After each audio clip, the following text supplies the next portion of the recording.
So I'm wondering, in today's stream, will we be following YouTube's policies or good policies? Oh, God. Was the 2020 election rigged, or was it just Fortified? Well, I accidentally started like 2 streams ago by saying the word faggot within the first 5 minutes. So and you did now as well, by the way. Well done. God damn it! Fuck you! I thought we were still backstage. Fuck you so much, Spoon. Holy shit. Well done. This stream was off to a great start. Oh, great. Thanks. I was saying it in a context. Yes. I was saying it in a context. Apparently, God very, damn it, very dude. based. Well done. Fuck, you always do this. What do you mean I didn't do that? That was you. You said that. Well, just, you've done one of them, so just whatever you do, don't say... Hello, guys. I mean, you just said it again, so you may you probably can say... We're discussing Disney, so you probably will need to say it at some point, actually. Which word is that? Spoon, which word should we expect to say again? Faggot. Don't know. I mean, we're probably already screwed, but people have been wanting me to say that word for God knows how many shows. It's like a bundle of sticks. It's just a bundle of sticks describes her as. No, before I finish that joke, a little harder to make that excuse for the other spicy word, though. No, I don't think you're allowed to really to do have that a different one. meaning. Yeah, I don't think there's another meaning behind that. I saw a picture of Elon just tweeting the N and nothing else. I don't know if it was real. But that sadly was not real. Oh, but the one where I did that was. I just realized, because we've never done this through Discord before. If I need to share links, what's the best way to do that? A bundle of sticks is called a fascist. That's very true. Yeah, but most fascists are faggots, so it fits. Yeah, there we go, yeah. Especially in this day and age. And ironically, I mean, I wouldn't have assumed that naturally, but then you see just how many of them are femboys or femboy lovers. It's an odd correlation. It is, yes, and it does make you question, like, how did you go from, like, if you look at like the late 30s propaganda in Germany, and you look at the femboys, you're like, okay, how did you go from that to this? Like, In fact, there's pictures of actual Nazis from back in the day dressed up in. Should we say feminine clothing? I think maybe it's compensation. They have a, at least on the surface, ultra-masculine ideology, and that's where all of their masculinity gets poured. The rest of it is just a void. That wouldn't surprise me, because exactly, like, if you look at Hitler, he was this, totalitarian person who didn't drink. No, he just did a crap load of drugs. That's true. By the way, I just wanted to... He had more uppers inside of him on a daily basis than Joe Biden. That's very true. I just want to make clear, though, once again, hello, everybody. I just want to make clear, though, that if you're not aware of who our every guys and gals, our guest here today is Uzalu, who is joining us to talk about Disney and maybe some Elon stuff, I think, today. So thanks for joining us, Uzalu. We just kind of hopped right into it, right? Yeah, you can't you can't escape Elon right now. He's just everywhere, and it is really funny. It's really funny. You know the state's gonna gun for him. Well, we could start with that. The preemptive, the Biden administration immediately being like, "No, we're gonna make a Ministry of Truth to counteract this." Quite literally, and also immediately talking about reforming Section 230. Yes, we like talked about hours that on after Monday. it came through. That not that Section 230. Not that, as far as I know, it actually needs reform. It just needs to be actually enforced fairly with someone that intends to use it as intended. Twitter, for years, as well as Facebook and definitely YouTube, have been de facto publishers because of their policies. YouTube's policies against stating certain opinions, that's definitely a publisher, not a platform. And yet, now... suddenly they're talking about Section 230 as soon as someone they don't like runs it, which actually is pretty good evidence that Elon might not be some sort of plant, or that he's doing this on behalf of a different establishment. Or different facet of the establishment. And what I was speculating might happen is the White House might just immediately say, given the current state of Twitter, it is now a publisher. Even though it has been for years, just now because Elon owns it, they'll do that, and then not switch it back to a platform if Elon implements the policies he already intended to implement, which would make it a platform. Yeah. Well, Twitter is already working differently, I would say. I just read about it, yeah. Real quick, since we're on this point, would you want to bring up that post-millennial article about the Disinformation Governance Board? Yeah, it's up. Okay. So I'm on top of the board today. Good job. Yeah, no pun intended. Legit. No, and I wasn't being sarcastic actually for once.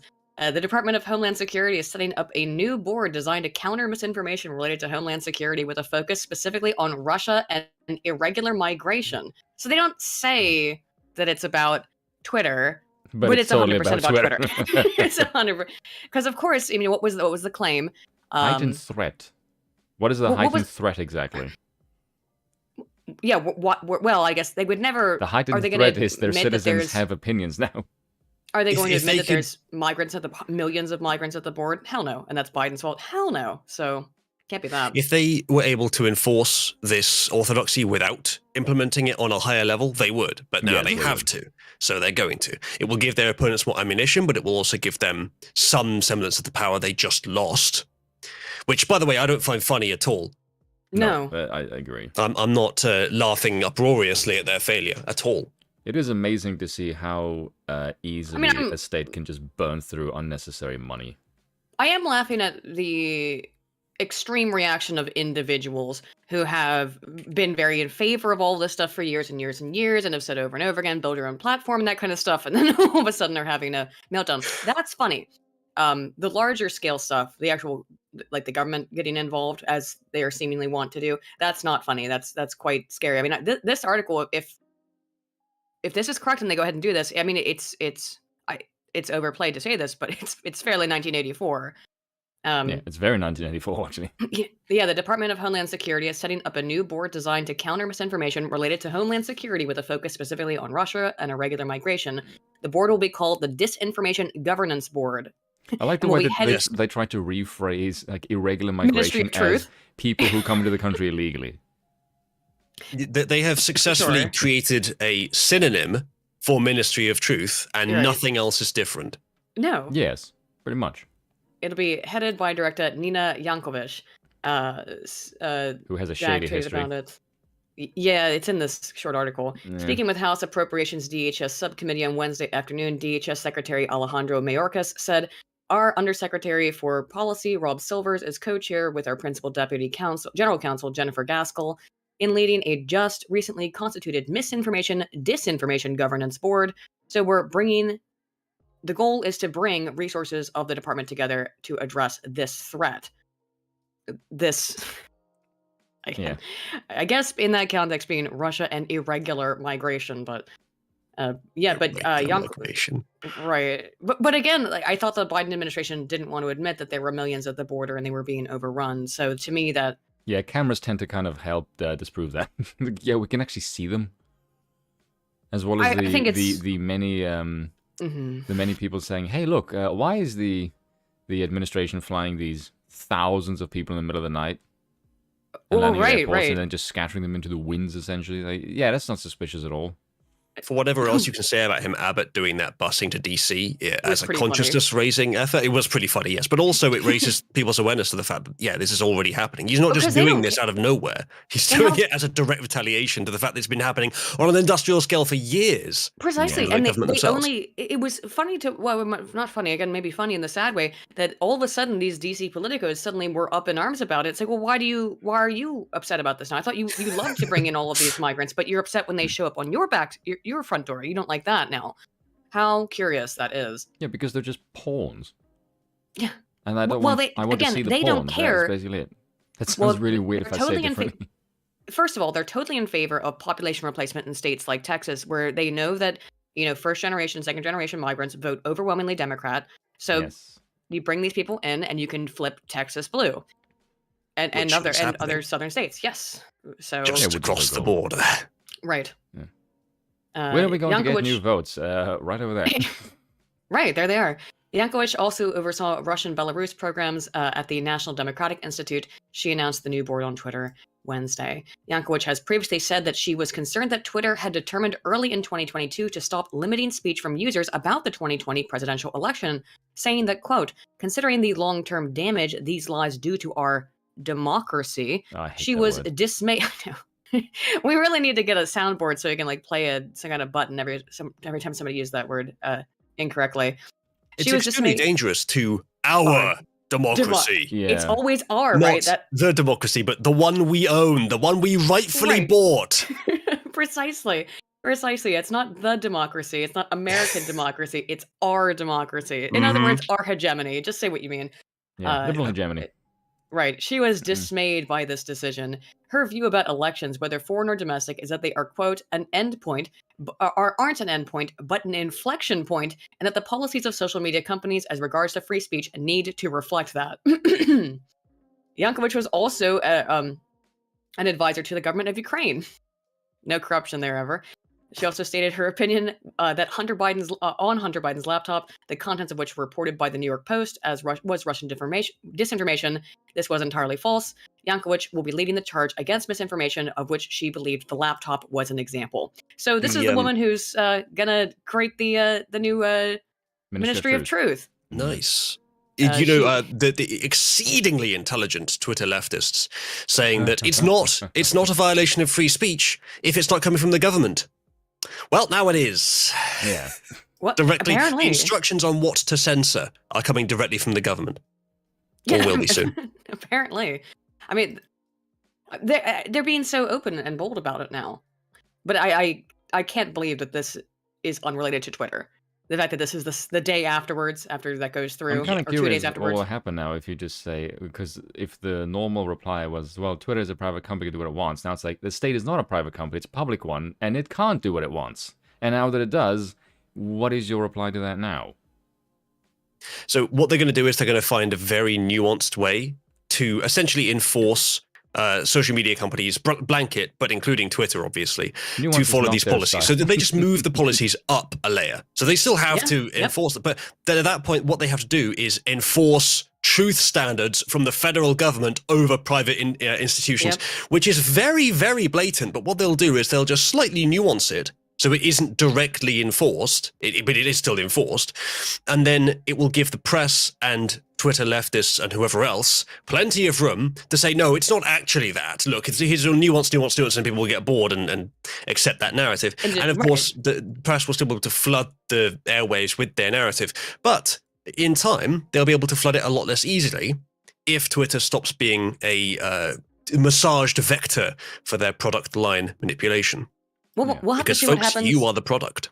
Precisely, and we'll have to see what happens in several ways. I absolutely agree that that's how they'll go about implementing this kind of Ministry of Truth. Yeah, they're moral fag about it repeatedly while they get to do whatever the hell they want. Well, that's how they always go about it. Is this is for the safety of our democracy? This is for so people don't fall into rabbit holes and become radicalized into some far right ideology or whatever. Take your pick of the plethora of examples they've used to explain their censorship over the last couple of years, or they get rid of 230. Those are their two options, and I don't think they actually do want to get rid of 230 because they still have got Facebook and they've got Instagram and everything else. If they lose Twitter, that would be the only major social media website that they would lose control over.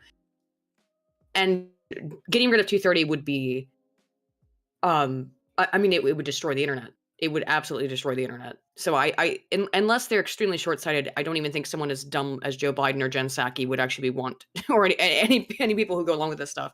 They're not going to mess with 230. They're not going to get rid of it, but they might make it worse. Because currently it's just a protection for the larger social media platforms so that they don't have to be responsible for their users' posts. That I think is fair in principle. But of course, you've got that essential in that is that if it's a publisher, they are responsible. And if it's a platform, they aren't.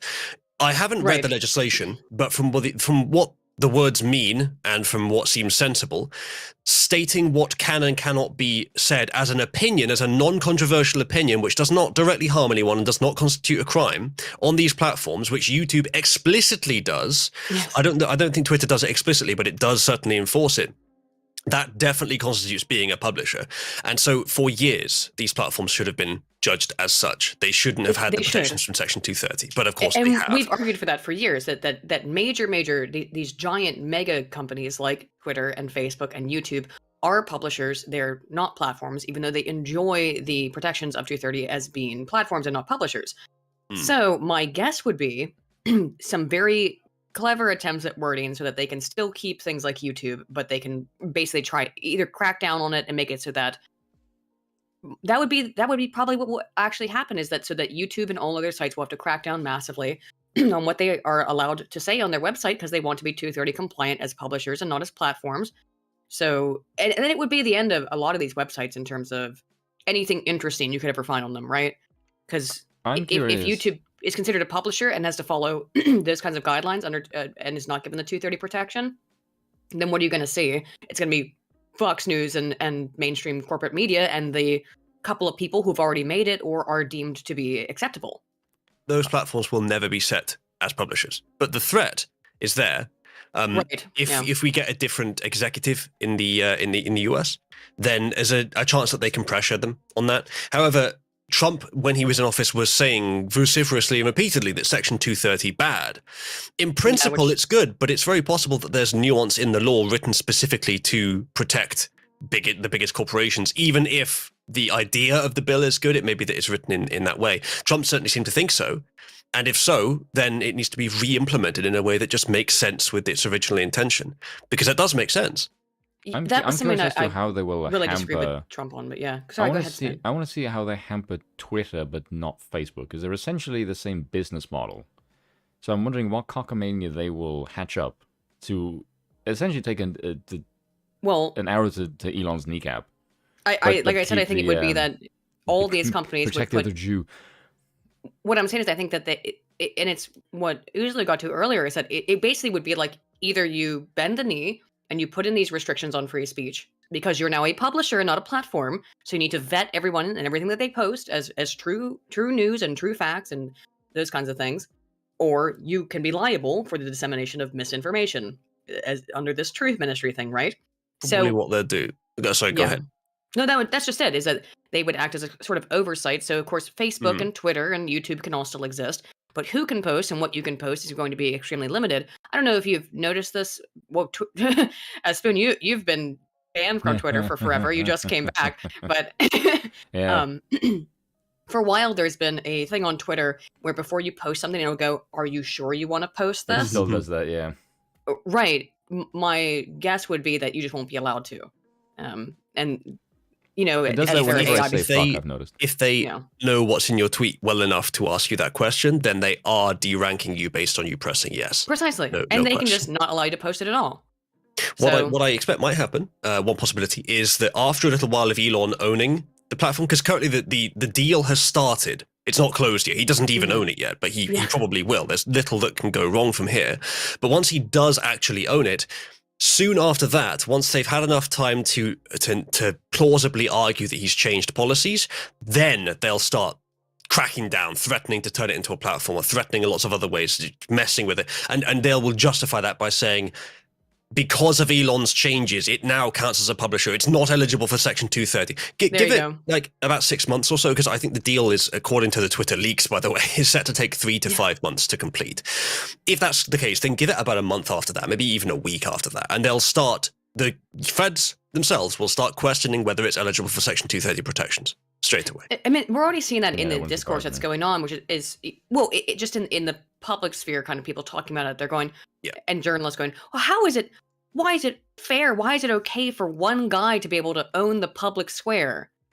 You were fine with Agrawal being in charge, last week. BlackRock, well, Zuckerberg. Agrawal was mostly just managing it. The problem is that Twitter was owned by a conglomerate of millionaires and billionaires, many of which were foreign. Yes, having how many one shares did the American Saudi government buy right before this happened? Having one American running it is it's not any worse in principle. It's probably much better, in fact.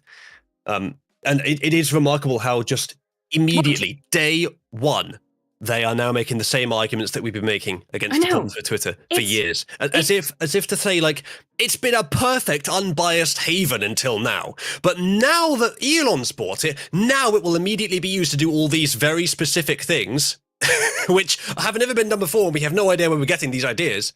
But now it'll happen. Now we'll be shadow banned. Now there'll be censorship.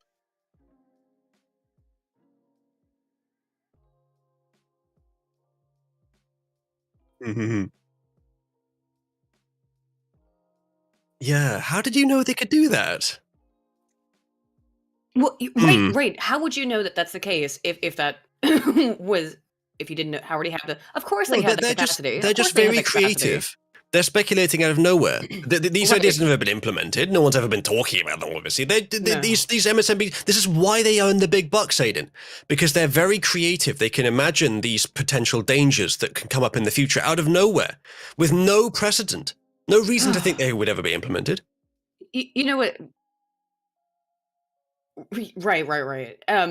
What I found so, and it shouldn't, I don't know why anything, it doesn't shock me, but why anything even mildly surprises me anymore. But I think maybe this, more than any other recent example, just because it was overnight, the switch of the dime of, we have to protect 230, we have to protect Twitter, and because this is our, this is free speech, and if you don't like it, go found your own platform, and then within a week, they want to get rid of 230, or at least they're questioning it now. Well, what are we supposed to do? How dare you tell us to make our own platform? We need to be able to use this website because it's the public square. Exactly. It's every single argument that the right has made over the last 6 years suddenly has become a left-wing talking point, literally overnight, over a week. And it was wrong when we were saying it. Right. That was we were terrible. I don't. And I think, to me, what I mean by this, when I said it mildly surprised me, is that what it illustrated to me is that I do not think something about the moral foundations of the left just precludes them from having a sense of hypocrisy. I don't know. It seems like that. The thing is, it would naturally seem like that from our perspective, because we've been, I believe, we've been attuned to the actual truth, and they have been to lies. However, the lies specifically are that it was, as I wasn't joking before, they honestly believe it was an unbiased haven of free speech yesterday, or just before the deal went through. And then now, because Elon's got it, it's not anymore. They probably don't even know, even in principle, what kind of ownership model it had before. Just that it was public, and I liked it, and I liked the opinions on it, therefore it was free. And the press says it was free, and everyone thinks it was free, even though everyone doesn't. It's just manufactured consensus. But even now the most that ardent Elon Twitter man supporter, bad... even the most ardent Twitter supporter would know that they banned the sitting president. It doesn't matter how much you hate him. But they banned they banned Marjorie Taylor Greene. They banned presidents or a president. They banned politicians. The president was vaguely involved in a mild protest that, thanks to Fed infiltration and the doors being deliberately opened, turned into a walk through the Capitol building where there was violence because of attacks on the protesters themselves. And they did all this. Oh, I mean, it's not like anything was done to them except their fundamental human rights being taken away. Well, you know what? Uzalu, I think you're actually allowed to say that now, because now that these have finally, after over a year, started to go to court, these cases, they just they found the one guy innocent, and was one out of the first 3 trials, one person was found not guilty. Well, not found innocent, but found not guilty. And the reason why is because they showed I can't say exactly why, but what it seemed to be an operative part of it was they showed the footage of the Capitol Police waving him into the Capitol. And it's like, well, how can you find him guilty if they're like, yeah, come on in? Well, how was he supposed to not understand that as being an invitation? So it's quite funny, I think you're allowed to say that now. That footage has been out for like a year. Well, no shit, but you can't say it was on BitChute all the freaking time. There's literally just footage of them just being waved, and they just take a leisurely stroll through the building. This is not... It's indicative of the temporal nature of reality when it comes to news media, right? What is false yesterday is true today. What was true yesterday is false today. And it's all dependent on, what about a year and 3 months since I spent like 10 to 20 streams in a row reviewing the evidence of election shenanigans. And people still don't know. Like there's hundreds of hours of evidence of the evidence being presented. There's video evidence of people actually rigging the election that just happens to line up with a massive spike in Biden votes. There's overwhelming evidence in many different disciplines, and thousands of witnesses who were there at the time, some of which even admit to being part of the steal, and that's existed for over a year. Yeah. But that one's, now we might get in trouble for that, because that one hasn't been, the truth hasn't been corrected yet. Again, I don't know how we can be a month out of the entire narrative on the Hunter Biden laptop story being reversed, and people still don't understand how this game is played. That truth is relative to time. So maybe in 20 years we'll find out the truth about what happened in the Capitol on January 6th. Well, but everyone that's been involved in it is dead. Either dead or when it's no longer politically relevant, because then who cares? Then you can declassify the documents, and then whoever does it can look like a good guy. Look, I'm a champion of truth because I released the documents. It doesn't matter after these people have rotted in jail for 20 years. You know, they're not willing to declassify the JFK assassination documents, though, for some reason. I think they did we some are of them at the point. On MLK, but yeah. We're at the point that we have been for a while where the vast majority of people who still are in the veil of lies, as I call it, are there merely because if they had to give it up, it would be so much effort rebuilding their perception of what's true, their emotional infrastructure. They would no longer be able to rely on being part of the majority, even though I don't think they are. I don't think they have been for years. I think the manufactured consensus is vastly overwhelming, the actual number of people who believe this stuff. And my best evidence for that is the fact the 2020 election was they had to do it. They had no choice. Sure. And if they hadn't, it would have been another 4 years of Trump might have just brought this whole thing down, which I think demonstrates how tenuous they are, and the fact that they're reacting so massively to Twitter. I think Musk taking Twitter, if he has good intentions and if he's able to disrupt that conduit, it could destroy social media, the press's ability to get their propaganda out to the majority. It could wipe the manufactured consensus being generated by Twitter's artificial promotion of certain things. It could take down the entire veil of lies because I think they depend completely on that pipeline from press generating the propaganda to social media allowing it to spread, because very few people actually read the press. There's one thing that I find very interesting. They read it Chiron at best. My next video is on this, so I have way too much information about it, but I won't go off. Something that I find is very encouraging is if you look at the sort of cathedral apparatus that Mulbug describes, it does seem to me that it is a lot more fragile than it really appears. Because the second someone like Elon or Trump gets into office, he's able to do quite a lot, despite the fact that people think the apparatus is much stronger than it is. Because like Trump, if you just look at how Trump handled the Republican Party, he went in there and he was one guy who managed to give them a set of balls they hadn't had in like fucking decades. Which I find interesting. And Elon just going, I'm this one guy and this is their reaction. Like instantly the state, you can see the cogs literally turning in real time within a matter of hours of this news being announced. Which makes me think they don't expect someone to actually get in the apparatus. And once it's in, their defensive maneuvering is very is not as strong as they'd like to think it is. I think they're working on very tight margins. Yes, there's so much money behind it that they can allow it, they can maintain it. But it was never going to last long. No. We're actually very lucky that this cultural dominance by the elite, it seems to be very short-lived. I think in the past, if something like this had happened, we would have had to wait decades for it to end. In this case, it might be over in 1 decade. I also think that if you read like books about them, I also feel like it's gotten so big to the point of it's beginning to crumble under the weight of its own bureaucracy.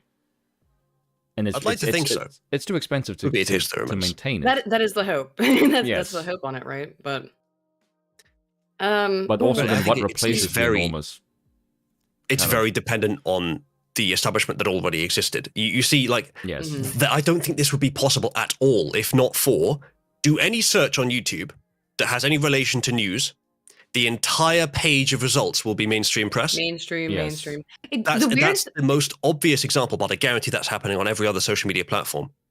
The bizarre thing about my theory that pipeline from press to social media to spread the bullshit is necessary for them to maintain it. I've said for a long time that the press is the vanguard of our problems. I've added onto that recently that social media is how that spreads.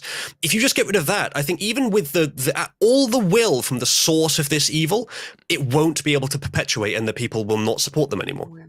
Yes, I have a study on this. You can do the same thing with Google if you just search news. It's the same thing. It's also just mainstream sources. Where was it? I have a study on this that I read in my recent research. There's research on this. Yeah. It's in here in my document somewhere, but to basically get to the nitty gritty of what they found, though, was that what happens is the politicians are actually the kind of news disseminators, or politicians or policy leaders, people who create the news, essentially. And then you have the news media. The news media, of course, disseminates to the people. But it takes a long time for the media to actually catch up to the truth, because once they've started disseminating the media or disseminating a narrative, they're not necessarily catching up to the reality of what's happening in the real world that's being disseminated by people who are actually reporting on it directly because they have access to that information. So a lot of times it becomes disconnected, and the media just ends up running with bullshit. There's so much information about this that happened during the Iraq War, during the various different Syrian conflict, for example.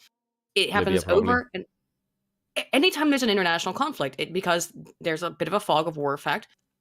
The reality is that the government is relaying some information. It's often wrong. The media then gets it wrong, or intentionally gets it wrong, intentionally or unintentionally gets it wrong. They disseminate it, and then they continue to run with their narrative. And actually, the worst part of it is that the vast majority of people report that they just stop looking at the news on a certain topic after they get the gist of it.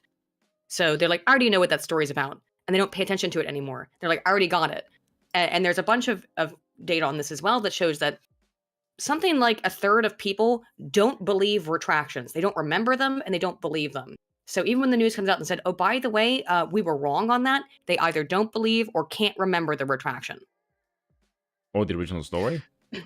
They can't. They remember the original lie. They remember the original lie over the truth. Yeah. So the establishment depends upon short time frames. Yeah, precisely. Yeah. The best example I can think of this is when a bunch of senators, lawmakers, and whatever else in the US implemented policies to make it easier to the election, and they implemented them knowing that they were illegal, knowing that they were unconstitutional, knowing that they would not stand the test of time, but knowing that they only needed them to stand up for a few months and that most of them would be protected by the system anyway. Now, some of them actually did get prosecuted, I think, but these policies were obviously illegal. But they permitted the in 2020, and this is the same thing with the press. They post something that they know will be criticized later, but they only need it to be there for a few days when it actually matters. Exactly. And then whatever they want can happen after that. With the Hunter Biden laptop, it's bigger, but they're willing to talk about it now, partly because it's a long time before the midterms, so that it doesn't get as much traffic later when it is the midterms.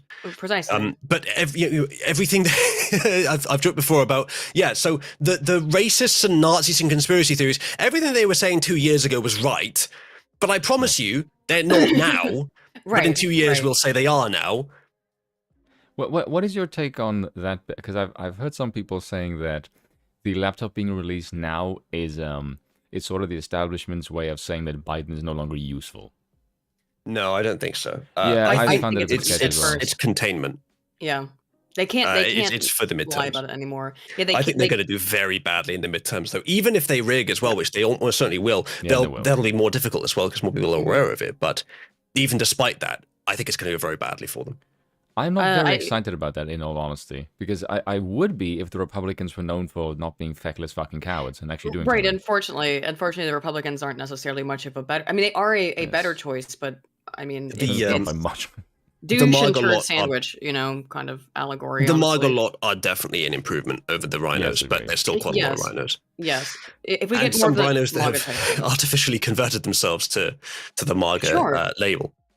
Yeah, and also some of the rhinos have basically just announced themselves as basically Democrats, but dinos, I guess, or Republicans, but actually whatever. They're still rhinos. Yeah, well, yes, of course, because they basically fight for the machine. They don't give a shit about which side. Of course, I think the thing with the Hunter Biden laptop story that reveals, and again, the data on this that are interesting, is that, for example, something like it was a significant proportion of people continued to believe that there were WMDs in Iraq. It was something like 17% after the media came out and said, there's definitely not. And they kept believing it. And it's exactly what you said, Uzalu, though. Real quick, though, it's exactly what you said. It's that they know they can put out a story. They get the instant hit. It's the primacy versus recency effect. The primacy effect is people remember what they hear first. There's very little evidence for the existence of the recency effect, which is people remember what they heard most recently. A lot of evidence for that, remembering what they hear first effect. So they remember what they hear first, and that's all that matters. The media doesn't have to give a shit after that. Their retractions don't get seen. Does that also work with experience? No, it's just memories? About information. The weapons of mass destruction in Iraq thing, there were actually weapons of mass destruction. There just weren't nukes, which is what was inferred by a lot of people, implied by a lot of politicians, and maybe stated explicitly by some as well. There were WMDs, but that was a pretense in any way to go into war. I don't even think the Middle East was about oil primarily. I think it was about the chessboard. I still don't know exactly why the US is so vociferously playing the chessboard against Russia, but they did the same thing with Ukraine. Different topic, though. Let's not sidetrack. Something else about the Hunter Biden laptop, though. The justification that Twitter employees give for the Hunter Biden laptop being censored was it was hacked materials. Yeah. It wasn't hacked materials. It was dropped. He dropped it off. He dropped it off at a computer shop. And then a respondent said it was cracked material, not... The respondent said, "There's no way that. I mean, how would it make sense for someone to just drop off the laptop and just leave it there with compromising materials? Therefore, the story must be stupid." Yeah, the stupidity of the subject does not disprove the narrative. It just proves that he's fucking stupid, which we know, as you said, he's a crackhead. Also, he's Hunter Biden's son, which Joe Biden's son, which doesn't fucking help. What's funny to me is if you look at the laptop story, he lost like 2 months before. Like, dude, it's like, oh, look, it's something very stupid. He wouldn't do that. Dude, he's lost 2 of them before. Like, one was he lost while he was like fucking hookers out of his mind on coke. He's a degenerate moron. Of course, he'll do stupid shit. This is a man who snorted, or was it started to smoke cheese off the floor because he thought it might have been a crack rock. So we're talking about, and I mean, like at some like if it was a normal person and not Joe Biden's son who's done probably uncountable amounts of drugs, horrible things on this earth, I would have some pity, but I don't because it's because of who he is. Yeah. Otherwise, I might feel bad about someone in that position. I would have sympathy for an old dementia-riddled man if he wasn't currently the instrument of the most evil people in the world currently trying to take the free world and doing a pretty good job of it. Yeah, precisely. Otherwise, I'd feel bad for... I mean, he should be in a care home. He should. He has no idea what's going on. I don't want him dead. I want him in a care home. Yeah, because he doesn't know what's going on. It really is Weekend at Biden's. They have taken a demented old man and propped him up and been, okay, go do what you did before. Just read these lines off the teleprompter and there you can look like a politician like you have for the last 45 years. I have a question to ask you both. Do you think that he was told to run by somebody else? Mm-hmm. Because I think the answer is absolutely, because I don't think that man has any fucking idea what's going on. I think it's half and half. He's compass mentis some of the time, and they can drug him as well. There's drugs that essentially reduce the useful lifespan of dementia patients, reduce how long they will be compass mentis ever, in order to give them a jolt of that compass mentis right now, which is what he was clearly juiced with during the elections, the election debates. However, there are several times he appears in public which are less vital, where he's clearly not on those drugs. He's clearly just fucked up. And ice cream, by the way, is a good non-medicated solution for dementia, and he eats that constantly. I don't think he's completely out of it. I think when in the rare moments of lucidity he knows what he's fucking doing. But those moments are quite rare these days. What I do think is, I do agree with that. But one thing I think is funny is, by the looks of it, that medication is given for certain events. And that is when they most want him not to go off the cuff. Because when he does, it is noticeable when he goes off the cuff. Because he literally cannot say a single thought of his own mind without fucking up. Oh, he's also... full of rage. That would which is very common with dementia as well. Dementia often presents that way. Did you hear the quote of him saying, "If there's one word that sums up America, it's anyway." Yeah. Was it? I haven't heard that. It was another Trinoma Schaubert pressure kind of moment, though. Yes, similar to that, and a good quote, by the way. No, similar to that. He was talking about. I can't remember what it was. I had it on a recent stream. I might be able to find it for you. But it was pretty funny. There's so many moments like that. I don't understand how people look at this and don't just cringe and think, there's no way in hell this guy's running jack shit. No, for the most part, I don't think he is. I think that I don't think he's running anything. But in terms of the average people, I think that most people on the left have just tuned out, and there's a reason for that. When you're experiencing cognitive dissonance. Well, when you're experiencing cognitive dissonance, that is, your behavior does not align with what you believe in. So in other words, you voted for Joe Biden because you were like, God, I hate that big bad orange man. And then Joe Biden turns out to be a bad president. The, outcome of the behavior, not aligning with your opinion because you're thinking, I'm going to save America by getting rid of the orange man. Yeah. And then Biden's a mess. You have three ways of dealing with dissonance. One, you can say that information is wrong. In other words, saying that all the media is lying and every video of Biden is fake. That's kind of hard to do at this point. Or you can just ignore all of it. And that's what I think like 99% of people who voted for Biden are doing right now. Yeah, CNN's ratings or anything to go by. The other option is to accept that you were wrong, and that almost never happens. They're never going to do that one. I'm just saying because it causes psychological discomfort. That's what causes the dissonance. And people don't want to feel psychological pain, so they don't do that. The solution to that, though, is that those people are much less likely to vote, which is why they had to the election so hard. I think the actual numbers is probably Biden got around half the votes Trump did. You think so? They had to fake about 45 million votes. I mean, it's... I actually don't know, and I know I've seen a lot of the same stuff that you've seen, but I think that people were actually just persuaded because they were hit by that barrage of just Trump is evil, Trump is Hitler. You need to stop Hitler, or he's gonna kill people, he's gonna murder everybody. And I think a lot of people truly did buy into that. Relatively normal people bought into that bullshit. I think that makes up almost all of Biden's votes, though. Well, yes, of course. Almost no one actually voted for Biden. Half of people who were asked stated that they were voting against Trump, not for Biden. And that's just the people that were willing to say that. Obviously, the number is much higher than that. People willing to admit it. And by the way, I think it was, I have the data here, actually, on the MRC polling data. MRC was 9.4% of people said they would not have voted for Biden if they knew about the Hunter Biden laptop scandal. Yeah, that would have been enough to swing several states. That would have been enough to definitively, by the numbers that we got, would have won the election for Trump. If they'd known about it, which conveniently comes out, a year afterwards as true. Yeah. I imagine how much harder the mafia and various other institutions across the US who helped with this would have had to write those lackluster one-stroke signatures on those ballots. If the Hunter Biden laptop had been released and they had to write another 9.4% as many ballots. I like the way you have that even to the decimal point. Yeah. Like you just know what it is. I'm writing a video. Just wrote a video on it, and I'm editing right now, so that's why I have it. I find it not quite that autistic. I find it absolutely fascinating. Is if you look at Trump, because I was awake until like 7 o'clock in the morning watching the election. And I just looked at like the 5 swing states. Trump is up by like over 1 million votes in all of these states combined. And then just, there's in the middle of the night that everyone has suddenly left. And then there's like 100,000 votes and it gets counted. Like, how the hell are you counting it? And how is it all for one guy? And no one says shit. It's like, are you out of your mind? You don't think this is suspicious at all? What do you mean? The vast majority of that election count was illegal anyway. Almost all of it, by the way, because the observers were not able to stand in a place where they could actually observe in almost anywhere. Oh, yeah. And why? Anywhere. Because of COVID regulations. Because of COVID restrictions. Yeah, how convenient. And now that's gone too, huh? But especially now.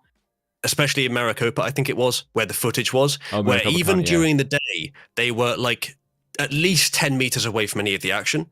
Like easily far enough that for some reason, by the way, almost all fat black women were counting the votes.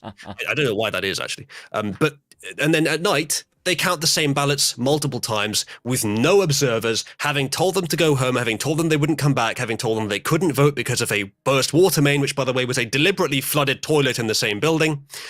And that obvious griftery just happened to coincide with a huge spike in votes for Biden. You're surprised it was black women. Who were the Democrats' biggest supporters? Yeah, but there's so many of them are fat black women, though. They must just be like very amicable to certain forms of bureaucracy. I'm not sure. Well, and a lot of that involves sitting down. Yeah, I think you've got it. Yeah. Oh, what was it? Was it Maricopa County where there was a footage of a lot of them just blocking the windows on the outside? That wasn't Maricopa, but that also happened, yeah. There's footage of it. Well, they said that they had to protect the. I didn't remember what their argument was now. Do you remember what the argument was for that? That they had to like protect the identities of the voting people or the officials? I can't remember why they said they had to do that. Because the corruption was so blatant, it was insane. Yeah. That's very illegal. Yeah, right. Well, your excuse of, well, we can't have people in the building because of COVID, as ridiculous as that is, as ridiculous as it is, at least at the time, it was something that people could have bought as legitimate somewhat. But then, like, why cover up the windows? The people were all standing outside with their masks on. They're not in the building. What's this doing? Votes counted without observers are illegal votes. Yes. Almost all the votes counted during that election were not legal. I mean, and we'll have to see. We'll have to see what happens in 2024. I don't know. I'm honestly, I don't know what will happen because Biden's such a mess. His approval ratings in the toilet. It really is, and that's with knowing that they also do some shady shit. Let's just say charitably that most of the polling companies are very charitable towards who they select for the polling, and also that some polling companies are not preferred to have their data shared, obviously, and just in general, people will lie also because they're afraid. Yeah. People will lie. The amazing thing about that polling is that even with the mainstreams doing suppression polls against Trump, Biden is now lower. Despite being a darling of the press for reasons we know, his rating is now lower than Trump's ever was by the mainstream press polls. Which means that Trump's probably about 10% higher at his lowest than Biden's is now. Like it's a remarkable difference. And this is the most popular president in U.S. history, allegedly. I would like to know. I would really like if there is any ardent Biden supporter, and I really don't think there are. Again, I think it's just people who voted against Trump. Psaki, probably. Actually, no. I think she hates her job. You can see it in her face. She likes being a condescending bitch. Yeah, but I don't think she likes having to defend Biden because he's indefensible. My question would be, though, to someone who does support Biden, it would be, what has he done since he's been in office that you've approved of? The botched withdrawal from Afghanistan? Are you enjoying how everything in your life costs more money? Did you like how those COVID regulations went on and you had to keep getting more shots? And except for how now none of it matters anymore and it all got dropped. So you did all that for basically nothing. What have you? And by the way, Trump's not in any way somehow not involved in the COVID stuff. I mean, it's his vaccine. That was Operation Warp Speed, right? So, they like not to admit it.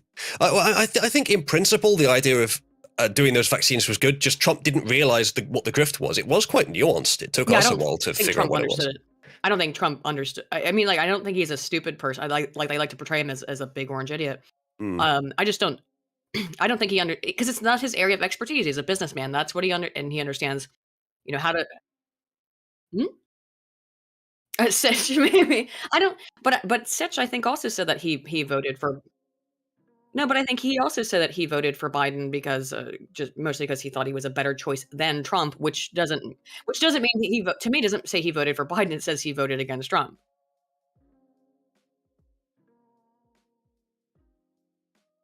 I don't recall exactly what it was. Oh no, you can't placate these people.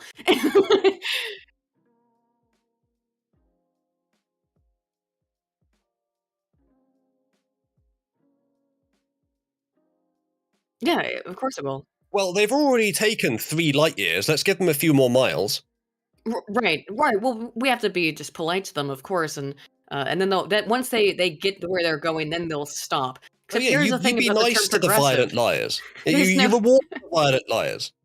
But here's the thing with the term progressive, by its very nature as a term and its ideology, means it's always moving. There is no end point. I'm not a fan of conservatism as it exists, which is basically just leftism going the speed limit. But it's mostly saying, hey, we should preserve these couple things because these are good things, life, liberty, pursuit of happiness, that kind of stuff. That's a good idea on which to base a society, freedom of speech, right to bear arms. These are good things. And that's not how the left sees anything.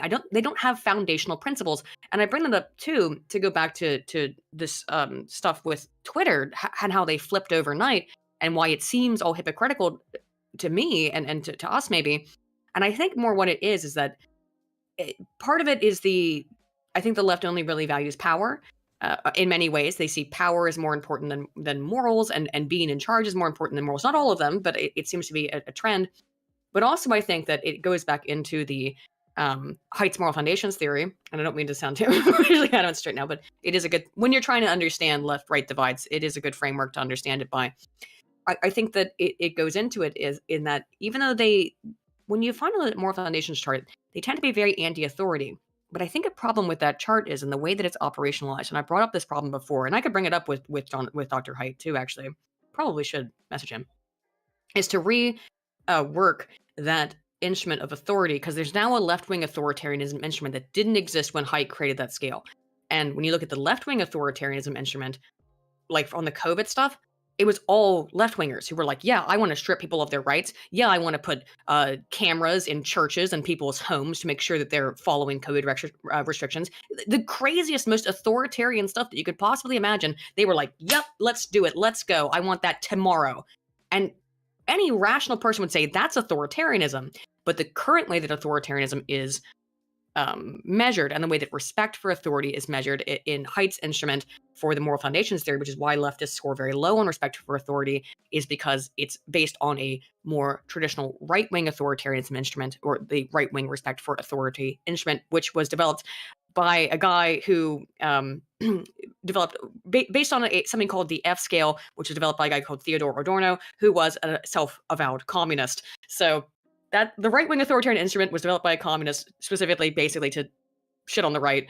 That's what's based. That's why you get that weird thing in the moral foundations chart where left-wingers are really, really low on respect for authority. I think they're actually very high in respect for authority. It's just when they're the authority. Yes, they're very high in direct approach to solving problems. The very youthful, immature way to solve problems, and the very autistic way to solve problems as well. The one that doesn't take into account nuance, the one that doesn't take into account the experience that you need to properly understand something, how fragile some things are. The approach of simply trying to get the trophy rather than putting in the work to earn the trophy. Which is the theory, more so a conservative way of doing things. And that's a perfect way to describe it, I think, too, is that it's about getting the trophy, not earning it. And I mean, that's not just evidence in the way that they look at everything from hiring to wealth, sports or wealth or anything. I mean, we're seeing that in the sports arena right now, of course, and I really do feel bad for young women who are trying to get scholarships in that sense. But it's about getting the trophy. On the polls, by the way, because I'm looking at them now, and Trump has a 45 favorable, which is actually the highest of any politician, which is quite funny. And his approval rating is actually lower than Biden's, or his unfavorable rating is actually lower than Biden's as well. Which is quite interesting, because I've always seen that whenever I've looked at these polls, he was always high on the unfavorable, even than Biden. And now he's 2 points lower, actually. It depends on the poll, and Yeah, I'm pretty sure former presidents tend to go up anyway. Right. But people like reminiscent, 33% approval for Biden, I think, is lower than Trump ever was. And we also have to understand that the Quinnipiac poll was lower than that, wasn't it? Yes, no, it was 33%. Was it 33? Okay. Either way, even that Quinnipiac poll, I would say, is probably inflated. And the reason why I say that is because people lie. People don't want people who are having this cognitive dissonance. They go, man, I voted for this guy and he's a mess. And then people also have their tribalistic social identity psychology going on. All of this stuff goes back to psychology at some point. It's either group psychology, most of it's group psychology, or it's individual psychology that makes it so it's very difficult and painful is the right way to describe it, because that cognitive dissonance and betraying your group, both of those things activate the same areas of the brain that are activated when people feel physical pain. So when you ask people to betray their tribe or to retract something that they stated was true in the past, both of those things activate in the same regions of the brain as physical pain. So they don't want to do it, and they're not going to do it unless they're forced to. The best way to deal with that, I think, is to spread that pain out over a longer period of time. And in the short term, the way that you do that is to they just won't go and vote as much. Which is possibly why Democrats have had lower voter turnout for a long time, because on some level they realize the hypocrisy in the ideas they believe. And Republicans haven't, even though Republican politicians were almost just as corrupt as the Democrats in 2015. Oh, right. I have no love for the Republican Party. Different. Right. I have no love for the Republican Party whatsoever. But even then, the Democrat Party has been essentially built on that idea of we'll make those blacks vote for us for 100 years. The party switch, quote unquote, was just a switch of the method by which they were going to take advantage of non-whites in the country. Yeah, I was watching a video earlier today from somebody on a totally unrelated topic. No. Someone, sorry, who mentioned it? I got a super chat earlier that mentioned Huey Long. Sorry, who said that? I'll bring it up here. But can I see this here? I don't remember how to look at. Oh, we are demonetized on the stream. I just noticed. But I wonder why. Well, sorry, I think Ornu said was start off the stream saying faggot. That probably didn't help. No, it was actually green at first, but now it's not. I think the election stuff set it off. Yeah. Okay. But he said he brought up Huey Long and said he was kind of one of the first monarchs. But I thought we could maybe talk about that. But which is arguable. but did we mention Huey Long again, or did I forget? Whatever. I think you mentioned it before the stream started. Oh, right before the stream started. Shoot! Now I've lost my train of thought. Huey Long, monarch, first monarch. What was before that? What did you just say, Uzalu? Sorry, it was related to that, and I lost. Oh, I was watching a video, and somebody. This is what it was. It was about the Great Switch thing, right? A totally unrelated video, and someone just brought up like, how the Democrats, and he said the alleged Democrats switched their opinion on slavery and civil rights, and I was like, what do you? I mean, they did. They did, though, on both, on slavery and on civil rights. You can't... I don't know how...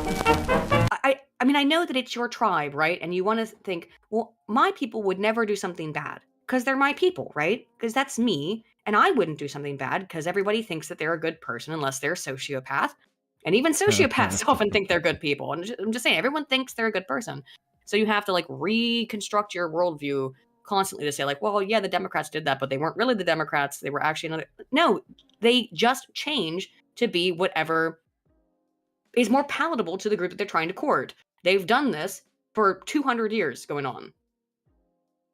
I've noticed they're trying to rewrite history because I was looking at a CNN video that the CNN article that I showed you yesterday, the one with the really stupid headline. Yeah, they say that which party, because they said that Democrats should embrace being progressive and woke. And they tried to describe the people that freed the slaves as woke. They said, like, what party ended slavery and Jim Crow and gave women the right to vote? I'm looking at history like, the Republicans, you morons. I mean, I'm not saying that that the Republican Party today is identical. Obviously, it's not. No, but they tried to say that the victories of yesteryear were by their own party, and that's not true at all. Well, I think that's a difference. Lincoln. I don't think that Republicans. It's weird. I don't think Republicans claim that kind of stuff. But Democrats, even though they weren't the party that did all this, like to claim all of this history as theirs. Even though you have to understand that politics change over time, and this is a ridiculous kind of way of perceiving history to say like, well, this is because this group of people did this in history, and they still have the same name, and therefore, X, Y, Z. That's all absurd and ridiculous anyway. It's funny. I quite laugh because when I look at it, that these people want, that these people think all of history is bad, but then they will go back to to their own history where they think they've done some good. It's like, no. This isn't how this works. If you think these things are good, and it looks especially suspicious when you think these are good things in our history, they weren't even done by your party, you fucking idiots.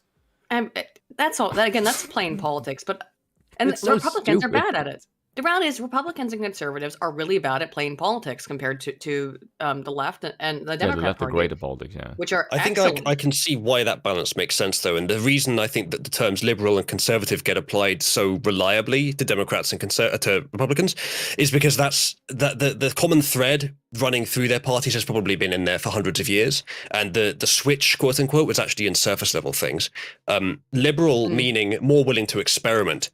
More willing to do things outside of the norm, and conservative meaning we just want to make sure people can grill. Right. Now, that doesn't mean that the conservatives want things to remain exactly as they were in 1776, though some probably do. That just means that they want to consolidate what works and not try any stupid new bullshit that obviously won't. But the liberals, in the American sense, not in the original sense, are much more willing to be liberal about stupid new ideas, because the vast majority of new ideas in almost any context are terrible. There is a tiny, tiny, tiny sliver of possibilities that actually works, and an even smaller sliver of possibilities that will work better than what we're already doing. And it's the vast majority of new ideas will fall into that terrible idea category, which is why you see so many who are divergent from the norm being awful, especially in an age like this where we're at the end of a bust of a radical experimentation cycle in history. But we still do need that experimentation. And so I'm glad that there are those two groups, even though you see the gross excesses of the quote-unquote liberal group in the US now, at the end of an experimentation cycle at the bust, where we're being shown exactly the things that are the most apt for corruption, exactly the things that need to be resolved for next time. And those are the things that are being abused, therefore they're the easiest things to be abused, therefore now we know what needs to be prevented from being abused in the next cycle. Yeah.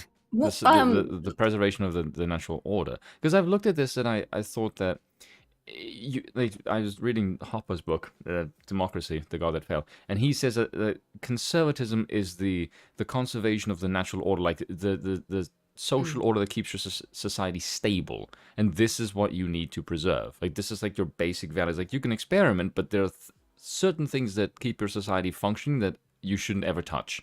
That these are not things for experiment, because this is the things that make other experiments actually functional. Otherwise, over the course of thousands of years, even over the course of thousands of years, it can be challenged. Over the course of hundreds, there are a few principles that really shouldn't, and those, regardless, are. It is a very necessary thing to challenge ideas that you think are solid, which is exactly why, you were saying about people yes, not changing their opinions. Even things that seem certain, they may not be exactly correct, but it may have been useful to assume they were certain for a while, but then every now and again you do have to challenge them. It is worth having a question of whether we need Christmas anymore. It is worth having a question of whether we need the Electoral College anymore, and all these things, because some of them may not be needed anymore. There may already be some things in this culture war that we have ceded being relinquished that we actually don't need anymore, and we'd be okay with losing. It's a natural part of the expansion-contraction cycle that you find in almost every system that you can even call a system, cosmological, biological, geological, whatever else, and we refer to it as boom-bust, with usually a crisis between the end of the bust and the beginning of the boom. I'm just still not sure if we have already gone through 10 years of crisis, or if this is just the run-up to a crisis. We'll find out. Yeah, that's possible. I also think something about that. First of all, I agree that obviously things need to be challenged, but I think that the left, and I think this has actually been this way for a long time, I'm saying 60, 70 plus years, if not longer, is that it's only the facade of challenging things. It's not challenging things. And in you're roboting. Oftentimes challenging things that you know are stupid just for the purpose of riling people up. Because I think you have three basic different types of people in probably in any political structure. So I'll say any political structure. You have the true believers. Then you have, and they truly believe in whatever the goal is, whether it's conservatism or it's far leftism, communism, whatever. They're the true believers. They will enact it. Then you have the people who are kind of just going along with the go with the flow, go with where their social identity lies. And then you have the people who are in charge of these groups, and I don't think they give a damn either. They do what's within their own best interest in order to preserve their power, and they will placate both the extreme and the more moderate sections of their side of politics, or dependent whether or not it's a multi-party system or a bi-party system or a monarchic system. I think it can be, or a totalitarian system. I think it can be, obviously whoever's in power is going to do what makes the most sense for them, right? So the people in power on the left side of things are motivated to, in my opinion, rile up those true believers with bullshit ideas, new ideas, so they get distracted with them, and the distraction serves as a sort of as the bread and circuses in a way, even though it's very aggressive, but it's a distraction from real issues. If we can get them riled up about social issues, about gender and sex, and can we teach children about butt fucking in 3rd grade? That's the stuff they get there, and the right does the same thing too. But that's I think to distract from, because we're trying to fight it back against it, right? And be like, wait a minute, don't do that. People do get distracted by it though, just in terms of trying to conserve and fight back and be a wall against that. But the left is the one that seems to throw out the radical ideas, the liberal ideas, yes, if you will. I think that's perfectly fine. That's perfectly natural. It's just a fucking hell living through it. There's very colossal gears grinding right now, which are just, they have absolutely no concern for the individuals being crushed beneath them. No, I think evolutionarily we are tuned almost entirely to favor the benefit of the collective. Which is possibly why it's a good idea our societies benefit the individual. And you can look up an experiment called Boyd's to find out why that makes sense. But because of that, it's hell to live through it. But I think this is all necessary, and I think actually it's good on a collective level. I think it's good that we face these challenges. The lessons of the 20th century, the worst lessons in terms of manipulation of people on a massive scale, the big lie and the many socialist forms of manipulation and propaganda, those lessons have now been commodified. Those lessons have been absorbed into our free societies and made into tools that we can use. And we are now being pushed through the keyhole of learning how to deal with that. Once we're through, we'll be a far stronger society. I appreciate and value your optimism, Uzalu, and holy shit, I hope you're correct. I don't have faith for that. I don't think people will act until they're uncomfortable, and the West is so comfortable. And by the way, like the communist writers who were talking about this in the 60s were saying one of the reasons that they were struggling to take over the United States from within the universities, for example, was that there was no suffering. There wasn't enough suffering, right? That's why they have created and invented because there wasn't enough. They need a problem. Of course, there are class differences in the United States, right? And always will be. Well, for how much longer it lasts. Never let a good crisis go to waste. But the point is, there's always going to be class struggles, but they weren't as intense as they were in, say, pre-Soviet Russia, Tsarist Russia. They were not the same kind of levels of vast disparity of wealth and human suffering. So they couldn't really rely on the class struggle. So they said, well, what can we do? Oh, we can incite racial animus. Oh, we can incite sexual animus. We can incite, and now, a transgender animus. They can incite all of these other things to make people dissatisfied with the society so that they'll be angry with it and overthrow it. Or at least constantly revolt against it and vote for their political party. Yeah, what happened during the Woodrow Wilson administration? Oh, the First World War. What happened during FDR's time? The Second World War, Great Depression, LBJ. There's always, whenever there's chaos, there's always something horrible. Chaos and suffering produces change, though. That's inherent. Yeah, it also produces a chance for the state to expand. I expect the reason so much chaos is happening right now is three main things. The first is the unprecedented peace and prosperity we've had for the last 50-odd years, relatively speaking. Obviously, it's not been perfect, but nuclear weapons are a big part of that peace. Secondly is the rise of globalization. And thirdly is the massive explosion of technological advancement. These three factors together have changed society more than it's been changed in any comparable period by a factor of at least 10. And most of the benefit from that, not all of it by any means, but too much of it has gone towards the already wealthy. Globalization mostly benefits the wealthy. The rise of technology the expansion of wealth for the most wealthy has somewhat more benefit to the wealthy. And because of these things, because the wealthy have gained a bit too much power, what we see in society is exactly what you would see if only that had happened. It's probably been well known for a long, long time, and it certainly is consciously well known by the elite class today that creating problems is profitable. You can only get away with doing that if you have enough power to make it look like you're not doing that. And so I think this is a natural thing, a natural pressure that whenever the elite get too much power, they start manufacturing problems for themselves to solve. And it would be beneficial in doing that to buy the people that create legislation, the people that dictate the narrative, which is the press and the government. It's probably more possible in the US, where money has much more power than in other countries, but it's more volatile, it's more free. That's the exchange you made, and we all suffer for it. But I think that's the result. I think this is a natural process. I think it's all proceeding according to those patterns. Oh, I agree 100% and thus, with that. I think it will end as well naturally, which is why I think it was always so dumb when people were saying that it's bad, we should do violence. That was never going to help. It was always going to be a cultural victory, and maybe even if violence was sometimes justified, fundamental human rights are being taken away. I understand, right? I don't think it was ever going to help.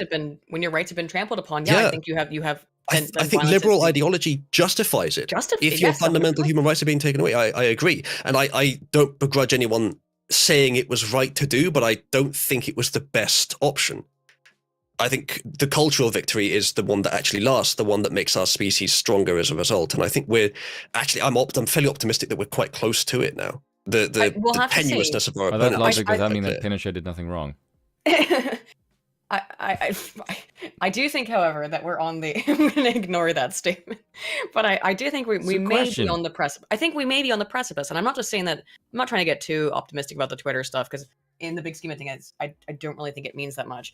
But as a symbol of what it might mean going forward, it could be that we're standing on the precipice of a turn here. And historically, society has gone through. It goes through changes of more conservative, more liberal, and I think that there was an attempt over the last couple of years to make it so this was the final push, that there was no coming back from it. And that was done by none other than silencing people. I mean, they've literally had people in a jail for over a year, right? That are being held often without charges over January 6th, right? So, or on tenuous charges. They've taken away pretty much every right, but I think it is reaching a fever pitch. And I think more than anything where they screwed up, honestly, I think they could have gotten away with this and maybe created the kind of society that they really wanted, where they eliminate any dissent, but they had to go screw with the kids. They had to fuck with the kids and do it openly. The people that benefit most in a society where corruption rules are the people that are psychopathic, and I expect that there is a significant overlap between the psychopathic and the pedophilic. Oh God, yeah, probably. Oh, I think that's unquestionable. Yeah. That's unquestionable. Yeah. I didn't want to say it's for sure around someone who's an expert, but I strongly suspect. Well, I wouldn't call myself an expert on that area of psychology because I'm not at all, but not in clinical psych like that. But I think absolutely. Well, what are pedophiles trying to do, right? I think part of it is definitely designed for power in this situation. It's power. It's a power control thing, and it's also a corruption thing. And what you see so often as a narrative amongst the left is that we need to take away purity. In fact, they'll even say that is that in some of these writings that Dr. Lindsay has gone over from these communist authors, that Dr. Lindsay has described in his grooming schools work. I'm sorry, their names are escaping me at the moment, but it's quite funny considering they purity spiral consistently. They say this very, very precisely is that the idea of purity, of childhood purity, is a class differentiation, that children are pure, adults are impure. So in order to make people equal, we have to make children impure. That's TLDR of it. No shit, it's horrifying. But then when you look at what they're doing, you look at CRT, it's the same thing. Is that some people have racial animus and some people don't. So how do we make people equal? Oh, we make everybody hate each other. We incite racial animus. That's the kind of things you'll find in the CRT literature and in a lot of the literature about that's no way to run a society. That's just insanely stupid. This is the kind of thing that you say to people who already buy most of your bullshit on a philosophical level, and you just want to find a way to justify touching kids to those people. Well, no shit. But yes, because a lot of these people, they did, but they have to do it through a communist lens, and I don't even think that Commie Mark's a friend of the channel. I don't think he abides by this whatsoever. I think he also probably would find it reprehensible. I don't mean to speak for him, but that we need to make children equal. Okay, I'll speak for on this. I'm 99% sure he also would find this reprehensible.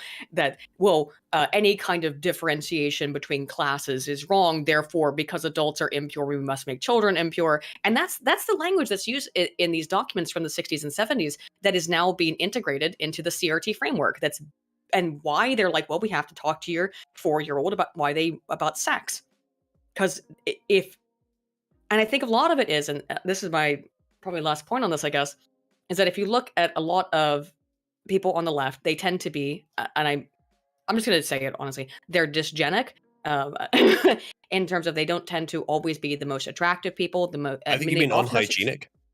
Dysgenic. Non-hygienic as well. Is funny. Non-hygienic as well. But if you're someone who's not very traditionally attractive, and I'm not saying I am, but this is a cope, right? You're someone who's not traditionally attractive, you're fat, you're kind of a loser. Well, having to take that responsibility on yourself, again, that causes psychological pain. So instead, the idea is to drag everybody else down, and that includes dragging children down, because you wouldn't want a child to grow up and be healthy and psychologically adapted normally, because the point is to make everybody equally fucked. I don't, as much as I respect the thought that goes into that, I don't think any of that is necessary to explain it. And I think it's not like me to go with something that's just popular with the chat, but I think there are certain people that are just born or get abused into a state where they just want to touch kids. That too. Again, that 100% from an evolutionary perspective, it's understandable why that would happen. Somewhat at least, because it would be a significant incentive for our species to teach. To learn how to defend kids and to give us a clear barometer for when things are going wrong, when too many pedophiles are in power. So yeah, I think it makes sense that it's as much as anything else, it's just something the collective needs to do occasionally on a small scale as a balancing measure. And let me just quickly clarify on something someone misunderstood earlier. I'm not against globalization, technology, or peace and prosperity. I'm just saying that everything in too much quantity has its problems. And these things have massive advantages, but especially in some cases, they're just not being done well with globalization. Like, obviously, if the wealthy get all the power straight away, then they are the ones that can take advantage of it, and this is what happens. Uzalu, it sounds like you're saying that the Industrial Revolution and its consequences have been devastating for society. The Industrial Revolution and its consequences have been transformative for society, in good ways and bad, and those challenges we must face, but we are vastly stronger for having faced them. It's cowardice to want to go back to a time where there were less challenges, just because there were also less problems. Guess what? There were actually quite a lot more problems. They're just less nuanced problems, easier problems. It's laziness. Cowardice in the same way as not voting because you don't believe in democracy. When you're living in a democracy and your enemy is rigging the votes. One more vote they have to rig. It's still one more vote they have to rig. Go out and vote in 2022 and 2024, even if you hate democracy. I don't know. I don't think that's laziness, nor do I think it's cowardice. I think that's demoralization, and I think that's the point. It's making people feel like they have the method by which they arrive at the lazy or cowardly position. Yeah, I guess how do you distinguish laziness and cowardliness versus demoralization? I think real quick, like if you've ever seen the oh shoot, what was the experiment with the dogs? I'll have the citation in my head in a minute. We said laziness versus demoralization. No, Pavlov. It's there was this experiment. Oh man, I can't think of the citation. Usually I'm very good at this. Is that they put these dogs into a machine in a cage, and on the floor was electrified, or could be electrified, and it's learned helplessness is the theory. Learned helplessness theory. I'm aware of it, yeah. And they basically, it was that some of the dogs were going towards a goal, and some of them, when they would complete the task, they would give them a treat. Some of them, when they wouldn't complete the task, they give them a shock. Some of the dogs, they just shocked constantly for no apparent reason at random intervals. And the dogs that they just shocked for no apparent reason at random intervals eventually just gave up and laid on the ground and accepted their fate. And I think we're experiencing some, in that kind of instance, the demoralization. That's learned helplessness in action. I'm kind of curious, what do you mean by globalization? Because I think that there's some people that think... Oh, it's Seligman. When they say globalization, their first instinct is trade. And they think like, okay, that's good. But there's other people that think globalization is the removal of the nation state. It's sort of the melding of the control domain of a people's accountability from a nation to the world. It's the most broad way I put it. Of course, that includes things like trade. It also includes political influence, where diplomacy is much more important. And your ability to influence your own life through influencing your local legislature is reduced because there's so many more policies on an international level. It's kind of like the difference between confederation and federation.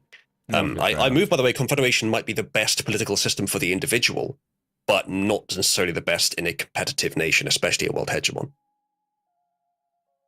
I'm kind of curious about that because something that has worried me is the people who thought that the Ukraine could become like the United States as like a liberal democracy. Like, you are insane if you think this. And I don't quite see how people can, like, take for example, this is something that I found fascinating about the Americans. Some of them will acknowledge, for example, that if you take a look at, say, the healthcare system in Scandinavia, they can see that the population is smaller, so it's easier to manage. There's a cultural difference, and the culture is more homogenous, and there's a healthy aspect of their society that the Americans don't have. So what works there isn't going to work in their country. They can see that. But then they think, oh, look, but our democratic system can be transplanted into any society regardless of culture. It's like, how can you see the one will work and the other one won't? I don't see how you can reconcile that in your head. It just seems to me like a blind spot that I don't see how you can look at the world and you can see one but you can't see the other. I just find that fascinating. Because it seems to me very obvious that the one isn't going to work, and then the other one is even less chance of fucking working. Social identity. It clouds people's perception because you can only see things from a certain perspective, and you're given all these reasons to believe that perspective, based on social identity, is, and social identity theory, Tajfel and Turner, is it's a basic evolutionary theory, right? Like, we're meant to agree with our tribe and not agree with the other tribe. So when you're presented with some information that's incongruent, you're going to just want to ignore it. And that means that even if one thing in some way threatens your in-group identity, then you're going to want to deny it outright. I think it's fine that people do that as well. It's very bad today. It's very noticeable today, but it regulates things such that the norm, which is the most reliable way forward, is still normal. It takes a lot to move the norm because, as I said before, almost every new idea is bad. And so it has to move slowly. I think it's a lot easier to live in the culture war if you don't treat problems, if you don't treat these discrepancies, these irrationalities on the level of an individual. You treat them as a member of the collective. You treat it as a collective action, as a positive collective action, rather than a negative individual action. I think if you use that lens, a lot more things start to make sense, and it's a lot easier to live with the way the world is. And it's a lot easier to reassure yourself that things will change in time. Humanity always tends gradually towards the truth, even if on an individual level or on a short time scale, things can radically depart from it. I think social media plays a massive role in that, obviously. Well, the acceleration of it, at least. In both directions, we might be about to see what happens when social media is freed, if we get very lucky, and Elon has good intentions and implements them well. Maybe just for a temporary period of time, but yeah. Yeah, we'll get to see. I guess we'll have a little bit of an experiment. Yeah, because there was a debate that Molbug had with a guy, and they were debating sort of their preferred system of governance, and Molbug said that his one would involve a true election where you give one person ultimate power of the entire apparatus. And I thought, Jesus Christ, that's fucking terrifying. And then I looked at Twitter and went, oh, that's essentially what you just did, is you're going to have one guy hold the entire apparatus. And I just thought, like, he's essentially like the corporate monarchist. Like, it's his apparatus, he paid for it, he can do whatever the fuck he wants. And now we're going to see how that is going to play out with one ruler that is, I don't want to say benevolent, but more benevolent than what was. It's definitely not ideal, but it's much better than what we had before. Yes, agreed. I think so, and it would go back to the Huey Long thing. I mean, like, criticisms of Huey Long are abound, but he basically just took control of Louisiana and went, you know what I'm going to do? I'm going to do things that people want. I'm basically not going to let the federal government tell me what the fuck to do. He instituted all kinds of things, like he provided free books to elementary school children. He made new programs for people who never learned how to read, how to learn how to read. He thought the New Deal didn't go far enough. I mentioned this before, but like, don't really agree with that because I'm not a fan of the New Deal. But he did things that during the Depression that he thought made sense for Louisiana and didn't really give a damn what anyone else thought. And he got killed for it. So whether you like Huey Long and like what he did or not, it was someone who was moving in a direction that he thought was correct. Again, whether or not you agree with it.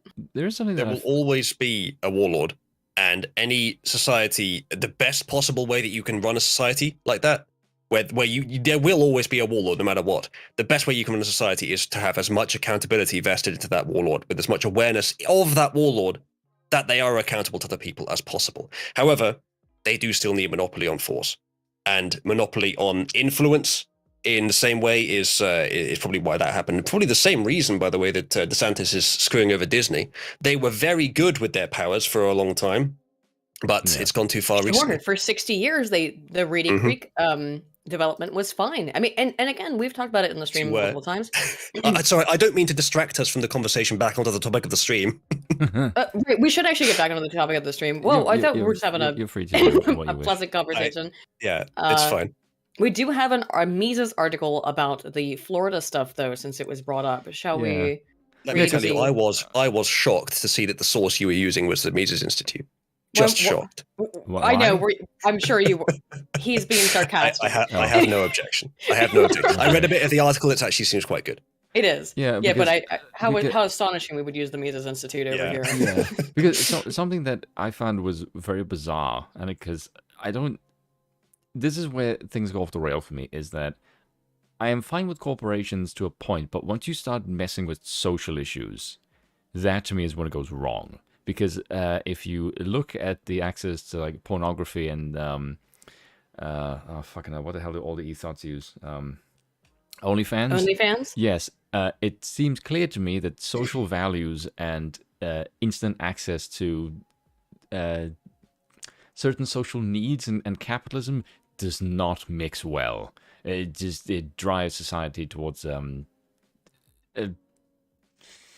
certain level of degeneracy that I don't think is good for the social order. And so, however, we might not have realized, or not as many of us might have realized, that was such a problem, if not for it being demonstrated. I think that's why it's a good thing that these things actually happen. Again, on an individual level, it's horrible, but on a collective level, it's necessary for it to happen sometimes. Yeah, I do agree, but the main thing that always worries me is what is the mechanism that is used to pull it back? A consolidation period, as I call it, will happen after the crisis that follows the experimentation period. I expect that the MAGA conservatives represent a group that will adhere to principles and restrict as much experimentation. Now, I'm expecting the pendulum might swing back too far, but I'm not thinking that's especially likely. I think it might actually be quite balanced when the next era arises. You're very optimistic, I've noticed. I certainly hope you're right, though. Yeah, I've so far my pessimism has not proved accurate in the long term. Many short-term things have happened that have been fucking terrible, but they haven't really added up to problems getting vastly worse. I see a positive trajectory overall. It's just that, for one thing, like Narcus Before the Dawn is a common expression that I don't think is necessarily true, but I think it's true in reality. The intensity of the resistance will grow higher and higher until the closer they are to losing. It's like a cornered animal. Any moment, by the way, could be the critical mass. Any moment. It could have even happened yesterday. It could have been when Elon bought Twitter. At any moment could be the critical mass. I'll only tell you I wish I had that optimism, and I'll tell you why I don't. And the reason why is I would love for it all, and of course it is always darkest before the dawn. But my fear is the plans that the left has put in place over the last 20 years to indoctrinate the youth. And that would mean that anyone under the age of, well, our age pretty much, has gone through, particularly very young people now, have basically gone through what can only be described as extreme leftist indoctrination through the public education system. Haven't you heard conservatism is the new punk rock? I know. And psychological reactance research dictates that, of course, people will fight against what their parents believe in, and we have to hope that that's the case.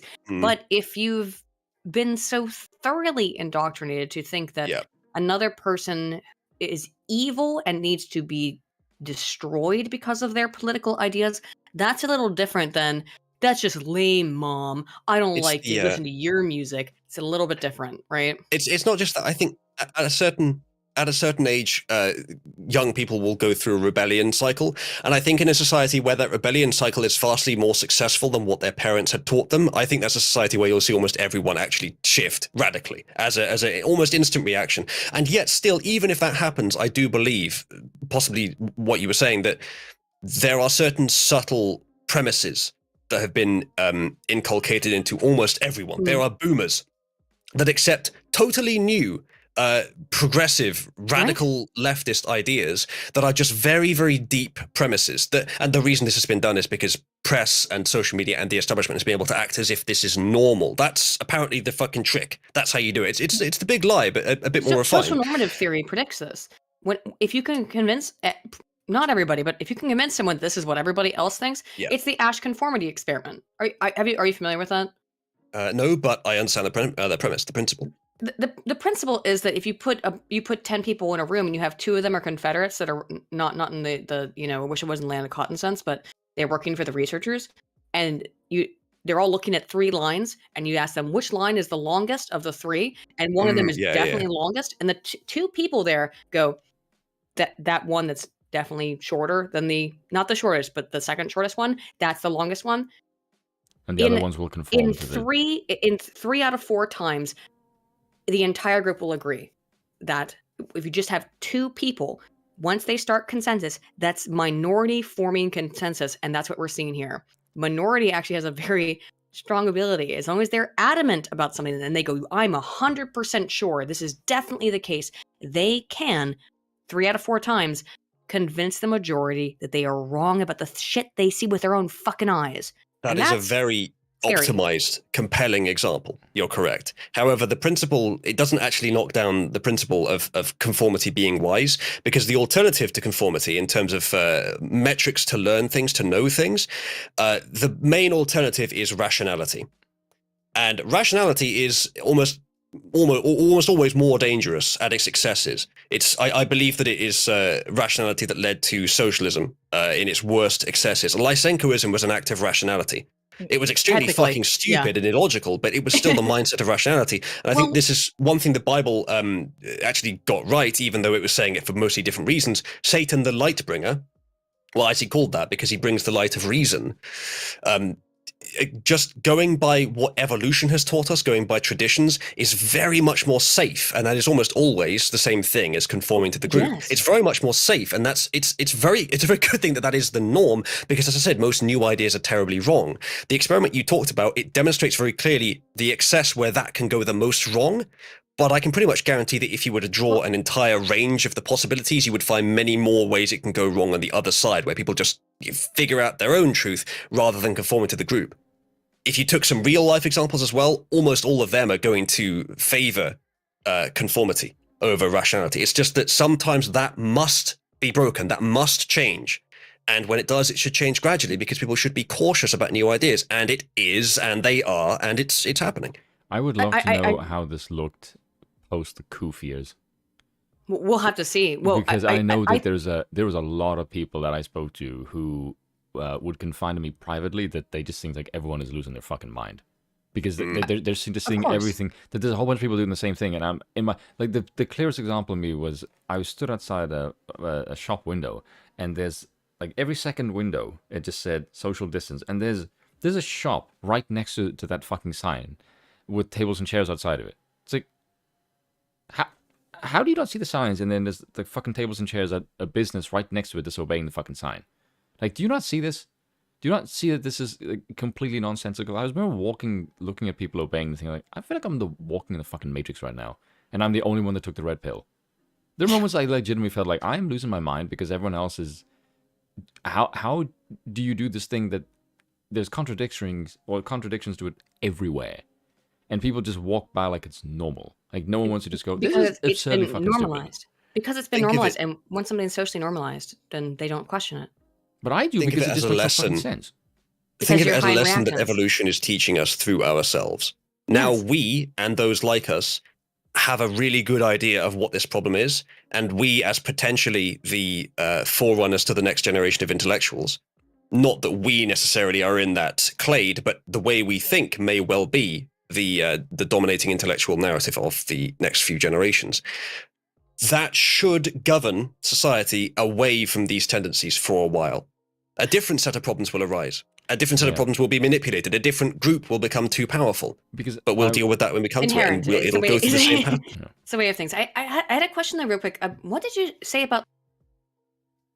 Sorry, I muted myself like an idiot. What did you say about Lysenko, though, that those were bad ideas and that people didn't believe them, though? Or what was... I'm trying to reiterate, because I've lost my train of thought.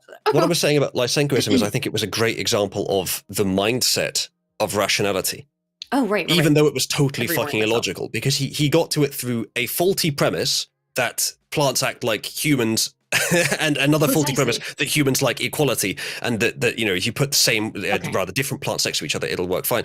He worked through that with absolutely no reference to experience, tradition, anything that had come before, any precedent, just pure reason. What it actually wasn't reason, though. in Lysenko's case, it was pure ideology. You know the reason why Lysenko did all that is that he was trying. Okay, right. That's why I was getting to is that Lysenko did all that because he was trying to prove that communism worked in plants, right? Yes. And I think that's what we're also seeing in some of this CRT stuff is that like, oh look, we can take this crap that we've invented at universities that we have no empirical research on because of course we don't believe in empiricism, and we can put it into children's schools. The other thing I wanted to bring up though that I think is a little bit because the COVID was also brought up. I have to write notes down for myself or I'll forget what people say. One of my fears about the generations coming forward is that let's hope that they've learned. My fear, and I'm going to give you the black pill here, is that the current data coming out of like the Netherlands and a bunch of countries in Europe, at least so far, have shown that children have learned absolutely nothing. So if you are in 5th grade right now, you are at the same level as you would be if you were in 3rd grade. So 5th graders are testing at 3rd grade levels on average. That means for all of them. And then also we've seen of babies that were born under COVID have a 10 IQ decrease. So the average IQ of a baby born under COVID is 90 rather than 100. So that's scary. The consequence of that may be that they use their IQ less and they use their instinct and common sense more, which actually is what the world needs right now. It's exactly what you'd expect for a consolidation period. It's probably the first time in history we've measured it after for such a clear pattern. Maybe you could see the same pattern with World War II. Maybe there was an IQ decrease. For example, a lot of people who were capable, even if not necessarily intelligent, went to war and died. Maybe that's what happens. Maybe that's what's needed for a conservative period.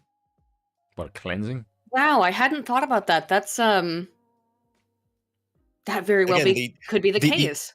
The collective positive evolutionary lens is my favorite. It's not just because it's nice, it's because it also actually reveals things that are true most of the time. I think that it's the dominant philosophy that guides how humans actually act. I don't think we act in our own benefit. I think we act mostly in the benefit of the collective. Why do people express anger so visually when they get angry? It doesn't benefit them at all. It doesn't even benefit other individuals. It's a social signal, just like a dog's tail. Most things we do are social signals. Yes. It's for collective benefit, even against our own benefit.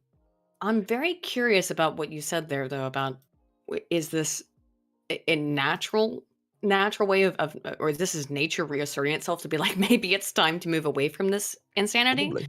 Like, think of it as it's a system. The grade, that stuff, that's completely because of the lockdowns, but the 10-point IQ decrease, I'm not sure. That I can't explain that. That is a result of the lockdown. It's we are a species that's highly adaptable. That's the only reason we're the dominant species. Precisely.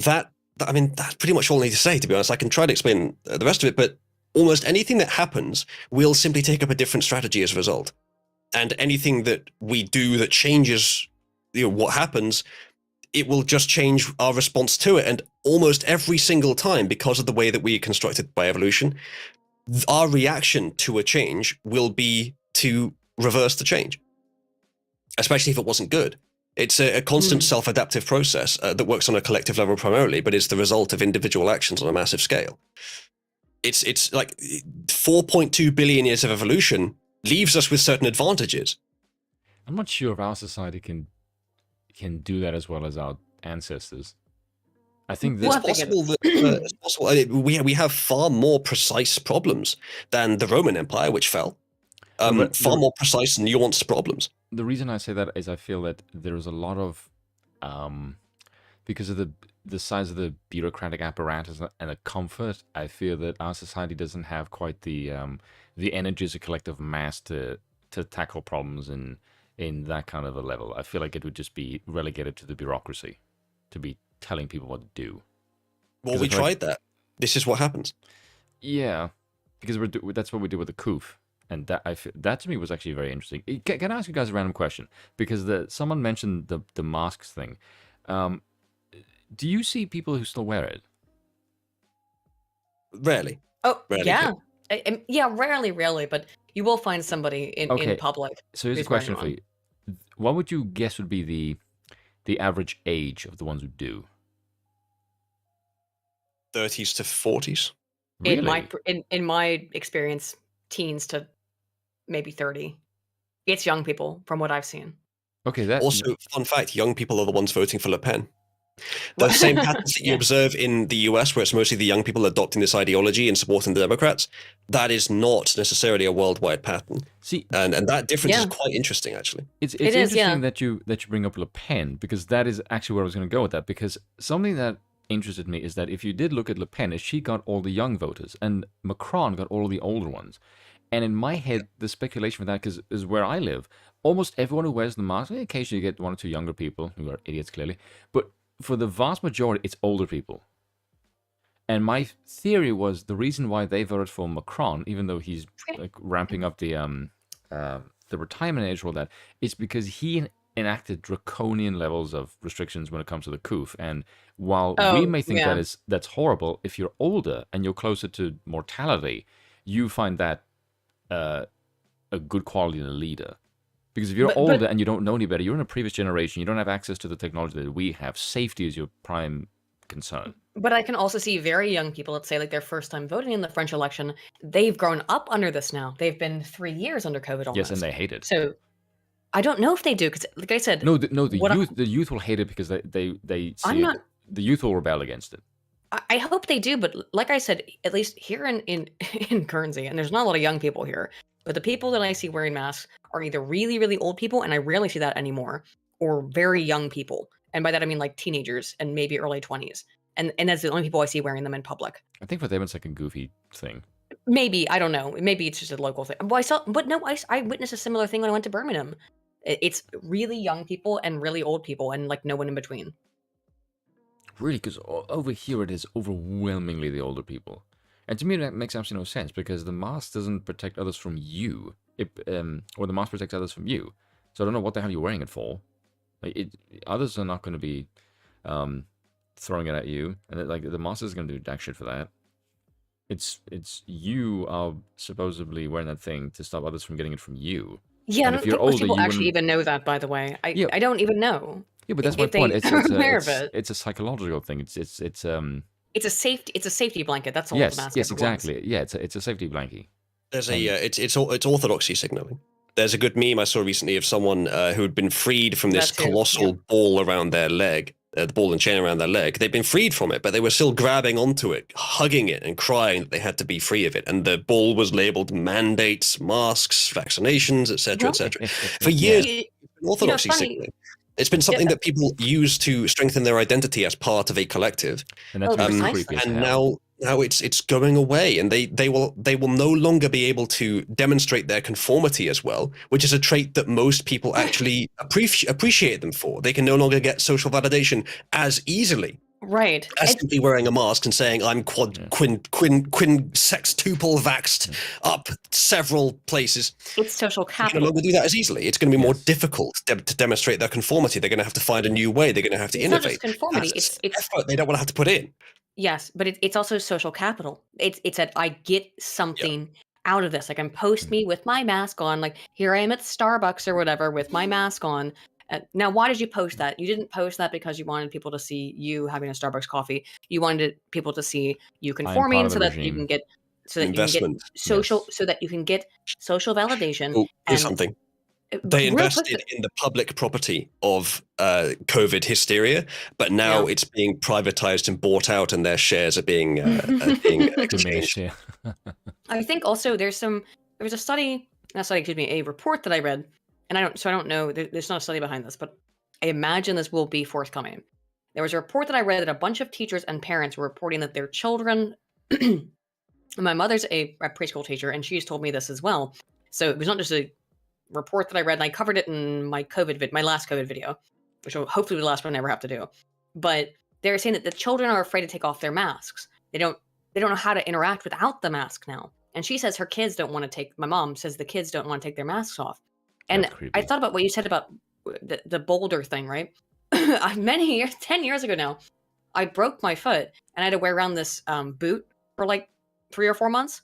And then sometimes even after my foot was healed, I'd put that boot back on just because I was like afraid that I'd re-hurt my foot when I was walking around my apartment or something. Like I put the boot back on and be like, just in case I don't want to fall and hurt my foot. And it's a safety blanket, right? I think at this point, a lot of this is safety from a fear that's been induced by society. It's a uniform. Yeah, that too. It's definitely a uniform. It's definitely a uniform. But I think it also gives people my foot at that point was fine. It was at that point no more likely to re-break than it is now. But it took me like a year to get over sometimes putting that boot back on, just because in that case it was a real issue. I had to wear it. It's a psychological reaction. I remember Molbug said as well. Psychological thing though, yeah. Yeah, it's also a way that people exercise power. Because they can essentially bully other people if they didn't adhere to the groupthink. I think that's what's happened on a larger scale too, not just with COVID, with the progressive ideology. I think probably the reason it's been done is that now you can have anyone. The reason it's so self-contradictory as well is you can have anyone. All they need to do is convincingly clad themselves in the clothing of the ideology, and they're immune from most criticism, which is why you see all corporations using rainbow banners. I think most of this can be explained by monetary means. I think we can go further. I think YouTube, for example, people have known for a long time that on YouTube, you are the product. You're being sold. Your attention, your time is being sold to corporations who advertise. By YouTube, you're the product. And thus, they would want to improve you as a product, have a product line that makes modifications to the product before it gets sold. If you just expanded that idea to the entirety of society, including all other social media platforms, then that's part of what I said earlier about corporations gaining too much power. Because they've gained too much power, they are the only customers in society right now, or the main ones. And so other corporations can only gain money by appealing to them, the pseudo-monopolistic corporations that have too much power. Because they have too much power, the society changes its entire form to serve them. And now we are the product, and social justice ideology is part of the product line, part of the manufacturing process. It's totally understandable why it came about. It's not very popular with because I think what social media does is it amplifies that, like the small fringe minority, yes. But the vast majority of people hate that crap. Yeah, but demonstrated by the results of the 2020 election. Yeah, the real result. Case in point. Well, Dr. Noel Neumann proposed a Desantis' popularity hypothesis called the spiral. Dr. Noel Neumann proposed this hypothesis called the spiral of silence theory. And what she suggested there is that if you're in one of these filter bubbles, and let's say like social media is a filter bubble, up until very recently, Twitter has been an extreme filter bubble because anyone who has a dissenting voice is either shadow banned or just outright banned.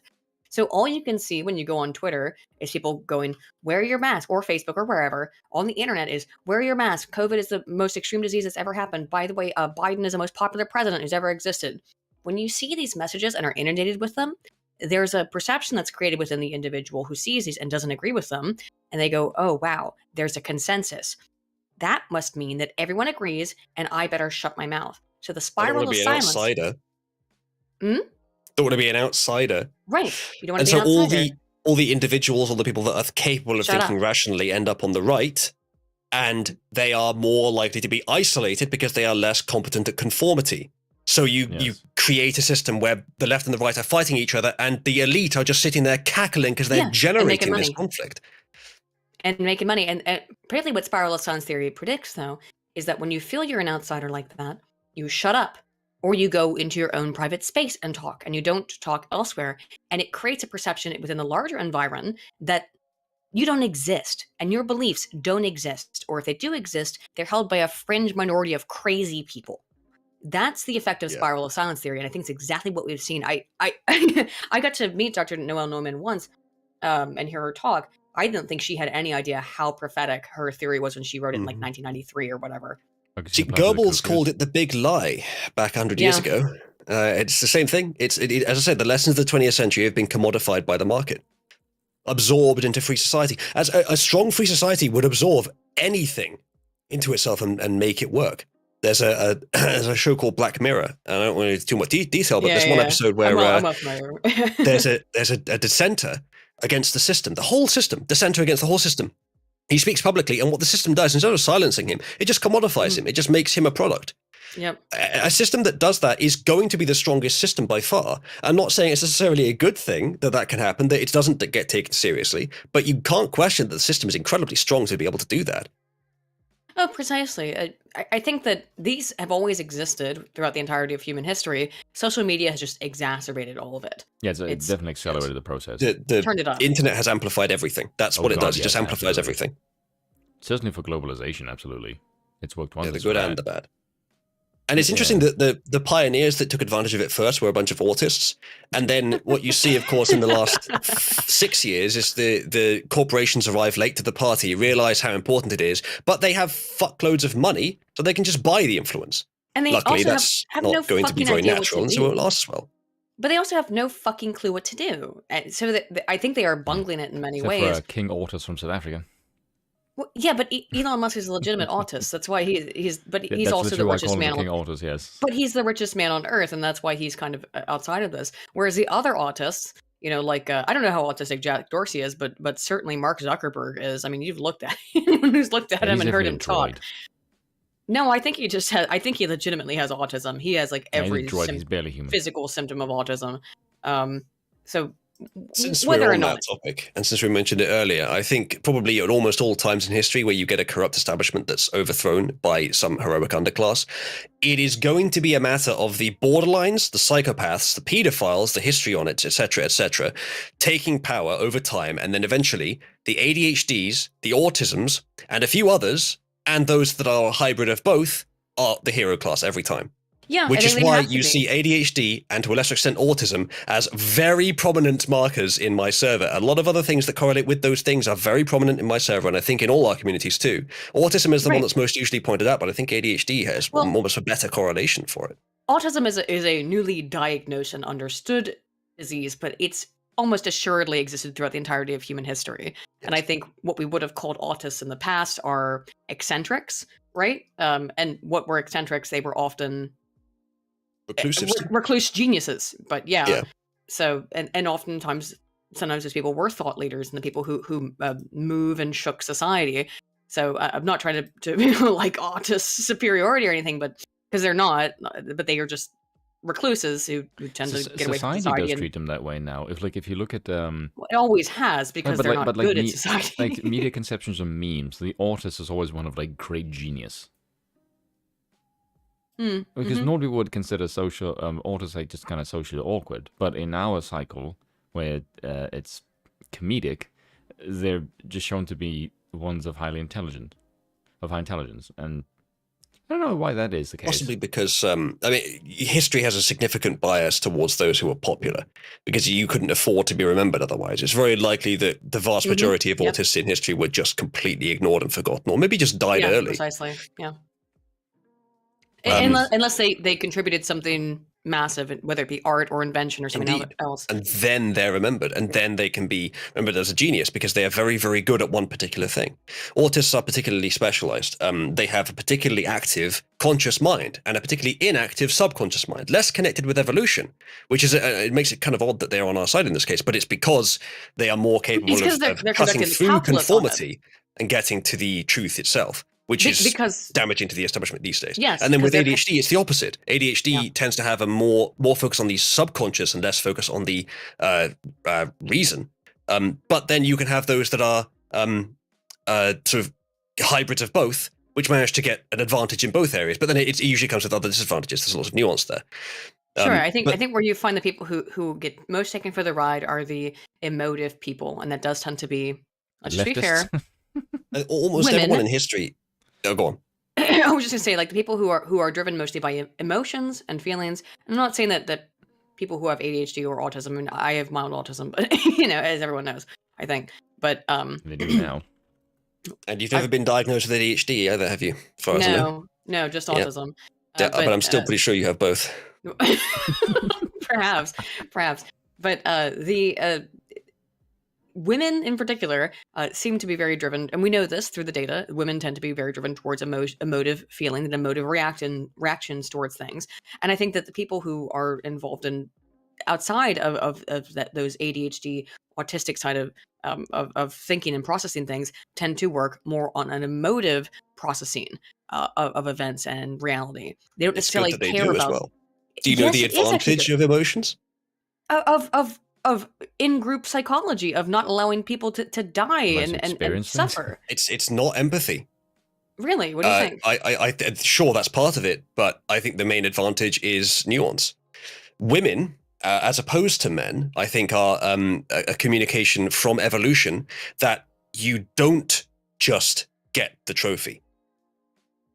you have to go through the nuanced steps. You have to understand the problem before you approach it.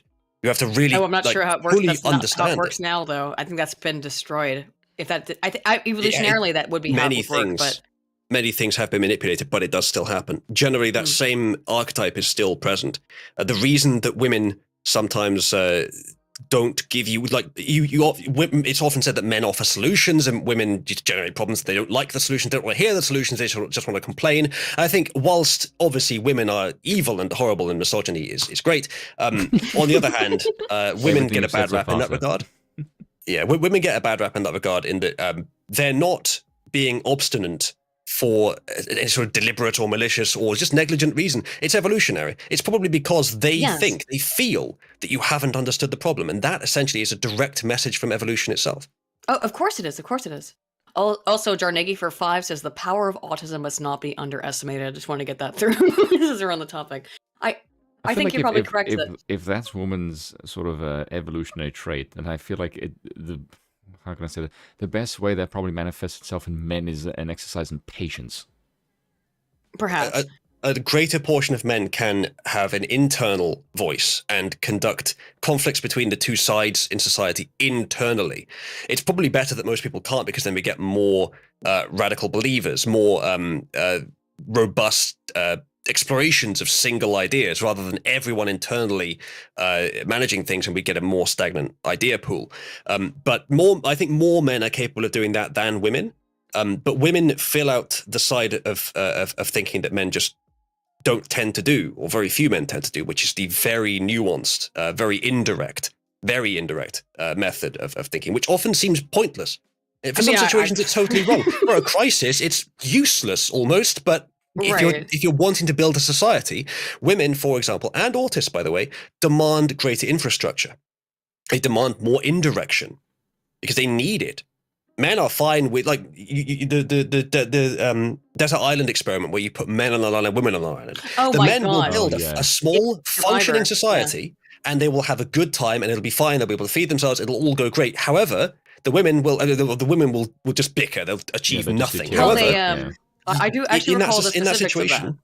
If you were to leave that experiment running for months at a time, I don't think the men would ever really change what they were doing. They'd be fine with what they have. However, if you mix the two in a hybridized way, not like an impure, corrupting way, but if you actually manage to make it work well, what you get is the men generate the society, and then the women nag the men to generate a better society.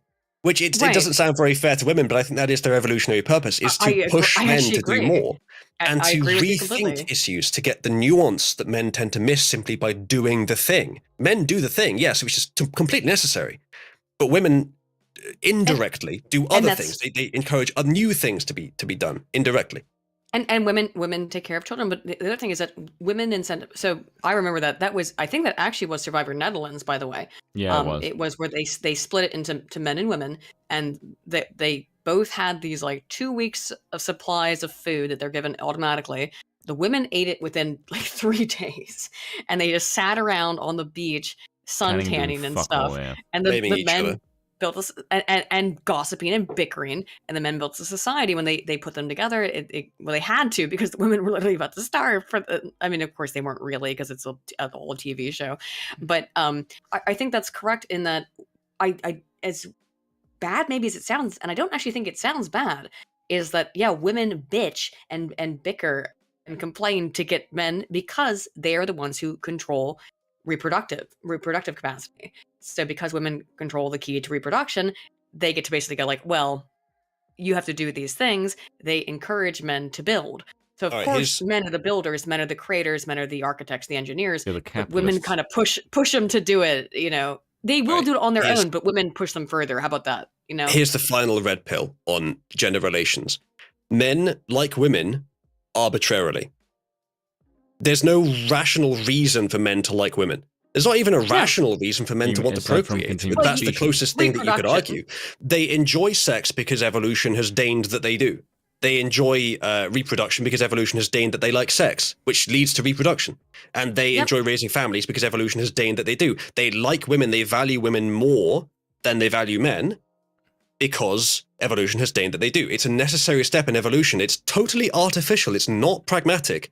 It's not like efficient. It's not economical. Well, it's not pragmatic. But it is deigned. It's necessary to run a species. Yes, it's not pragmatic from if you're looking at it from let's say a higher level and you're looking down. A purely logical or economical perspective, yeah. But from our species perspective, it's 100% logical. Yes, on a collective level, exactly. Yeah. So the individual modifies for the collective. The individual is less natural, but it is less self-benefiting for the benefit of the collective. How big is the collective, though? It depends.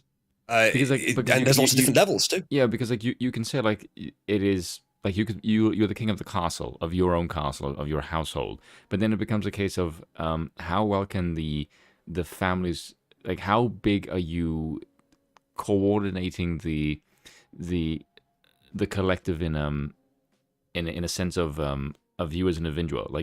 You can generate a good family, and that's maybe only 3 or 4, and the collective can just coalesce based on the smaller group, and then they just organically push it. There's no unifying force that pushes the collective in a state kind of way. This is more like an anarchic model now that I'm saying it out loud, but you know what I mean. What is the? Unfortunately, I don't know what you mean. I wish I did. No, I mean in the sense of the society. If you were to make the society, how big is the collective that you are influencing?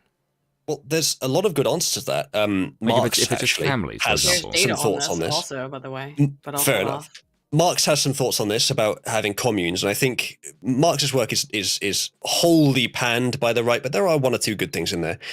His idea of having communes, I think social pressure is the first group regulating force.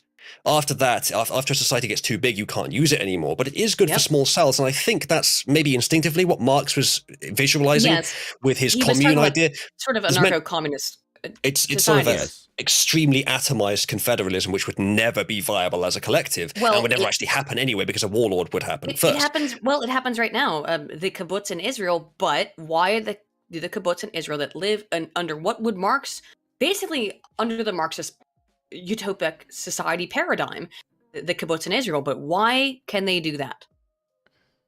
Why can kibbutz in Israel live under the pure anarcho-communist utopia? Why can they do that? The big walls of American money around Israel, possibly? That would be one. Yeah, that'd be one. Yes. Yeah, it doesn't defend itself, and it doesn't even defend itself internally, because I think in those communes, a warlord would still rise up. But if you have laws instituted by an existing strong collective, then you could do that. It's at the collective's detriment to have that kind of society, but you could do that. It's basically Neolithic. In small cells of human activity, it will almost never produce anything useful to a larger, more modern society. But that I think is at the beginning of the answer to your question, Spoon, is that societies up to a certain size, up to maybe a couple of hundred or maybe even 1,000 people, can work merely on that social pressure alone. But beyond that, it doesn't scale well. Beyond that scale, different principles have to come into place. And these are issues that, problems that we solved hundreds of years ago, but they are still relatively new in the history of humankind. Cities are somewhat of an innovation evolutionarily, about 10,000 years ago. They use a bunch of different arbitrary measures to maintain a society over a large area. And we are currently going through what could possibly be the first big innovation on the way societies exist since cities. And maybe nations is the next step up. But now we're on to the challenge of globalization and how far we go with it and what needs to be kept and what needs to be dropped. And what's so astonishing about that, to me, as someone who studied evolutionary psychology, is that, as you brought up, the idea of a city is about 10,000 years old, probably good. Maybe if you go back to some of the early ones, maybe 15,000 at the upper echelon of that. That's nowhere within the time span that would be necessary to create large-scale genetic influence and differentiations in terms of evolutionary advancement. You might have some, but not large scale. For the most part, humans are still operating off of things that are very, very old, right? Every generation is merely operating on the momentum of the previous one. None of this is for certain. There's no platforms except the ones we build for ourselves on purely the momentum of what the previous generation did. It is a self-perpetuating machine, but there's no constants. Nothing is certain. We just happen to have got here with the basic rules that we started on. Yes. What was it? Thomas Sowell's quote? Is it freedom is one generation away from extinction? Yeah. Yep. And what I was trying to bring up there, though, is that we forget how quickly human society has evolved. This whole idea of the internet and virtual reality and all this kind of stuff, we have no actual idea how that will affect the human brain longitudinally. Now, I've read pretty much every study that has been published on the internet and human communication, because that's my area of expertise, is the internet and human communication. I don't know. If the logs in Fallout vaults or anything to go by, not well. Dumb, lame and gay. But that's my area of expertise. And what we see constantly in that research is that the human brain is not evolved to be able to understand the concept of the internet. And we were not evolved to be able to communicate in this way at all. So that's going to take a very long time for that to adapt. And I don't think in 10,000 years you can adapt to the idea of a city. How can you adapt in 50 years to the idea of mass communication? That's why the technology is scuffed. The technology itself could have been implemented in any number of different ways beyond our current imagining, but it was implemented in a way that makes the most sense for our activities, for what we actually want to do. Now, that's obviously subject to a lot of manipulation, especially today. Yes. But gradually what will happen, I think, is even if humans can't evolve to fit the internet will evolve to fit humans, which it already has. It'll be to a greater extent as time goes on. These problems will solve themselves, I think. We just need to continue pressing ourselves through that keyhole. As I said, it's maybe a nice idea that unfortunately, a lot of thinkers have these days on the right, that we can just abandon the advances and imagine that the Industrial Revolution was overall disadvantageous, or the Enlightenment was disadvantageous, or all the novel innovations were disadvantageous. But as I say, I think that's cowardice. I think that's a failure to face the challenges that we inevitably must face. We are, whether we like it or not, competing with the universe. Our species will never stop doing that. It's probably not incorrect to believe that maybe that, let's say, the Enlightenment and that the advent of the technological revolution were negative things for the species. They've happened, and therefore it's pointless to debate it. That would be, because I could certainly make the argument that the Enlightenment has not been as positive as it has been portrayed. But the question I would ask then is just what's the goal? What are we aiming for? Are we aiming for just an idyllic, static civilization, like the hobbits are depicted in the movies?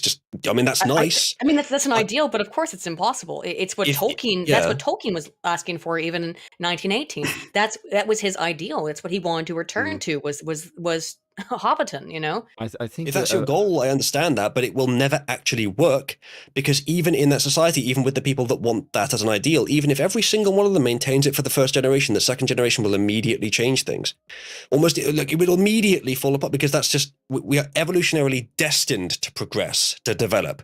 It's never going to stop unless we fundamentally change human nature, and that would be a much worse idea than just advance. We have to face these challenges, and I think the more things go wrong, it's just a more complex challenge. We have to face them. It's inevitable. I think it's more a question of what makes society happy.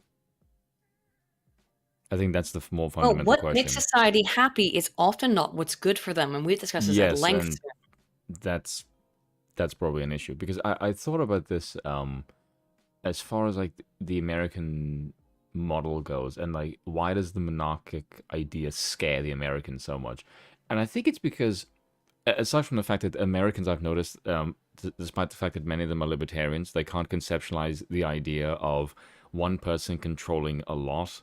In their mind, it's always like, oh dear God, it is the entire apparatus now controlled by one person. If you think about that, well, if all the bureaucracy is gone, they can't even exercise the power. So that doesn't even make any sense in a concept. But I think it's because there's a certain type of social aspect in our societies that people, I think, largely neglect when it comes to cranking out good leaders. Because I feel like if you even conceptualize of a king in your head, even if you watch tales of a king in modern depictions of it, the king is always one of great nobility, of honor and duty. And if you look at a president or a politician, they don't have any of those qualities. Like, can you conceptualize of a great statesman being produced with the social values of today? Because I'll be honest, I can't. Well, it's a good thing that they get cycled out regularly then, especially for a time when we are moving faster culturally, maybe a factor of 10 than we ever have. Okay, I agree with that, but my problem with it is if you look at the apparatus of the American model right now, it's exactly the same thing as it was when Trump under Biden, but Trump handled it significantly better. And what's weird to me is that Trump wasn't in the apparatus and he handled it much better. So evidently you need to be outside of the apparatus to handle it well, which makes no fucking sense. The problem is the apparatus has been bought. Yes. And it's not normal. It's normal within almost every person's living memory, sadly. But that shouldn't be considered the normal state of democracy. The last 10 years especially has been a total shit show. It's very easy to criticize democracy right now, but it's not a criticism of democracy because the more bad things get in this democracy, the less democracy there is. Things got particularly bad when they overruled democracy at exactly the same time. It's since 2020, the US has been an oligarchy, not a democracy. I think the US has been an oligarchy since before that, although, of course, the election of Trump would You've been an oligarchy for fucking decades. I'm saying that the election of Donald Trump would seemingly disprove that hypothesis. However, I think Trump's election actually came as a shock to the oligarchy. I think they truly had no idea that it was possible for him to win, that there would be such a groundswell of support for this guy who they ran their hit pieces on and they thought was so thoroughly unlikable because, let's be honest, Trump's done a lot of things and says a lot of things that are unlikable. He's abrasive and brash, and it turned out that actually is what people like in some ways. But that's good because people find that effective. Yeah, they thought he was an effective leader because even if his companies had gone under in the past, they were like, well, they've gone under. But that's the thing. I feel like a lot of people, if they listen to a leader, they don't like the polishness because they feel like it's slimy. And it's not who they really are. Whereas someone who comes out like a brass pair of fucking balls and then just beats over the head with it and just says like Mexicans are rapists and killers and some are good people, but they suck as a people and we're better. Like that makes people go, holy shit. Stability is quite valuable, but it has its edges, and we hit one of them in 2016 where people got sick of the same old thing with none of the problems being solved. Complacency is part of it, and it induces resentment, and at one step, which is a critical mass, you get Trump. You should have got Trump twice. You did get. And then after him, after another 4 years, that might have been enough to just crush the establishment's power. I don't know if another 4 years under Trump would have done it, but it's quite possible. They certainly fucking thought it would. So which is why they rigged it. So after that, it might have been someone else. It might have been DeSantis after that. And that would have been unstoppable at that point. I think it's possible the psychological reactance might have been exacerbated by another 4 years under Trump. However, and I think that was why the left felt that they so needed to fortify the election, right? Is that we can't allow this to happen. We can't allow him to continue being good. We have to make sure that we get rid of this so there is no movement in this direction. That, however, may have created its own psychological reactance, but what they have done instead is created their form of psychological reactance in people by saying, look at how terrible we are. But it always reminds me, though, of a quote that I heard from Sebastian Gorka when I was at CPAC, I think in 2017. And I bring this up often, but he said something like, and you can find this on the internet. I think it's CPAC 2017. Look up Sebastian Gorka. And he said, sure, he's a billionaire, playboy, who, can do whatever he wants. But he talks just like me. He acts just like me. And that's why people liked Trump, because he was relatable. Because yes, he's a billionaire who's got an insane amount of money, but he acted like a normal human being. Whereas other politicians act like weird robot fake people. And it's not relatable. Even when they try to act relatable and they go out and kiss babies, people at this point, with any degree of media literacy, understand that that's all fake, it's phony, it's bullshit, right? Well, since there's a lull, would you like to read this Mises article? And by the way, Uzalu, feel free to leave at any time. I don't know when we're going to stop, but we'll Well, I've been hoping that you would give me permission to leave, you bastards. I've been waiting for it for hours. Oh, have you? No, I think it would be a little uncouth for me to come onto the stream to read an article with you guys, spend 2 hours wasting your time by chatting, and then never read the article. Unless you would like to watch videos instead, because I got some. Spoon, can I instead subject Uzalu to horrible videos? See, this is how you know she's bad, because she punishes me with this crap, and now she's going to punish me as well. I would hate for the video thumbnail or title to have been false advertising. Well, it doesn't matter, but it does kind of matter, I guess. But overruled here. Fuck you. So here, okay, on the Florida topic, which was the topic, we'll eventually get to the Mises article. We will eventually get to the Mises article, but here, Uzalu, because you're our guest, I will give you a choice. Whose take would you like on the Florida cursed topic? Choice? Whose take by the way. Would you like to hear? The View, Vosh, Hassan Piker, The Young Turks, or Stephen Colbert? None of those are good, by the way. They're all shite. Oh no, I said it was not a good choice. I think I would like terminal cancer instead, please. Yes, but these are all terminal cancer. Okay, ask the chat. I can't even decide which one is worse. I know. They're all so bad. Some of them are longer than others. I'll put it that way. Hassan just offends me that he is able to speak. Me too. Vorsh is a pedo. I don't want to give him any more airtime. I think I would fucking shoot myself with the high pitched screeching of The View. What were the other options? The View, Vosh, Hassan, Young Turks, or Colbert. Okay, Jesus. Uzalu, I'll tell you what. Colbert's going to be he's going to try to be funny, and that's going to be more cringe. Great, so because I've edited that video. I am left in the dust with no choice. I'll tell you no choice whatsoever. I'll tell you which one is the least worse. The Young Turks. No, I'll tell you which one is the least worse. The View, because it's the shortest one. No, the Colbert one's the shortest. Of what?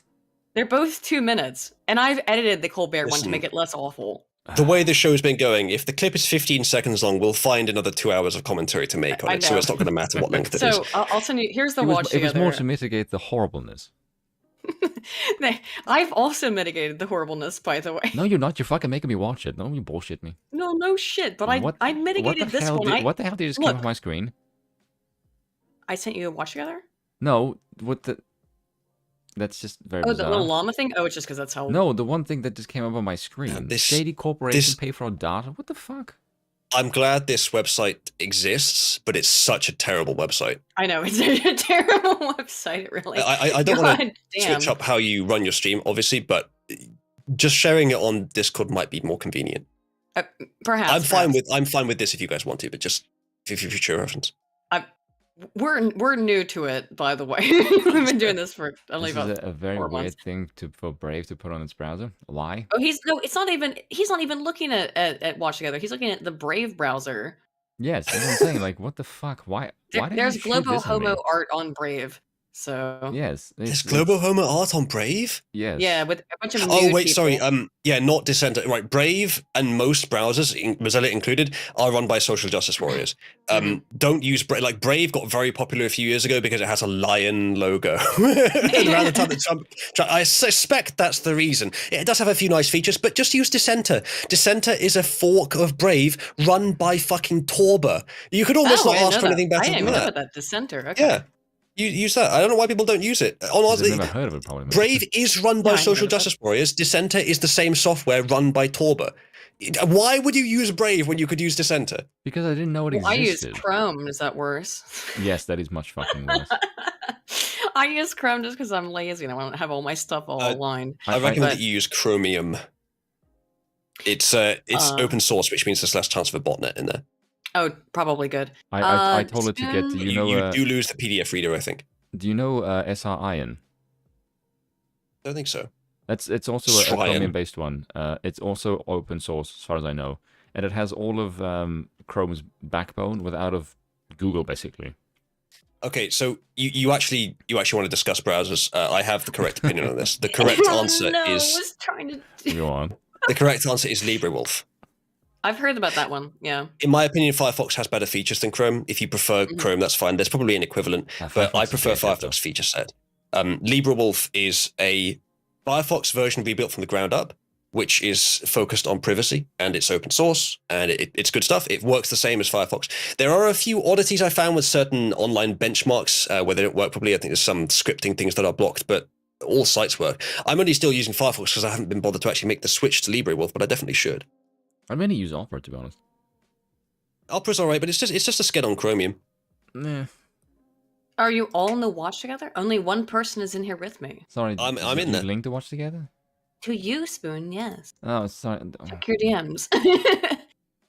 I'm gonna go with the one that was selected by our guest, which was the one I edited, which is the Colbert Show clip. as you can see, it's been edited a little bit to make it. I picked the Young Turks because I figured Colbert's jokes would be just too cringe. Oh, they're awful. Well, we can do TYT as well. Actually, I would say if we can watch anything else, John Idearola's take on Elon's takeover of Twitter is one of the funniest fucking things I've ever seen. So if we can do this, this is only play whichever one you think is best. Well, this is only 2 minutes, and I've put a hilarious editing over it. Because I don't know if you know this, although I'm sure that you do.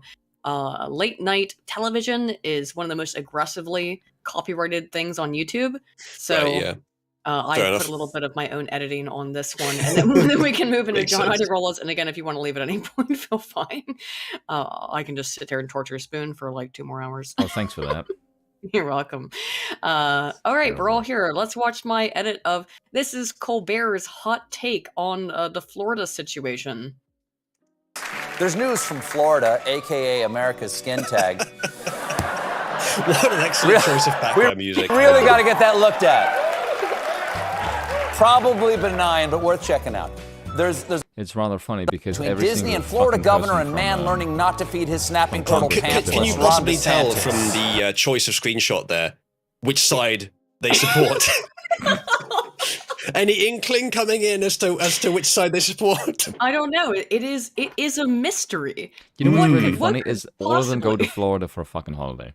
Of course they do. They own property down there too. Bunch of fucks. Zelensky's got property in Florida. I just tried to put some emojis on the screen to illustrate how funny Stephen Colbert. It is actually more funny than him.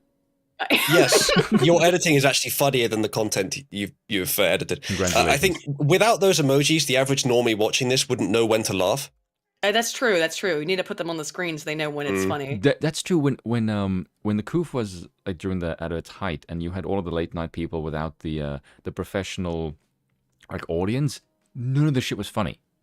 It was like, dude, your show is shit. They put in. They had like. Did you see some of the times when they had like their own like directors and producers in the audience? You hear like a couple, like 5 claps from like. Yeah. It's like a Biden rally. You know, I think the audience laughs that they put in, that they've been putting in quote unquote comedies for decades, is performance enhancing drugs.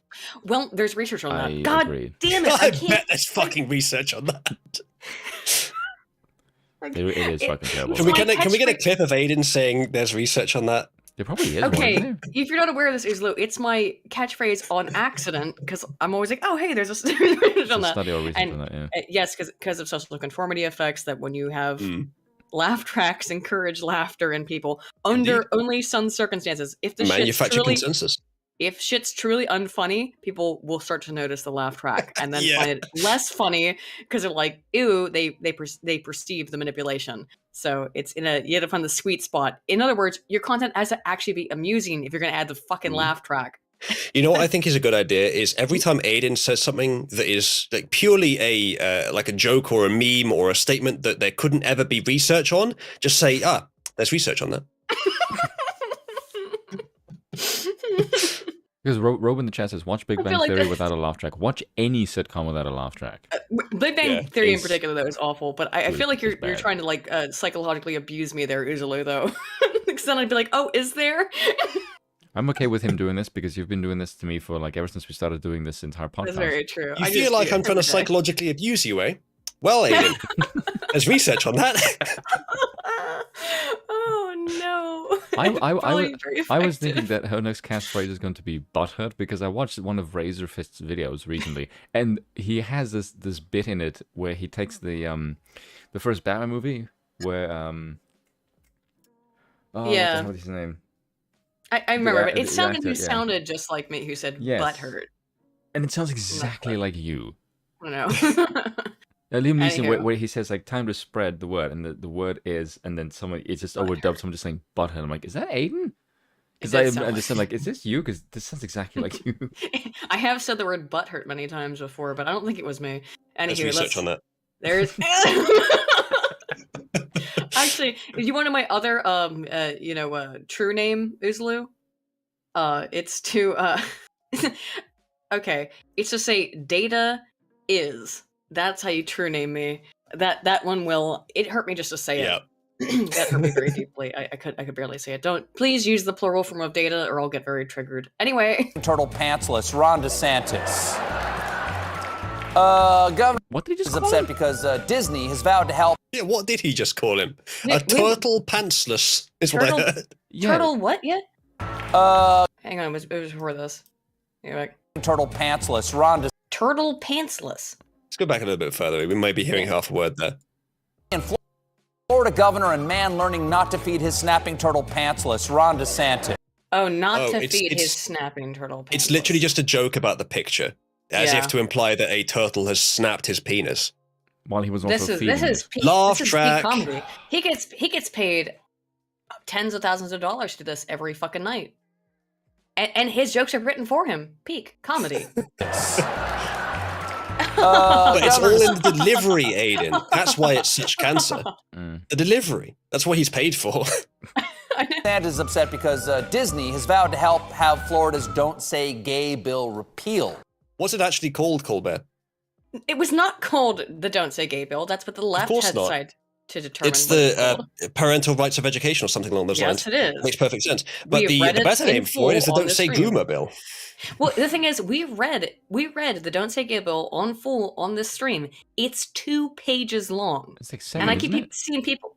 No, we read the full thing. I mean, the other stuff, there's like a bunch of fluff, but the actual part of the bill that matters is 2 pages. And we read it on this stream a couple weeks ago. And you know what's funny? It doesn't even say gay in the entire fucking bill. We should tell you the people who oppose the bill don't even read the fucking bill. But Spoon, they didn't say gay in the whole bill. So let's research on that. It's technically correct. You're going to piss me off. The thing is, when you say it, it's extremely valuable. So I don't want to stop you saying it, but it is kind of funny anyway. It's funny. So we read the whole thing. The entire actual legislation. The entire actual legislation is 2 pages long. So all these people who are like, oh, I don't know. I heard this about it. Now read it. And unless you're illiterate, read it. Imagine, if you will, if let's say Elon Musk wanted to use the power of Twitter to stop the US from passing some legislation on, say, I don't know, environmental climate change. How do you think these people would react to that? They would lose their fucking minds. But because Disney's doing it. Yeah. Maybe, yeah. It'd be interesting to see. All I want to say is on the topic of annoying you, is that Data is a Star Trek character from TNG. He is, though. Data is a great Star Trek character from TNG. Data is my favorite Star Trek character from TNG. I like the way that you are purposely ignoring what he's trying to do. but Data is my favorite. And there's research on that. There is research. Actually, there is actually research on that, and that Data is often rated as the favorite character from Star Trek: The Next Generation. So there's research on the fact that Data is the favorite character. I hope you break her, mate. Data are a very good character. Yeah. There we go. There it is. Now you've ruined it. I don't know why that's why. I think it's just from being in doc school for too long. That one broke me first. Oh, now it's this way. He's got to get his. DeSantis. That was so funny. DeSantis wants Disney to return to celebrating traditional family units. 1 woman and 7 dwarves as God intended. God. What's that joke based on? Nothing. It's a Snow White joke. It's Snow White. Yeah, there must be something to it. There's some reason. No, as God intended. They just have to. What is implying that God wrote the? Well, by the way, it's a Disney movie, though. It's a Disney movie, though, which is. DeSantis is going against Jews, Disney. Not even God. Disney is antithetical to DeSantis in this conflict. So him bringing up a Disney film is absurdist. Yeah, maybe that's the point. Hold on, let's go back a little bit. Maybe we missed something. DeSantis wants Disney to return to celebrating traditional family units. 1 woman and 7 dwarves as. Right. So I can see why he's saying this now. He wants Disney to return to how it used to be when it made shows like this. So there is no actual effective, I think, which is when Snow White and the Seven Dwarfs came out, or something like that. There is no effective point behind what he's saying. It shouldn't be taken as a joke that makes a point. It's shallow. It's just a relational piece of comedy. It's just this is a family. It's an old Disney thing, so it works for a joke, but it doesn't work for the point. It's mostly quote comedy. He makes almost no points. I just put we keep getting copyright claimed for playing any kind of shit from these late night shows. That's just why I made this one clip my own way. Just so you know, adding extra audio on top might protect you from the copyright, but if you know how audio works, it's not too difficult to isolate an existing sound in it. I know it's not. The best way, or the most reliable, simple way, is to change the rate of the audio, change the speed. Oh, I've heard about that. Yeah, I've done that. I thought you can also add some sort of like micro flanger or one of the sort of chorus effects or something like that. Next time I'll do a flanger or something to make his voice sound silly. It will sound odd, yeah. So yesterday, Desantis moved to strip Disney of self-governing power. Now, what is Disney's supposed self-governing power? Are you going to ask Mr. Colbert whether Disney should have self-governing power, whether anyone else is allowed self-governing power? No. Whether maybe this is a monopolistic matter? The reason I wanted to play this video is because he makes some interesting points that are relatable to the Musk buying Twitter thing here. He hasn't quite made them yet, but it's pretty ironic, I'll put it that way. Well, since 1960, Disney's been responsible for local governance in and around Disney World, an area known as the 25,000-acre Reedy Creek Improvement District. In there, the company oversees environmental and land use rules, maintains all public roads, and provides fire and emergency services. Now, some question whether a private... Which they've all been able to do without having to pay, like almost any taxes. Comparatively to the amount of land and what they do on that land. But, cute. All right. The company should be allowed to self-govern. They get that through massive amounts of unbalanced trade, essentially, if you were to phrase it as a nation, because they have a huge commodity that vastly outweighs the land it uses. Precisely. We'll be wouldn't really work in a nation in general. It massively benefits Florida to give them this capacity to rule themselves, essentially. But until they decide politicians. That doesn't mean it would happen new. It wouldn't be implemented new. It's a historical thing. They wouldn't need to implement it now. Florida can't do this anywhere else in the U.S. They were given this special permission. They can't build a Disney World. Sorry, Florida. Disney can't do this anywhere else but Florida in the U.S. So they are really limited in that. If now that they've lost these protections, guess what? You can't get the stuff you were getting in Florida in any other state. And I guess you have to wait until DeSantis is gone because they can't rebuild. It's billions and billions of dollars they've put into Disney World. It's their most. I think at this point, their parks are their biggest source of revenue. Even through COVID, they still were. So we'll see. But Disney's done what no other company had. COVID did massively hit the tourist industry because these parks were mostly closed, both Disney World and Disneyland. So. But now people are dying to go back, and we'll see what happens. Has captured every single president. DeSantis made his threat yesterday morning, and Republican lawmakers delivered, quickly advancing a pair of bills targeting Disney within hours. The news now, this seems like a bit of an odd decision by the supposedly pro-business party. Poor innocent, hard done by Disney. Downtrodden Disney. I know, what... Tiny little innocent company who haven't done anything fucking weird. I'm not saying that we shouldn't respect whatever rights they do have. I'm just saying that trying to make them a sympathetic figure is not the sensible angle to take here, Colbert. How curious is this, though, that again, it's the left, as Colbert is, taking the position of being in defense of one of the largest corporations on Earth. Mm-hmm. Why are you doing that? Now he's going to be anti-Twitter. Because Disney is paying him. I know, but I think he says it here in the next couple seconds, where I may have already missed it because I'm just laughing at the stupid shit or got distracted. But he you'll hear him make arguments about like, well, Disney needs to be provided all these protections and stuff like that. Things he is now saying directly against Twitter now that it's owned by Elon Musk. So just put the things that he's going to say here and try to put them into perspective of Musk taking over Twitter. It seems like a bit of an odd decision by the supposedly pro-business party. Pro-business especially party. Considering Disney is Florida's in order for a business to flourish, it must have its own fucking state. Yeah. I mean, that's the ANCAP perspective, but he doesn't agree with that. I like the way that they seem to think that Disney is the only business in the whole of fucking Florida. It is the largest business. Does it like just by the way? Does it ever occur to you that if you were a free market capitalist, that it would behoove other businesses if one didn't have a massive fuck off advantage? Mm-hmm. There's lots of other competitors to Disney who are themselves big corporations, but they don't have a fucking independent state. Right. Well, Universal. I don't think Universal. They don't has the same rights as of course they don't have the same rights as the Reedy Creek.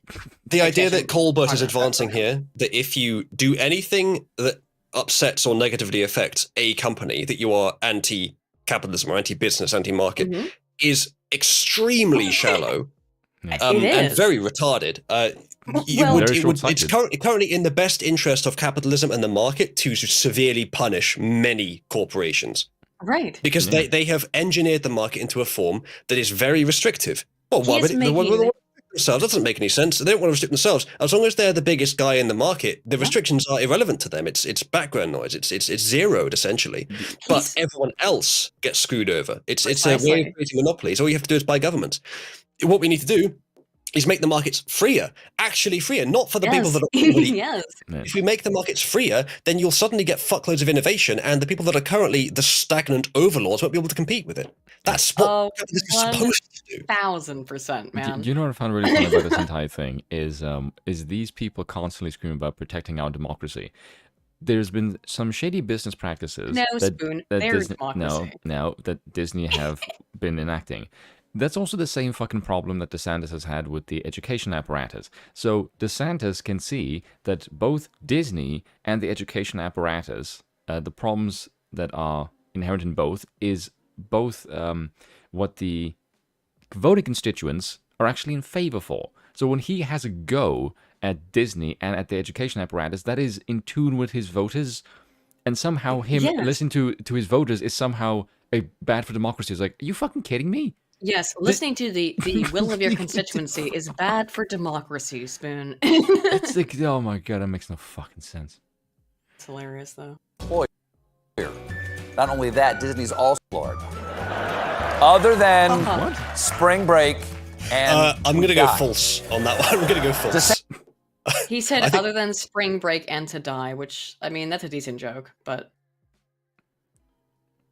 not entirely wrong. However, a lot of blue state people are emigrating to various states, and look, it's the stable, self-sufficient, proficient ones, like Florida. Let me ask you a question, because I've talked about Spoon with this before. Do you think that if you, I totally agree with this. So I think that if you're moving to a state, there should be a 5-year minimum before you can vote in that state. Maybe. The reason why I think that is because we've already seen this, is that people will vote. This happened in 2020. There was evidence of it. People bought a house in Texas, or in other, maybe not in Texas, but in other states. They bought a small residence there, a very, very small plot of land, so that they could technically apply to vote, and then voted in it because they knew it was coming up. They knew the election was coming. They voted, and then they sold the land. It's not difficult to change your state ID. So. Quite a lot of expense for one vote. For one vote, the rigging, yes, but the rigging makes a vastly more of a difference. I think with that, like my initially, I would say that makes sense. I can understand why you're trying to solve the problem. It makes sense. But the thing is, with democracy, you kind of have to keep it on extremely long-term principles. If you start trying to readjust democracy to solve problems, then you're just going to disenfranchise the next generation of people, where that problem is different, and the solution you've implemented is misapplied, which is why I don't really like Heinleinianism. I get the idea, and in the medium to long term it would work, but in the ultra long term it would really be a bad idea. You need a very basic set of principles. You need to not try and adjust it to fit short-term things. You need to have confidence in the people to I would make agree it that themselves. Heinleinianism I would agree that Heinleinianism is a failure longitudinally. But I understand why people are attracted to Heinleinianism. I'll put it that way. You could always just I do understand. You can get to vote. I think if you can, 5 years like 2. If you can figure out how to view society on a timescale that's longer than about 70 or 80 years, which is what most people would consider the longest term, I think it's maybe the most useful term to view on the meta-stability period, where you can allow volatility even on the range of more than a lifetime, but ultimately it levels out over a metastable period, over the period of centuries. Well, anything technological innovation makes the predictability of even 5 years. Anything always seeks equilibrium. Anything seeks equilibrium eventually. So, which is why it's a good idea generally to implement systems of governance that align with what already works, with what evolutionary principles and with laws of physics, even deeper than that. Sure. Capitalism, liberalism, and democracy are just the evolutionary norms codified into systems. I wish that things actually aligned, I wish that more politicians and I guess politicians can't because they have to appeal to the masses and to normies. But it would be best if things could align or try to orient themselves along evolutionary and lines based on physics. That would be most logical to me, but I'm a weirdo. So, unfortunately, that's very unlikely. I think obey the laws of common sense. Good luck to that. They do ultimately regardless. Yeah, they do naturally. You should never expect people to do it on a short scale. On a short scale, it can be mysterious. It can be totally illogical. But on a long scale, you might find that irrationality is actually totally necessary to get you to where you need to go. We may be able to perceive these problems in society. We may be smart enough to look above it and see, well, that's what you should do, and to predict what will happen, and then it does. We may be smart enough to do that, but the society doesn't know who is. Uzalu, why do you think Spoon and I are monarchists? Why do you think Spoon and I are monarchists then? A few little mistakes, but society doesn't know who is going to be smart enough to understand it, and so it has to be ambivalent. It has to be open to any ideas, and it does still work. It just takes longer, but it's much safer. It can work because, like, if 0.01% of the population are the smart ones who know where things are going, who know the truth, who have been rigorous. There's almost no way to filter for that, and if you ever try to filter for it, all you're doing is assigning power to some place which will ultimately be seeked by bad people, and very soon it will be captured by them. Absolutely. Who seeks power? People Except, who are Spoon, the accountability flows throughout the system. It's not centralizing power, except a monarchy does more so than democracy does. I'm not sure about that. You do still need a Pareto hierarchy. You do still need a distribution of power. You do still need stratification. Yes, but you can't assign any idea, any concept, any institution too much power in the hopes that it will only be used by good people, because then it won't. Of course not. That is why even in monarchic systems you do have lords who are able to be like, well, this guy's fucking nuts. You know what I mean? So there's always a check and balance system in any system of government outside pretty much. Well, I guess in the communistic system or fascistic system, it's still a possibility that your underlings can rise up against you. So that violence is always the ultimate point of power, right? Violence is the end. And the people hold that violence. The people, and that's what needs. Democracy I think people in the West have forgotten. People in the West have forgotten this, and that's one of the reasons I think why they want to take away Second Amendment rights, is because if things get really screwed up, and I'm not saying to do anything, I'm just saying, but if things get really screwed up, your right to bear arms is your right to say no to the government inevitably. And there's research on that. There is research on that. I don't think there is, but let's finish this and then I'll put on something else stupid. The research on that is the Revolutionary War. Yeah, the research on that is just reality. DeSantis also wants to make Disney subject to a state law that allows people to sue big tech companies for censorship, okay? So no more censorship, Disney. How dare we enforce demand the First you Amendment release the on Lion corporations? King Corporations could never do cuts. anything wrong. This is so unfunny. I brought that up because it was funny that he mentioned that Colbert is making a joke about the fact that DeSantis is like, well, you should be able to sue them for censorship. And he's disgusted by that. I mean, he's making a joke out of it, but he's clearly against it. How dare you be able to sue us for censorship? No more censorship, Disney. We demand you release the Lion King butthole cuts. It's the circle of life. I want to get this joke out there. Gay! You're welcome. I wanted to get that last joke out there. That's funnier than anything else he said. So, okay. We got a couple other things. Now, I would really like to recommend the John Iderola clip because it's painful, Uzalu. It's so it features a woman. This is I think this is more about the Elon Musk stuff. Although that was tertiarily related. There is one thing I would say I like about John's take is he is so fucking thirsty for Elon's dick. Oh my god, like, it's you so can fucking obviously tell he wants to be Elon so fucking badly. Oh yeah, he clearly does. So I don't care about his introduction. Okay, here we go. Here's John Iderola. No, Zero. The only people who can say butthole and it's funny is butthole. And there's research on that. There's research. Beavis and Butthead. The thing is, you'll just get me to repeat it. You'll start explaining what the research itself actually is. I might. That's the problem. I might actually, if there is research on it, like I don't know about the research on buttholes, but I mean, if there is research on it, there's hours of video documentation of research on buttholes. Is this guy not just the soy jack in a suit? Are you not familiar with John Iderola? I've seen a little bit of him. He has now moved off of the Young Turks onto his own show called The Damage Report. It's in a subsidiary of the Young Turks. I'm going to speed him up a little bit because he stinks. So let's listen to this. And there's research on that. His reaction to Elon buying Twitter. See, I can summarize it better than he can because I'm not a billionaire desperately trying. Oh god, that's quite fast, isn't it? Yes. Is that too fast? That's at 1.25, wasn't it? To get more sort of fictional, fantastical wealth that doesn't mean anything, but I will do literally anything to get it. I'm just a regular person. So he frequently... Well, that's too fast. That bit makes no fucking sense. If it's fictional, why does he need to pretend to get it? He can just conjure it up from nothing. It's fictional. I talk fast as fuck, and even that was too fast for me on 1.25 speed. John, if Twitter doesn't mean anything, why did the people who owned it before resist giving it to him so much? Why did they want it in the first place? It's gonna get. Twitter has ideological value. Uzalu, if you can stick through this. This is one of the funniest videos I've seen in a minute.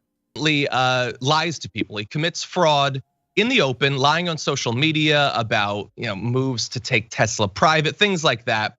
It's shown that he's lied, and he's fined a tiny little fraction of the money he's able to extract from desperate people through his fraud. He's done this. People buying Teslas are desperate.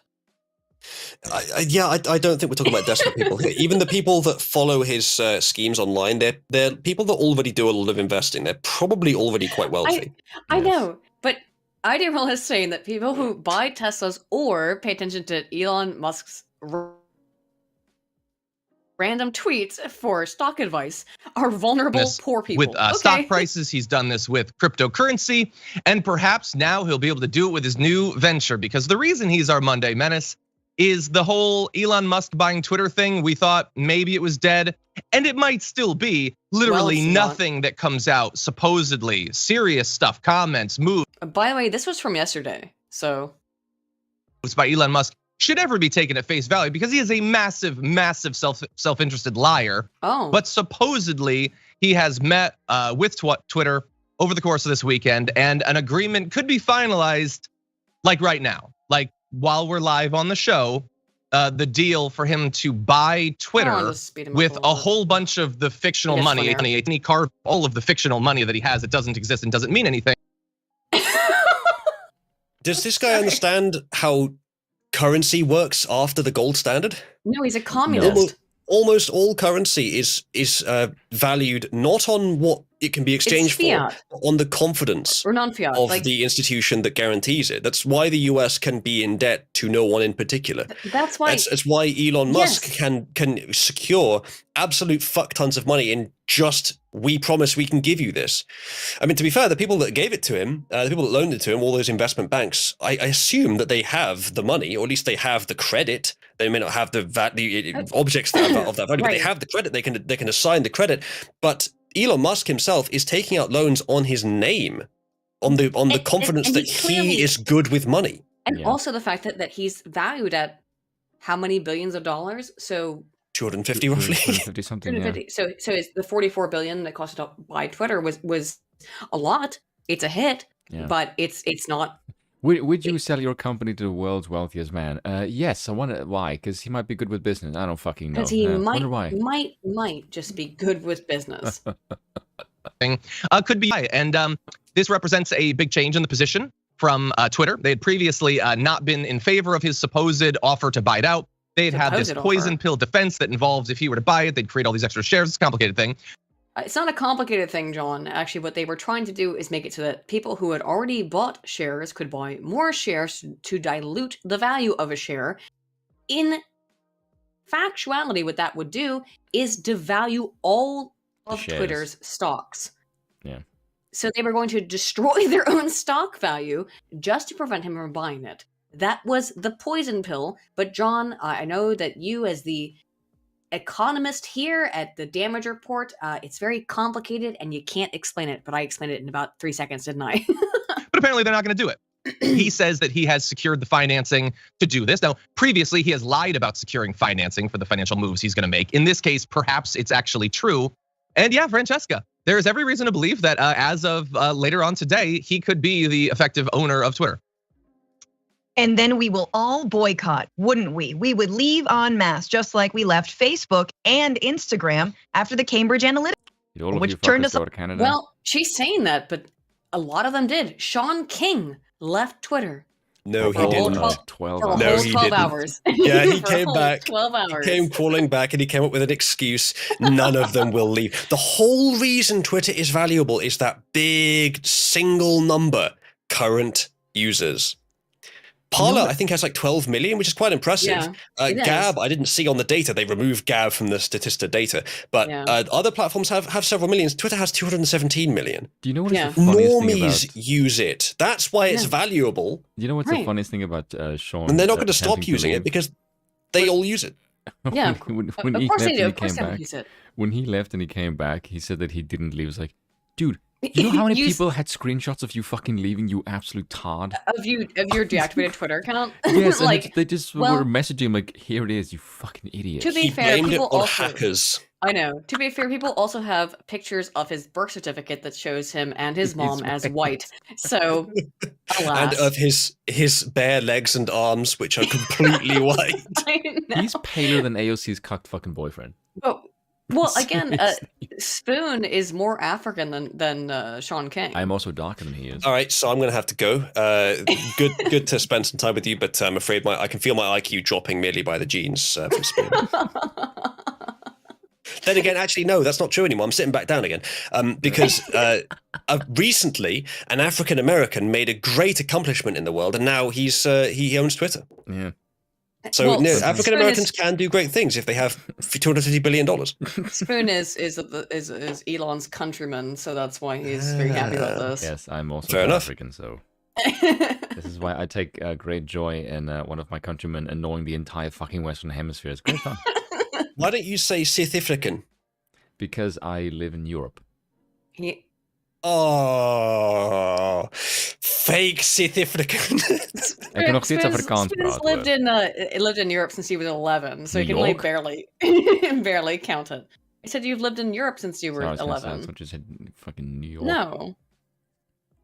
I always remember that because it's the exact same age that I moved from West Virginia to Baltimore. I want to go to New York. I left. Yet another African immigrating to Europe. Or returning to their ancestral homeland, maybe. He's a Dutchoid, dude. Like, he's a white South African, if you can't tell. It doesn't stop getting worse. It's all in the 1984 lab rats. Terribly sorry your empire fell. Sadly. Oh, it's so funny how they're like, now it's 1984 that we can't. Oh, now we can talk about Orwell, can we? Now that we can't control speech, it's 1984. Oh no. That's probably not what's going to happen. Even though I did significantly reduce my Facebook, I have like a crushing feeling on the fucking platform. Why is this? Why is that bad? Like, listen to how. No, wait. Listen to what this lady has to say. She'll explain her trauma about how, like, she's like, I'm spending more time on the platform now, and now I'm traumatized. That's why I said this video is great. About this, And look, Twitter is trash, just like most social media is trash. It's sort of just like, oh, she just said it there. It makes your head hurt instead of your heart hurt. Like Instagram is like making you feel bad about yourself, and Twitter's making you feel bad about like your brain, and like the two and the world and the world exactly. And they both sort of like, equally attack your mental health. But this is bad. This is awful. And I think the worst part about this, I've noticed this woman how you still yourself admitted to frequently using them. Yeah. Even though what happens is these are portals to engage with human beings. Engaging with human beings makes you feel bad. That might be a message that you are doing something wrong. However, it could also be something else. It could also be that the platform is manipulating the content that you see in order to deliberately demoralize you. However, you are on the left, so that is not what is happening. No, it's that people, that 1 out of 1,000 people is mean to her on Twitter, and that makes her upset. And that person gets deleted and banned, but that's not enough.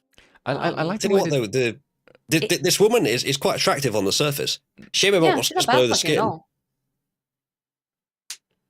Yeah, give me 5 minutes. I could probably get a better haircut, but she's not bad looking at all. No, I quite like the haircut. I don't like the straightness and evenness of it personally. But you go really, just beyond the outside of the skull, though, and it's suddenly a Cthulian monster. Is that the right will herald this in and say that it is a win for free speech when it is simply a billionaire buying a company who they think is more favorable to their politics. From who? Asian woman. From other billionaires. Who did he buy it from? Yeah, other billionaires and millionaires. Many of them foreign, many of them authoritarian dictators, all related to them. Saudi government put a lot of money in. And Chinese, as I don't doubt there's Chinese investors. Put a lot of money in, At least you've got an American, albeit an African American, but an American, regardless, who says loudly that he's about free speech. I can guarantee you the honest baseness of his character definitely comes from back home. It sure as shit isn't from the fucking Americans. Don't give me the crap about your constitutional free speech. You can fuck off. Nice face there, though. They think is a sort of pseudo-libertarian, whatever, blah, blah, blah. If it were George Soros... Blah, blah, blah. Yeah, he is a libertarian. Sorry, lady. I mean, according to himself and what he's done, anyway. So, yeah. Buying a company who they think is more favorable to their politics, who they think is a sort of pseudo-libertarian, whatever, blah, blah, blah. You if it were George Soros, it's more favorable to yours, you idiot. We know how this would go down. Should we bring up the graph of which, what the carefully balanced ideological mix of Twitter is? It's something like 85%. It's way more than that. I'm sure you've seen the data, Aiden, because you're Aiden. But 98.7% of party contributions from Twitter went to the Democrats. Oh yeah, the chart, a carefully attenuated balance of 98.7% left bias. Very attenuated. They just think Elon's some god, and he's actually going to implement the Ministry of Truth. In other news, Biden implements Ministry of Truth. That's why, see, we've all come full circle. Oh no, Elon's going to implement the Ministry of Truth. Meanwhile, we're doing the same shit, and we're terrified that we won't be allowed to remove anybody who disagrees with us. That's hate speech. That's not free speech. It's only free speech if we're the only ones who are free to speak. That's what she's saying, honestly. I think that is what I hate is the lies around how this are hateful. Sorry, I love the idea that like hate is the justification they use for massive hate. I know, it always is. And there's not even any hate on the other side. Every time, Uzalu, I know you know this, and Spoon, you know this as well, that they'll say, it's hateful. That is why I'm allowed to be hateful, because you're hateful. Now, what did you do that was hateful towards me? You called me a dingus. Well, that means you should lose your job and livelihood and be removed from everything. You know, considering the left is much better coordinated... You're conservative, so it's conservative. Considering the left is much better coordinated than the right, it would actually be very bad for Elon if they did all leave the platform, because then it would only be the right, and then it wouldn't be as fun. I actually agree. I agree 100%. They won't leave the platform. A totally open free speech zone, as Elon has been saying he wants to do. I'm not sure if he will, but I hope so. I hope he does. I honestly, suspect that he might actually have the intentions he claims to have. There's one problem with that, is I would say faggot in every second post. I'll also tell you the other problem with it is that the left can only exist in vacuum, or excuse me, in silos. When their ideas the current left requires isolation. Yes, it does. Yeah, they do. Yeah. If their ideas can be challenged, then they immediately get blown apart. That's why they're freaking out like this. That's why they're freaking out like this, because they're like, oh no, now our ideas can be challenged, and we can't just spam the Twitter support and go, this person's being transphobic, even though they weren't.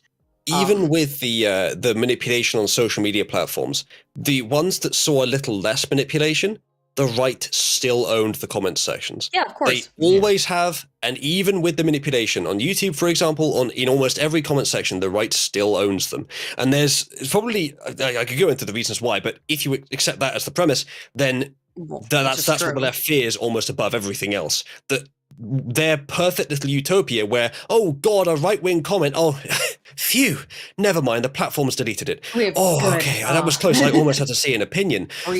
Now it will just be, oh, someone posted, I don't like that post, why isn't it going away? Instantly fucking hangs themselves. Turn off the fucking screen! Dude. Learn some self-fucking control, turn off the screen. But they can't, and they really can't. Now they need the social validation. These are very social validation, and they can only exist within an echo chamber. And in fact, these are very ill-adapted people. They need to have this challenge. I have research on that, but probably do as well. I'm glad you do. I'll find it, but give me this here, my thingy. Let's play this 1 second. God, it's fucking sad, isn't it? Like I said before, like if this actually causes some genuine emotional distress in your life, that Elon buys Twitter, your life is too fucking good, and you need some bad things to happen to you to put it in perspective, because fucking hell, this is absurd. Adversity is necessary, and I think the lesson of the next few decades is going to be adversity is mandatory now. we need it. We've seen what happens if we have too much peace. We do need the adversity. People are going to have to face it. Great weak men, etc. The right are ready for it. The left are not. The left are going to have trouble. Nope. The left have trouble with the dissenting opinion on their fucking phone. Indeed. Filler won't make Twitter better. I understand that Twitter itself doesn't make a lot of money. I realize I'm ping-ponging here. Actually, Twitter I think, has mostly operated at a deficit. Yeah. Is Twitter a Ponzi scheme? That's a good question. That's a good question. How has Twitter been able to operate for so many years when their public postings show that they operate at a deficit? The taxpayer. I learned about what a Ponzi scheme is yesterday, and I realized that Twitter might be one. I was thinking about it, and most of their income, almost all of it, comes from investors. Yes, investors. So, but they must at least be breaking even the investors' payments. Surely, at least breaking even. They don't need to. They have no incentive to do so. The way the Ponzi scheme works is to go like, hey, invest in Twitter. It's a giant fucking huge company. Invest in Twitter. And you'll gain money because it's so big. And yet Twitter has almost never made money. What's more likely is that other business ventures that are manipulated through Twitter is what actually gets them money. Yeah, of course. Like people pay in for the influence. So it's a Ponzi scheme monetarily, but people are actually buying something. It's just not what's advertised. It's pretty complicated. It's a nuanced issue, kind of thing we haven't had to deal with in human history, at least not as far as I know. No. But then you add on that as well, they do have some sort of like basic subscription model that one person on the platform pays for. So it's a Ponzi scheme with one minute extra step to mean that it might not technically be a Ponzi scheme. Well, it looks like Elon wants to put in two new things. One, that if you pay for Twitter Blue, that you can get a verified check mark to show that you are who you are because you're paying for it. And two, that if you can actually verify yourself, then you can get a fucking check mark, which devalues the check mark as an idea. And that, I think, maybe, first of all, not being able to control the narrative, that terrifies them most of all. But I also think people like this lady and John Iderola, they are shitting their beds and their pants. They're pissing and shitting and coming at the same time over the idea that their check mark isn't worth anything anymore. Devaluing the check mark devalues these people's entire existence. I would honestly pay just to upset somebody else. I truly believe that they have attached some semblance of their value as a human being to the fact that they have a check mark on Twitter. And if everyone can, or if a lot of people can get check marks, it's not as fun anymore. Yeah. And just to be clear, I want to be. It's like a social click. Just to be clear about the check mark thing, right? Yeah. So I have 120,000 subs on YouTube, and I have like 20,000 subs, 13,000 people who follow me on Twitter, something like that. I can't get verified on Twitter. I'm not saying it's a huge amount of people, but not that bad. One time, I was at a concert to see a Purity Ring, a band I like a lot. I was sitting there next to a guy. I started talking to this dude. Just like we're making conversation before the concert starts. It turns out he's a sports reporter for the local newspaper. He's got 2,000 followers on Twitter, and he's verified. And I was like, oh, well, we'll exchange Twitters. And I was like, don't look into my shit too much because it's going to be political stuff you're not going to like. I told him that. But we exchanged, Twitter stuff because it was like, oh, hey, sitting next to you at this concert. Because he worked for a newspaper, even though he has like 1,000 or 2,000 followers, that's enough to get a fucking check mark. The check marks. He went through higher ups probably. Yes, of course. And he was a sports writer, by the way. A sports writer for a local Cincinnati newspaper, or it wasn't Cincinnati, Pittsburgh. Sports ball is very important, Aiden. I know you having a vagina, you don't know what that means. But he's got. Yes, I know, but I'm just saying he's a small-time sports writer for Pittsburgh newspaper.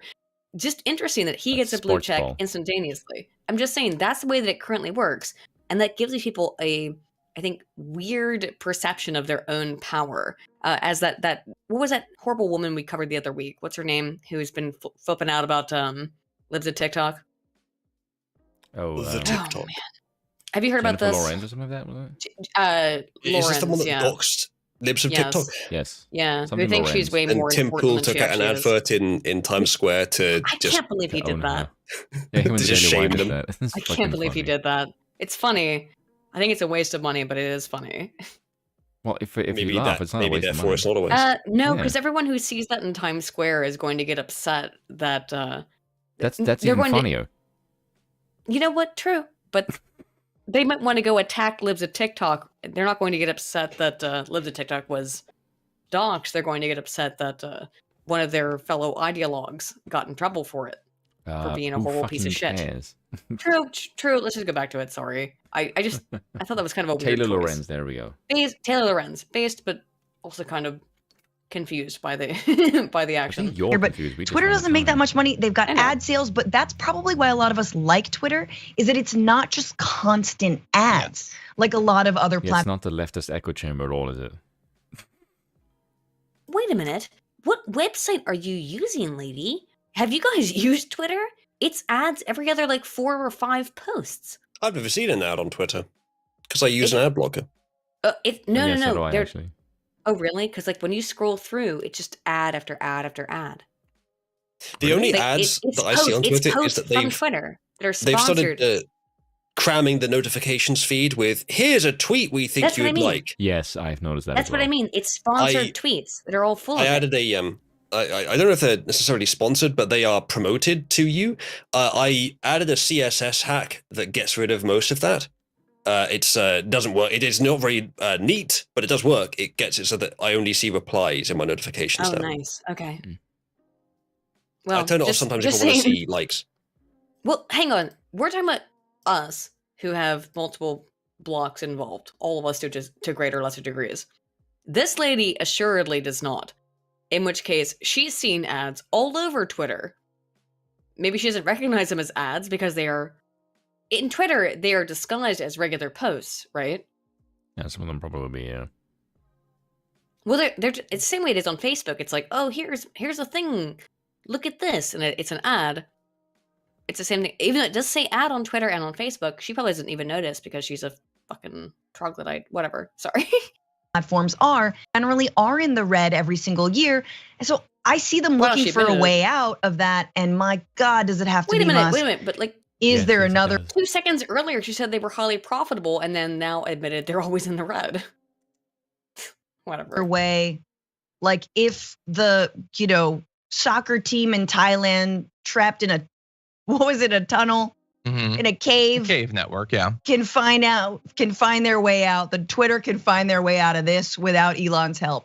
Yeah. Oh, look, thank you for bringing that up, because just in case there are still any of the people who've made the bizarre life decision to worship Elon Musk of all things, remember he was going to save those kids by making child-sized submarines, and then that ended up into him devolving into attacking the people who actually saved the kids as pedophiles. But you might be getting that mixed up with the fact that he said he was going to build vent. I actually don't know about this situation. Do either of you? Because I have no idea the thing they're talking about here. But Elon Musk building submarines they're not known save for their kids. Honesty, so I don't really give a fuck. No, I don't trust them, so I have no idea, and but I don't know. Honestly, I just can't speak to the situation. But ventilators during the pandemic, and that didn't happen. He was going to save Ukraine, and that didn't happen. He just kind of lies about a lot of stuff. He lies about everything. Weird, sort of like a pattern that maybe should inform your decision to worship him of all humans.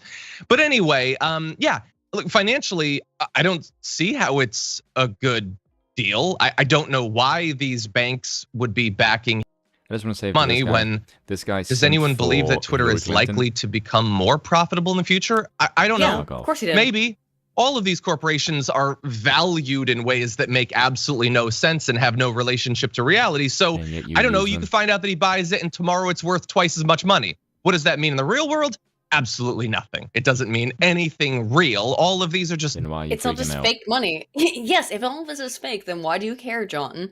Then why do you care if all of this is fake? Yeah, I don't get it. The outright doesn't match the reality at all. My favorite part of this video will come up later when he. You'll see. Kind of things, and they get to feel great about themselves. But what I would say is the actual effect that it will have on Twitter will probably be in the immediate term somewhat mild. I mean, terrible people who have purposefully run afoul of the terms of service that they knew about and violated repeatedly will have their accounts returned. Donald Trump probably, and so in a. First of all, Spoon and I have covered this before. Uzalu, is that there's a strange obsession that we've seen over Elon buying Twitter, that they seem to really want Trump back, or they say they're afraid of wanting Trump back, but I think they really, really, really want Trump back. Do you agree or disagree? These people are dying to get Trump back on the fucking platform. I agree with that. I don't know if Uzalu's still there. If he's gone for a minute. Whether they want to or not, they absolutely have to keep saying they don't want him back. Yes, it's a pathological relationship. They want him there to hate him, probably. Some of them may genuinely not, but some of them probably do. Yes, or either way, they would get a sick satisfaction, a very deep, non-conscious satisfaction from it, and they may even know that up front. If you've looked at CNN's, for example, viewership, it's dropped exponentially since Trump's been gone. So I think people like John Iadarola and CNN and all these people, they desperately want Trump back. They can't say that. They have to say they really don't want Trump back. But the reason why they keep bringing up Trump whenever they talk about Twitter is because they actually want Trump back. That's just my perspective. Yeah, because he's it would give them something to read about, wouldn't it? Yeah, exactly. Precisely. I find it so weird that these people's entire existence is being miserable. It sounds so fucking depressing.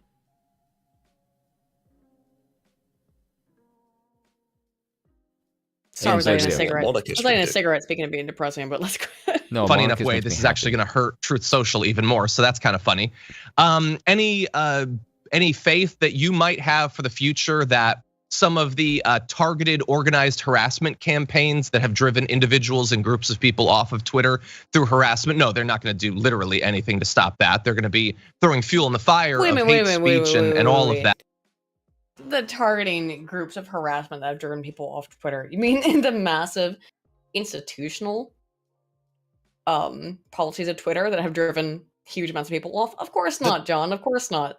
The left has weaponized actual harassment of groups and whole institutions on a large scale for years. They just define it as not harassment. And then someone on the right says one word once to one person, and that's harassment, bannable. Right. So harassment actually is a useful term and has a good meaning, but like racism, which I think also is a term that has a useful meaning. It's the definition on racism has been almost completely inverted, but with harassment, it's just been changed. Harassment, the only thing that I could see an argument for, the only thing that I actually restrict in that area on my server, my Discord server, is unblockable persecution, which I name as impersonation and defamation. There's one more, which is like extreme dogpiling, which is where if you've got hundreds of people, more than you could manually block within reason. That's it. Otherwise, blocking is your tool. If it's one person saying a mean thing to you and you don't want to hear it anymore, block them. God. I don't even necessarily begrudge people blocking as long as it doesn't become pathological. But there are some things that you can't block, which I think are fair to regard as harassment in the real sense. And on my server, I usually, I would say they should be dealt with socially wherever possible. That's not really as easy on Twitter to do, so I'm not against Twitter ultimately doing something about defamation or impersonation or something like doxing as well, which arguably is harassment of the same kind. But it should be fairly hands off. And in many of those cases, it is a matter that can be sued for, or a matter that's against the law anyway. So it could just appeal to that. But when they say we want to get rid of harassment, they're not talking about those things. They're not talking about the justified things. They are talking about criticism in much the same way that the first person Stalin censored was a clown. Oh yeah. And by the way, so I saw this today, and I don't have it up, but I think I sent it to you earlier, Spooner, I don't know. Is that there was some left-wing organization, one of those organizations that has like democracy, free democracy forever, liberal, wonderful, we're the good guys project. Gay. I don't know what it was called, but it was something like it had all the keywords in the name, and they got blocked by Elon Musk. I'm like, so much for freedom of speech. He blocked you specifically because you were being a dick. Whatever you were doing, obviously, was being dickish. And that has nothing to do with free speech, according to Twitter. You can say everything that you want on your own platform. Elon just doesn't want to have to hear what you're saying. Yeah. And that should be how Twitter works. Your speech hasn't been violated at all, which just makes no fucking sense. I don't really see much of a problem. As I said, I think some people have a radical aversion to blocking anyone, like a principled aversion. I don't think that's necessary. I respect the direction you're going in there, but I think it's too far. If someone is spamming at you, then blocking them is fine. Exactly. If someone is essentially putting almost no effort into having any value in what they're saying, and you can tell, and you've tried to engage with them, then blocking them is fine. Just don't let it become pathological. Do it for a good reason. Don't block people just because they disagree with you, and it's probably fine. If you sign up to a block list, it's gone too far.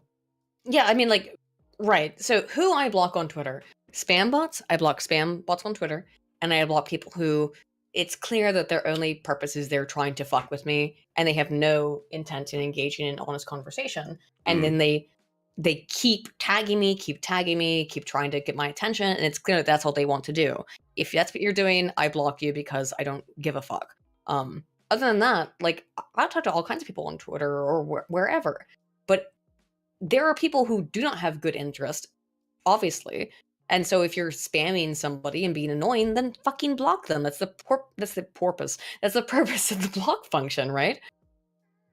My goal now is to annoy you to the point where you block me on Twitter. I know now that I've said that, that'll happen, right? I'm gonna take a page out of Uzalu's book and just spam one or two phrases at you. I won't block There's evidence for that. You're welcome. That'll pretty much be it. It's still going to be Twitter. Twitter is kind of bad in a lot of ways.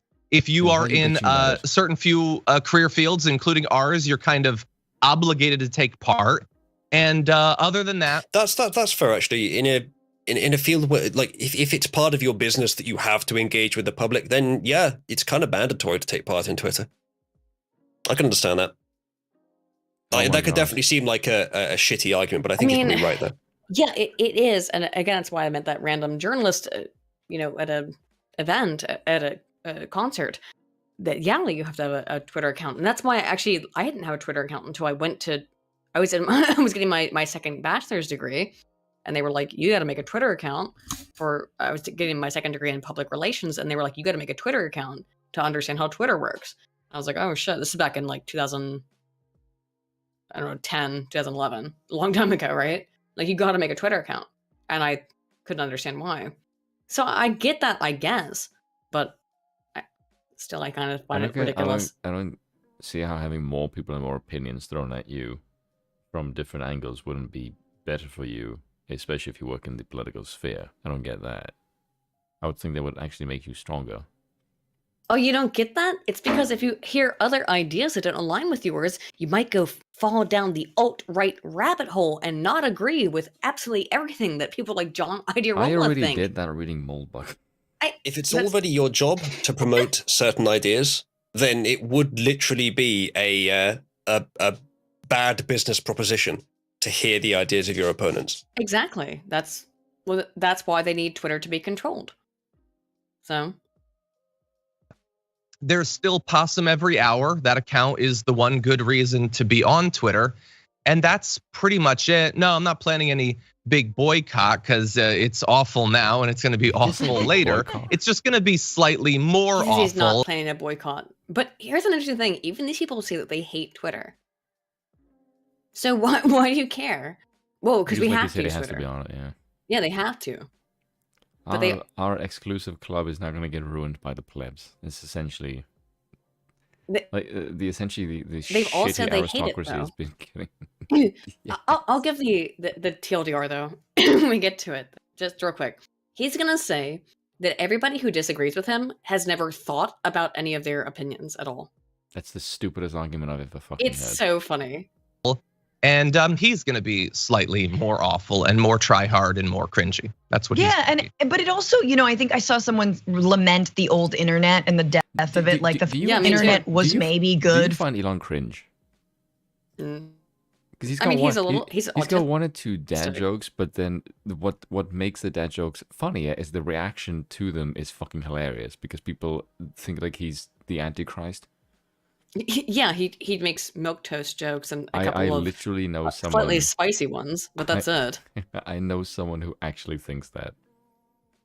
Wow. Who thinks that Twitter that Elon is the Antichrist, and I had to defend my countrymen. I went, okay, give me your list of things so I can fucking kill you with them.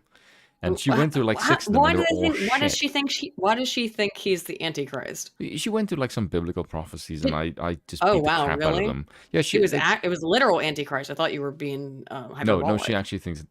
She like gave me some list of biblical prophecies. Well, and I just Spoon, looked at that's a crazy person. But she's actually really hot. Spoon, are you aware of the hot? Crazy Matrix? Yeah. Yes, I saw that years ago, but I'm convinced. There's research on that. There's research on that. But you're falling into that overlap in the Venn diagram of hot and crazy. Now, unless you want to end up being Johnny Depp and sticking your dick in an Amber Heard type person, she's gonna shit in your bed, okay? Don't do it. No. Now listen, there's no direct evidence that Amber Heard was the one that shit in the bed. However, I am going to continue to call her Amber Turd. Right, it may have been the dogs. It may have been the Yorkies who shit in the bed. No, it was too much. It was too big, apparently, for it to be dogs. There was a potential for it to be a friend of hers. So maybe... but it's unlikely, given the motive and the insanity of probably her. I was mostly joking. Like she obviously shit in the bed, but yeah, the explications were she basically he was late coming home, so she shit in their bed. That's what actually happened. But the explanations are it was the dogs, it was her friend, it was I don't know. Everyone but not her. Everyone but not her. She just didn't shit in the. She shit in the bed. Let's just be real. Amber Heard shit in the bed. Also, not just because she was angry at Johnny Depp, which. You are acting like an animal at that point. Come on. Also, Aiden, trolling crazy is funny. That's all I wanted to say. I've learned so much about your budding relationship, you two. What is that? The only question is, which one of you is the crazy? Aiden, definitely. No, you. You are far worse. Surprised you both think the other one's the crazy one. Yeah, exactly. I'm quite sane and normal when compared to Aiden. I don't know. I have to keep telling you to stop trying to get yourself banned from Twitter. What I say on Twitter is not exactly very spicy. It's very spicy. You got a warning within 24 hours. That's because I called someone a retard. I bet they were a retard. Okay. Uzalu, this is what they did. They said that race is a construction of capitalism. Mm-hmm. Yeah, I had the exact same reaction. Like, how is this not fucking retarded? Mm-hmm. if they are arguing that race doesn't exist and it only came into existence during capitalism, and they, like some monarchists, conflate what currently is with what is to blame, then they could then they could argue that that it's capitalism's fault. I like how you tried to just like throw in a slight dig in monarchy that has no fucking relevance.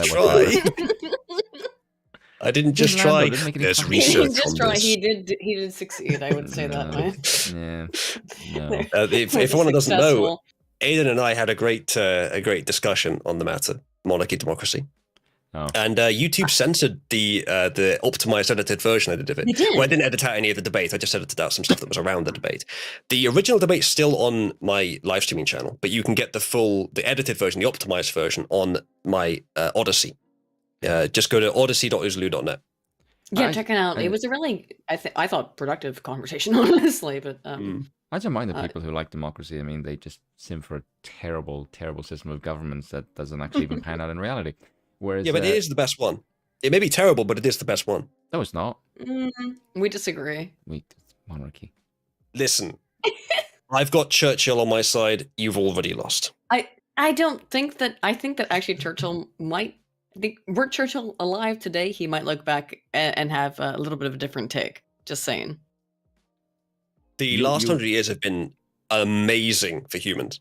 You have Churchill on your amazing side. We talked about this earlier.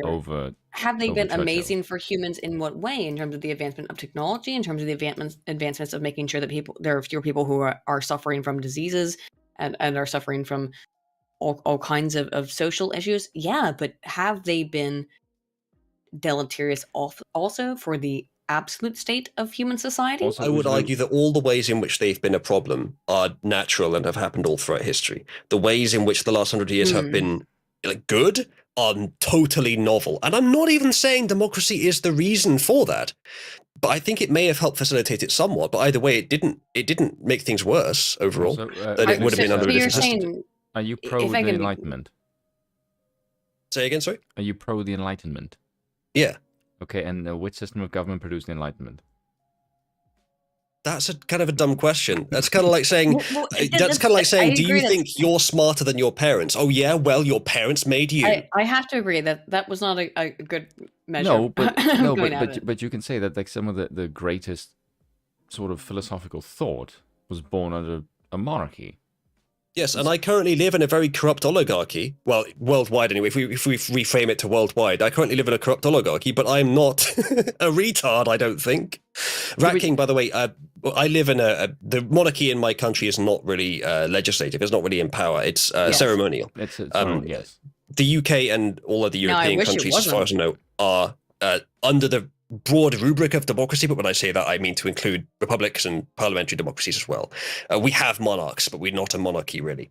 It would be great if the Queen actually executed her power. For example, she could have just excused Justin Trudeau from his position while he was, fucking over Canadians and trying to imprison them. I think that would have caused a schism faster than it would have caused resolution. And also, it's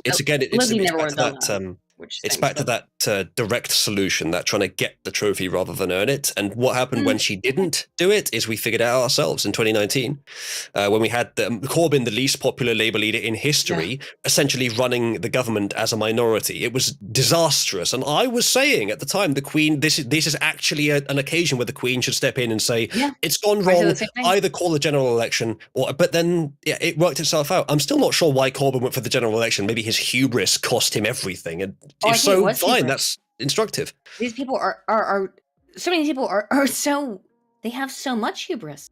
I think that social media in part and is the result of that, or is responsible for that, and that they get the idea that they are invulnerable and that they have way more support than they actually do. Yeah, indeed. And that's created because everyone who disagrees with them is banned, right? But similar thing with the at least what I think is the leading theory on why Putin didn't win within a week. of course, Western money and Western weapons and everything, but he's also an oligarchical leader surrounded by yes men. It's not a good way to run a country. It's why, and I'm not saying monarchy leads to that, but it's why you need a strong flow of accountability throughout your system. I think democracy probably facilitates that a bit better than monarchy. I'd say you can't look at Putin, who let's be real, Putin is a de facto monarch of Russia. You could word it that way, yeah. You could word it that way. Or oligarch. Well, it's an oligarchic system in general. Russia is an oligarchic system, and monarch in the literal sense. Yes. I don't see how democracy produces accountability. I think maybe the burden of proof for that one would be on you because it's literally definitionally. It says it does. It's built to do so. If you think it doesn't, then you should argue which part of it doesn't work. May I? When is a politician ever punished for wrongdoing? Yeah, there you go, Swin. Again, you're thinking on too small a scale. One, it does happen. Two, it hasn't happened recently. And as I said, now is the perfect time to criticize democracy. But three, I'm not talking about individual accountability. I'm talking about accountability in general, for a collective accountability throughout the whole system. Do people feel pressure from the people to do better? You're going to say no because there's a lot of corrupt politicians, but they still do. Yes, they feel a lot of pressure. That's why their corruption has to be very nuanced. They can't get away with simple shit.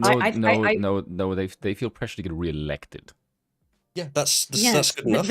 I think what's Uzalu saying is that it is a nuanced kind of corruption, but it is corruption nonetheless. Yes, and they have to do more advanced corruption, which is very instructive for our civilization. I find the more advanced corruption to be perhaps more pernicious, disgusting, and salacious. Yes, because that's why we have to deal with it. The alternative is the Shire idyllic past of humanity stasis. I mean, we have to move on and try these new things. We have to face them. Why do we have to when monarchy still works? When you can still have that kind of position that works? Now, I know why. I'm going to preempt you in that I know why a country like Liechtenstein or Luxembourg, why their monarchy works is because they're protected by far larger governments within the European Union from external attack. That's the biggest threat to a modern monarchy that doesn't have a larger system around it. Now, again, if it was an American monarchy, or let's say a British monarchy, that was a true monarchy, Russia's a de facto monarchy only because, but they've abolished their traditional system. It's Russia is operating as a monarchy without the systems of monarchy that traditionally would be around a monarchy installed. So if fake democracy operating as a monarchy. If monarchy was able to support the society we have today, if it was able to support something like this, if it was able to progress and support a society that's radically advancing with technology and culture and so on, which it may be able to, if it was able to do that, then we would still have to face the same problems. These problems were preempted by Nietzsche hundreds of years ago, and then in the 20th century, they were implemented. It wouldn't matter if we had a king or a parliament, we'd still get the same problems dealt with. The advantage of having a parliament, of having a democracy, is that we can switch out our executive faster. If the king wanted to go along with social justice, we'd be stuck with him until we were so oppressed that we had no choice but to cut his head off. Well, with democracy, we get to make that decision every 4 or 5 years, and maybe we get the same problem twice in a row, but then it's more likely that we get a different one after that. It can move quicker. The accountability can enact itself faster. I'll tell you why I don't. Spoon, do you want to go first? Because I totally disagree with what you said. I understand where you're coming from, but I fundamentally disagree with the conclusion you reached. Do you want to go first, Spoon, to respond to that? My main to the idea that it's better to vote for people more expediently than to have a longitudinal monarch that could be bad. Oh, because you prefer someone that plans with a longer reign because they are the monarch. Well, the people reward policies that apply on the long term, and even long-term problems when there is a problem appearing that will have long-term consequences. There will be small indications. Perhaps the reason that monarchists are more... That's the point. It doesn't matter if they don't. That's the reason that we have distributed accountability. That's the reason everyone's voice matters. And you shouldn't ever prioritize, because anyone could be the expert, the person that can see the problem at its earliest stages, and they can build up a voice to make a difference. Under monarchy, the top-down would have to see it themselves. Same problem with communism. Too much to manage. No, I fundamentally disagree. I disagree. A more complex system absolutely requires more distributed power. May I explain why? So the way that the monarchy has worked traditionally in England, for example, is that actually a lot of the individual level responsibilities were allocated to individual fiefdoms. So you could do kind of whatever the fuck you wanted in your own fiefdom. And that's how I think that things should work under a monarchy. So if you want to make your own individual laws in your small fiefdom, which is the way the United States was actually supposed to work, that individual states could make that it was a confederation of states, so they could all make their own laws within their own fiefs.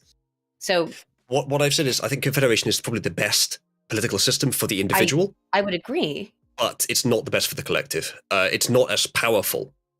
As much as we don't like the federal government in the US, I think it's a more powerful nation because it has that head at the collective, power compared to other nations. In a globalized world, it's probably necessary. If we were to have funny enough, the globalized world we have now is, if we count it as a single government, it is essentially confederacy.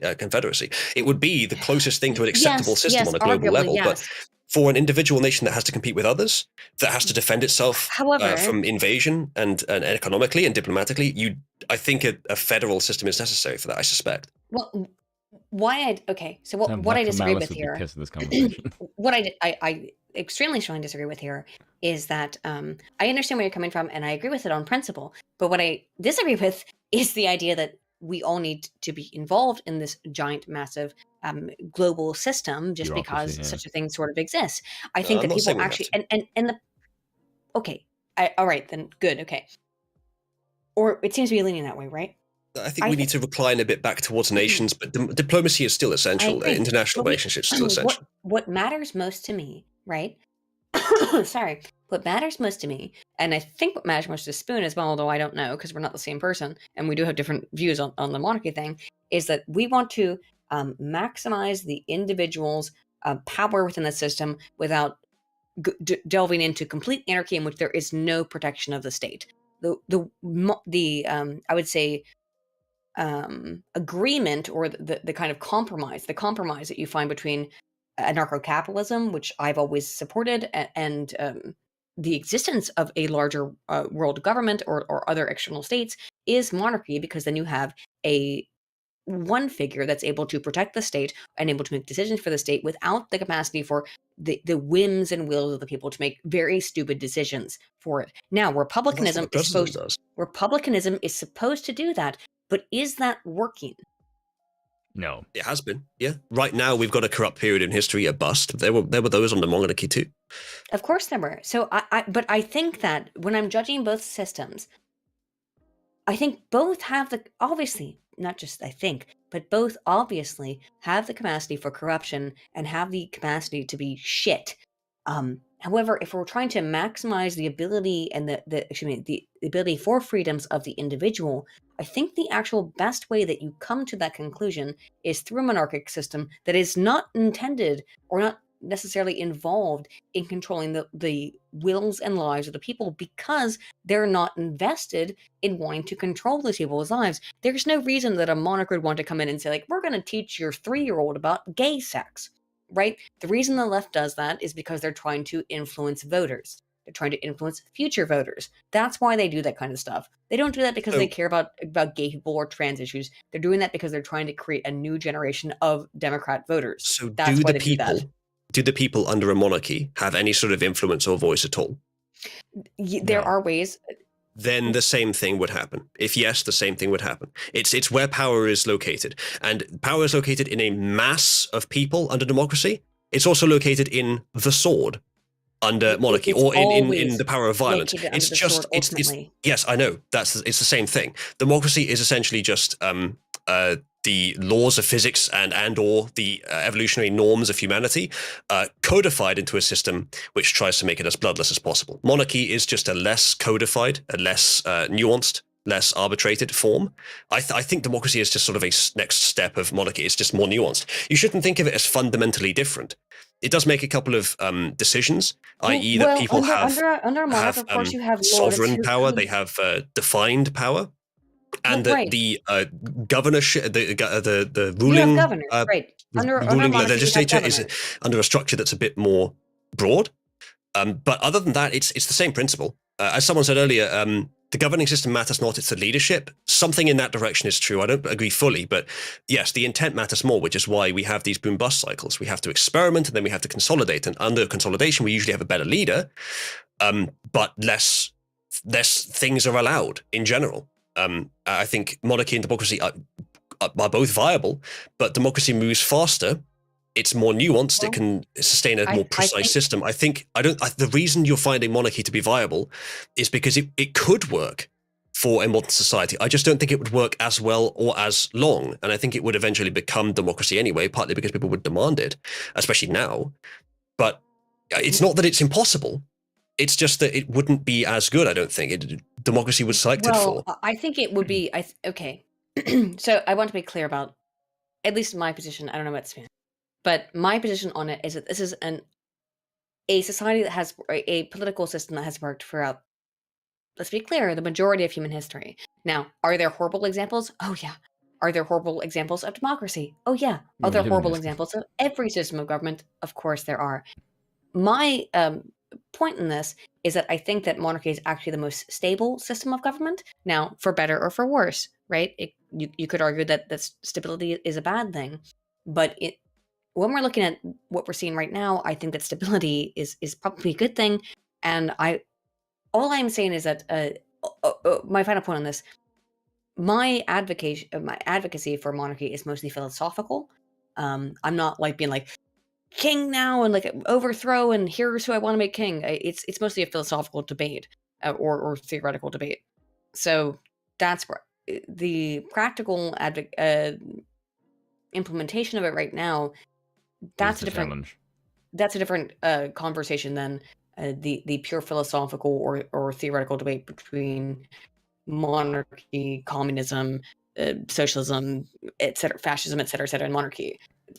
That's where I'm mostly focused, is on the theoretical, philosophical debate. So stability it comes back again to the idea of stasis, that some people will prefer to persist in a form of humanity that was more human. Granted, it's many things about it are nicer, but stability falls almost immediately to someone who's willing to be more volatile, who's willing to use the power available at the more potent edges of that volatility to their advantage. If the analogy I gave you during the debate is most fighter aircraft these days are designed to be aerodynamically unstable, and then the computers take advantage of that instability to give them much greater maneuverability. If you can take advantage of the edges of volatility, if you can predict them, if you know when they're going to happen, you'll be far more powerful. Simply reducing volatility, it's easier. It's nicer for people, it's more predictable, but it won't last. You will be overtaken. And in a world where nations have such a big effect on each other, we all need to take advantage of that volatility, which is why I doubt the gold standard could work. I doubt it could be viable compared to other nations. The 27 trillion the US has been able to just fucking arbitrarily give itself. Obviously, that's a huge problem, but it's powerful. Being able to just give itself that money at a moment's notice. Yeah, it's powerful. Country in the world. Same thing with everything else. If you can take advantage of the volatility, it's powerful. So stasis, it works for a time, and I think we do need to recline to a more consolidated form in society for a while, and that is more static. But we will quickly need to move out from that again. But I want to go to the most conservative, stable position. I'm curious as to what usually would you take the USN off the petrodollar? And put it on like a different... Well, what that exactly mean? I don't know how arbitrary that is. I think it might just be a natural result of the value of oil. I think it was more on the demand for the oil, and that's what kept the dollar printing. Well, the petrodollar is that's why they went to war with Iraq. It's because Saddam Hussein wanted to sell oil in euro. Yes, and so. And that would have been fucking disastrous. It's the same reason that they took Libya out. It's because he wanted to sell the oil. Every war in the Middle East, it's over the protection of the petrodollar. That's exactly that's why. It's not over liberating people or getting revenge for 9/11 or any of that. It's all over the protection of the petrodollar. The US economy would crash if it was being sold in something else, because then all of the money would be used to buy oil in a different currency, and then all of the dollars would be sent back to be traded for the new currency that they can buy the oil in. And then what happens if you get a shitload of money that is suddenly losing its value because no one is using it anymore? You get an economic crash, and then America would be fucked. And then if American economy goes down, the whole world is going to be screwed. So that is the reason for them protecting the petrodollar. I don't even know how the hell they would be offered, actually. That is out of my economic expertise. I'm actually not sure either.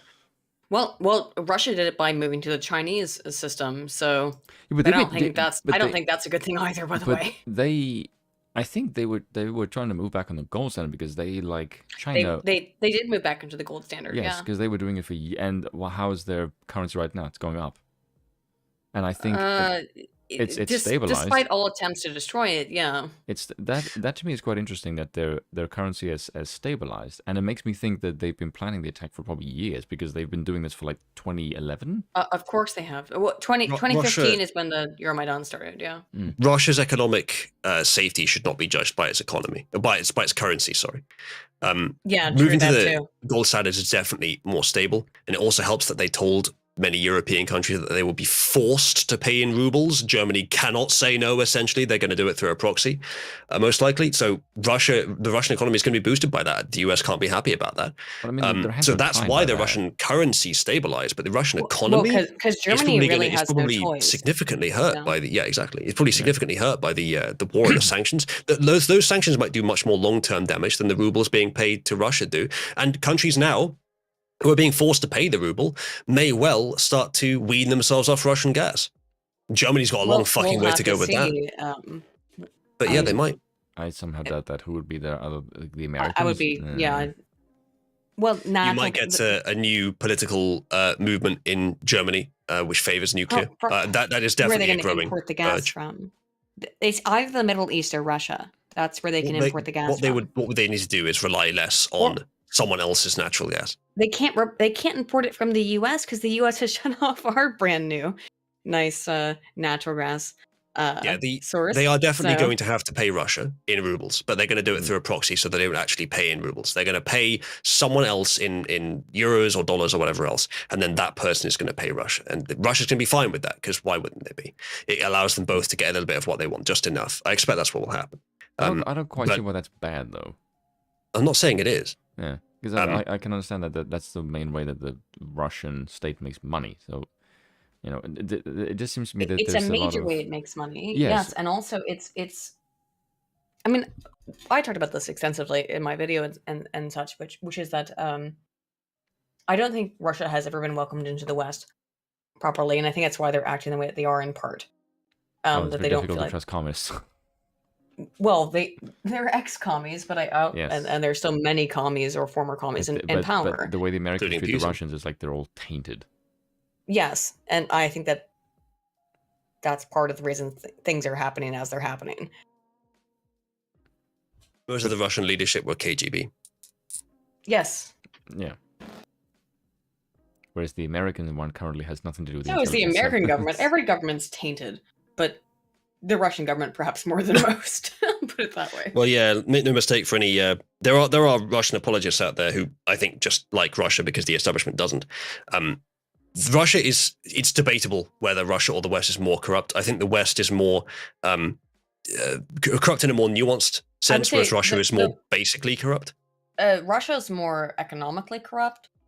More corrupt on a kind of like let's call it traditional level of corruption, of gangster level corruption. Yeah. Like the KGB, these are traditional level. These are how we understand corruption traditionally. The way that the West is corrupt is on an advanced level. We found a whole new way to be corrupt. Yes, it's societal level influential corruption, which is, I think, in maybe a way more insidious. That by pretending that they're not, because like, you know, if it's Bratstva or whatever, you know they're corrupt, you know they're the Russian mafia, you know that it's the KGB or whatever. Whereas in the West, they pretend to be your friend, and if you don't agree with them, well, then you get banned from Twitter, you get banned from Facebook, very smart. You get removed. It's a very powerful weapon. It's smart and it's very powerful, but it's the exact same type of corruption. It's just presented in a different format, in a different package. One day we will enter a utopian state where we only use those forms of demoralization against our enemies. And no one else will be able to compete with us, the West, because we went through this hardship of learning how it works. I'm not saying I like that, by the way, but it's inevitable. It's a weapon. We'll have to see if it works or not. I hope that you're correct that it actually works out. Let's try to get through this dumb video. I thought the corruption from the West was worse because when the West does corruption, entire nations topple. And that's just the power of the West. Yeah, but that's not good. The power of the most successful liberal capitalist democracies, the most successful societies in history. Is to crush countries that disagree with. I'm not a fan of that. Yeah. I'm not saying it's good. It is an exercise of power, though. It is. Hegemons tend to do that. They don't have anyone to tell them no. Yeah, liberal hegemonies. It's very surprising how ethical it's been comparatively, considering how much worse it could have been and got away with ethical? I mean, like, okay. Can we talk about Gaddafi for a second? We're talking about ethical. Let me make sure that the mistake is not being made. That I am saying it's ethical. I know. I'm saying it's surprisingly ethical relative to how bad it could have been, and they could have got away with it. Sure. The US could, with the power the US has, with being the most successful nation in history, probably, it could just run the world essentially.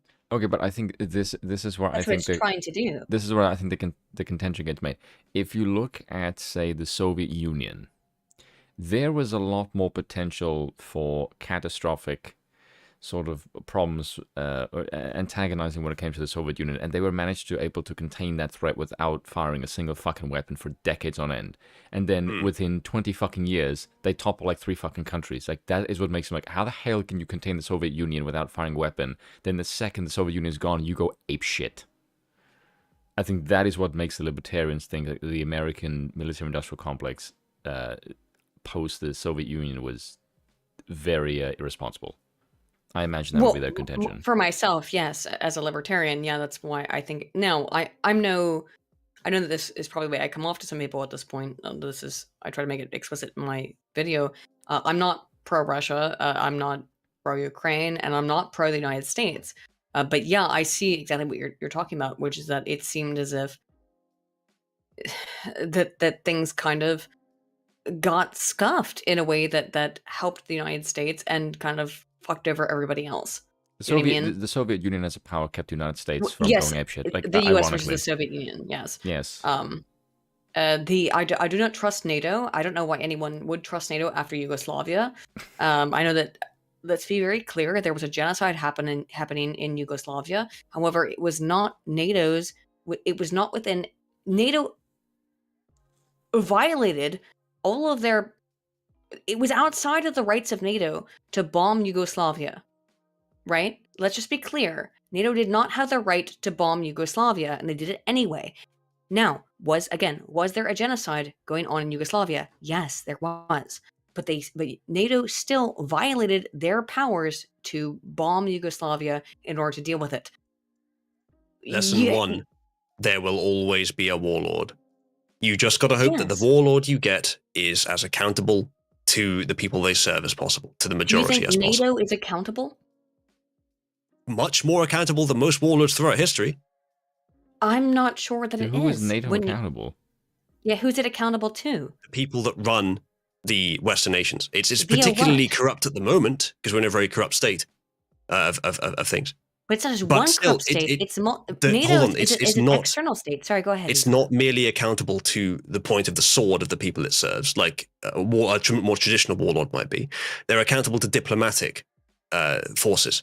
The reason that there are proxy wars, the reason the idea that the war is not merely what it is, it's a proxy for something else, is because we have this new layer. It's not really new, but it's newly very powerful. This new layer of consideration of diplomacy, a whole worldwide narrative of what nations are doing, whereas what they're actually doing is something completely different. Everyone has to play into that narrative because it's a narrative of optics. It's not good all the time, but it does keep people more ethical than they would be if it was merely a matter of might makes right. But I think it does do that. That is the model that follows right now with the Americans leading the charge. I think it is a might makes right paradigm. Yeah, I agree. Yeah, no, it's always, as I said, there's always a warlord. And Heinlein is correct that violence is the ultimate form of authority or whatever it is. Yes. But it's always going to be exercised. But it's not exercised as much by NATO or whichever evil, the CIA, whichever evil institution want to give, as it would be if there wasn't that layer of diplomacy, if we didn't have advanced systems to manage it, if we weren't generally a more ethical world than we had been in the past, a world that cares more about ethics anyway.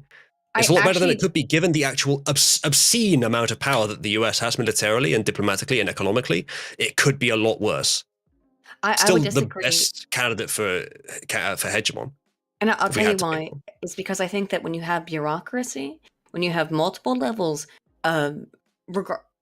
comparatively to a single ruler, and I will say this, when you have multiple levels, you have different people having their own interests that go into the system. And when you have a bureaucratic system, you have a far greater capacity for pointless and more aggressive, more destructive violence than you would if there's someone who is one person in charge. It's the same thing. Bureaucracy is necessary, isn't it? I don't think it necessarily is. I think with a world this complex it is. Which is why I think you need to have... On some level, perhaps. But I always bring this back to the office perspective. And I mean, like, if anyone's ever worked in an office environment, and you have small people who work in an office who will be like, well, I want cupcakes. Oh, I want a chocolate cupcake. I'm being reductive and extremely simplistic here. But my point is, the reason I bring up this metaphor is because the more people that you get involved in the bureaucracy of just deciding what's going to happen to, say, just for a birthday party being held in an office, just having been involved in this myself and seeing how it works, the more people that you have involved, and particularly small people, the more complex, the more complicated, and the more insane this shit ends up becoming. That's a reductive and ridiculous metaphor, but how it operates on the global scale is that when you have a big conglomerate of states such as NATO, every single state has their own interest, right? And so every single state is only going to have their own ability to add towards the desires and the acts and the will of NATO. They can give what their suggestions. Oh, I want a chocolate cake. Actually, I want a chocolate cake, but it can also have strawberries on it. That kind of, again, I'm trying to like remove it from the war example, and I'm doing this intentionally because war is so incredibly toxic and Aiden, what you're arguing for is refinement, not replacement. The system, the accountability pattern of the system does need to be refined. There's currently, generally, very broadly, too much bureaucracy in too many elite places. Too little is left to each individual because that leaves less power for the elite. Yes, I agree. It needs to go back in that direction somewhat, but it's not an argument for replacing large swaths of the systems that we have. Bureaucracy itself is necessary because we are dealing with very complex things, and sometimes it is in the correct domain that bureaucracy is placed. It's just that the things are so complex that you do need pencil pushes. You do need data to be recorded because data is important. Okay, but here's the question. What stops the bureaucracy from growing? Vigilance. And yes, okay, I know it doesn't always work. I know it doesn't always work. It's not perfect. Why do you expect it to be perfect? Why do you expect it to always work? It's your job to make it better. Everyone's job. And we are, and it's working. Is it? I hope it is. But yes. How? I don't think. We have been in this state of society for. It's a gradient, obviously, but it's been publicly visible for about 10 years, the culture war. Obviously, there's roots that go far further back than that, but it's been publicly visible for about 10 years. It seems like it might end in the next 2 or 3, if we're very lucky, but let's assume it ends in 5, right? 15 years for a cultural shift is remarkably quick. If any other time in history, if this much power was centered in the hands of this few people, they would have that power for at least 100 years, maybe several. Maybe there'd be a dynasty that lasts hundreds. 15 years, we might be able to do this. We'll be able to solve these issues, get rid of them, and understand what went wrong and how to fix it next time. The internet amplifies everything, the good and the bad. I don't trust the concept of the global hegemony to be able to take care of the power of the interests of the individual people. And I think that the larger and larger you make power, I think the less and less you're able to deal with the issues and concerns of individual people. So that's why I think that why I actually was originally in favor, and still am to a degree, of the American Republican system. But when you talk about giant organizations like the European Union or NATO, then the individual loci of a single person is lost in the noise. I agree. More I can't remember the word for it, but the splitting and atomization of power to smaller groups. Yes, and more localization, devolvement of power. Yeah, I think society needs to head in that direction, but not radically, massively in that direction, just more than we have in the last 30, 40, 50 years, that kind of thing. As a consolidation period to move back to more individualistic concerns. I just don't see how you reduce the bureaucracy except at the end of a gun. Because voting sure as shit doesn't reduce bureaucracy ever. You're impatient. Okay. Do you think that everyone should just agree with you because you know you're right? It takes time. It takes time to convince people on a massive scale, and it takes showing them that they're wrong, not just telling them, not just proving to them. Evidence doesn't do shit. They have to experience it on a massive scale to understand what's gone wrong. And even then, people don't change their mind. As Aidan, I'm sure, will tell you, people don't change their mind, but the people who have an effect change. But that doesn't change. And then people ultimately, eventually do change their mind over a very long period of time. The turnouts change, the rates of which centrists vote where change, because yes, there's massive tribes on both sides, but that means the centrists make the decisions, which is maybe a good thing. The centrists make the decisions, and more of them, those who are actually willing to think, vote on one side or the other, which is what happened in 2016 and 2020, where overwhelmingly, with possibly the greatest margins in 50 years, Trump got voted into office. So much so, and such a threat to the hegemony of the elites that they had no choice but to rig him out the second time. They probably tried to rig him out the first time as well. They just underestimated him. They didn't underestimate it the second time. They probably blackmailed his family's life so that he would go along with the January 6th thing. I don't doubt it. They went full out, and they had to, because democracy is the greatest threat to their power when it was actually done properly. Because people do self-regulate in this way. They do successfully do so. We have the proof that they do so. The reason I said the voting of the bureaucracy thing is because if you look at the United States from its inception till now, I can't think of anything that has made the bureaucracy slower.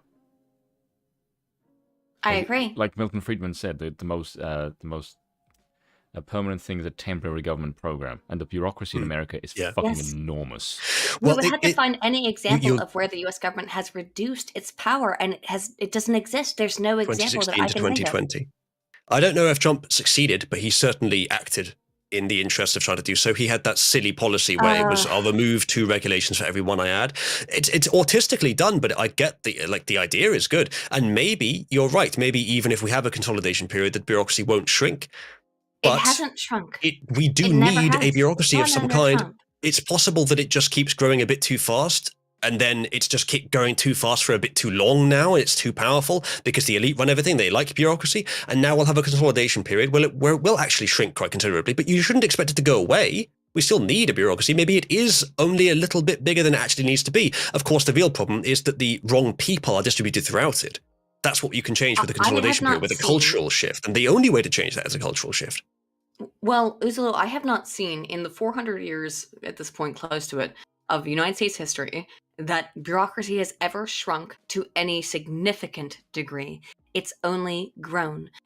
And by significant degree, I mean making massive changes that repeal legislation that now politicians have no incentive for them to reduce the bureaucracy. There are minor repeals of legislation that move it back, but things like, what's going on in Florida, etc., basically being like, you can't teach our children about sex when they're 9 or 5. But that's not moving back. That's not rolling back legislation. You are currently making an argument for liberalism in the American sense. I am making an argument for re-examine. I am a liberal. What we have accepted. Deep down. No, I don't mean a classical liberal.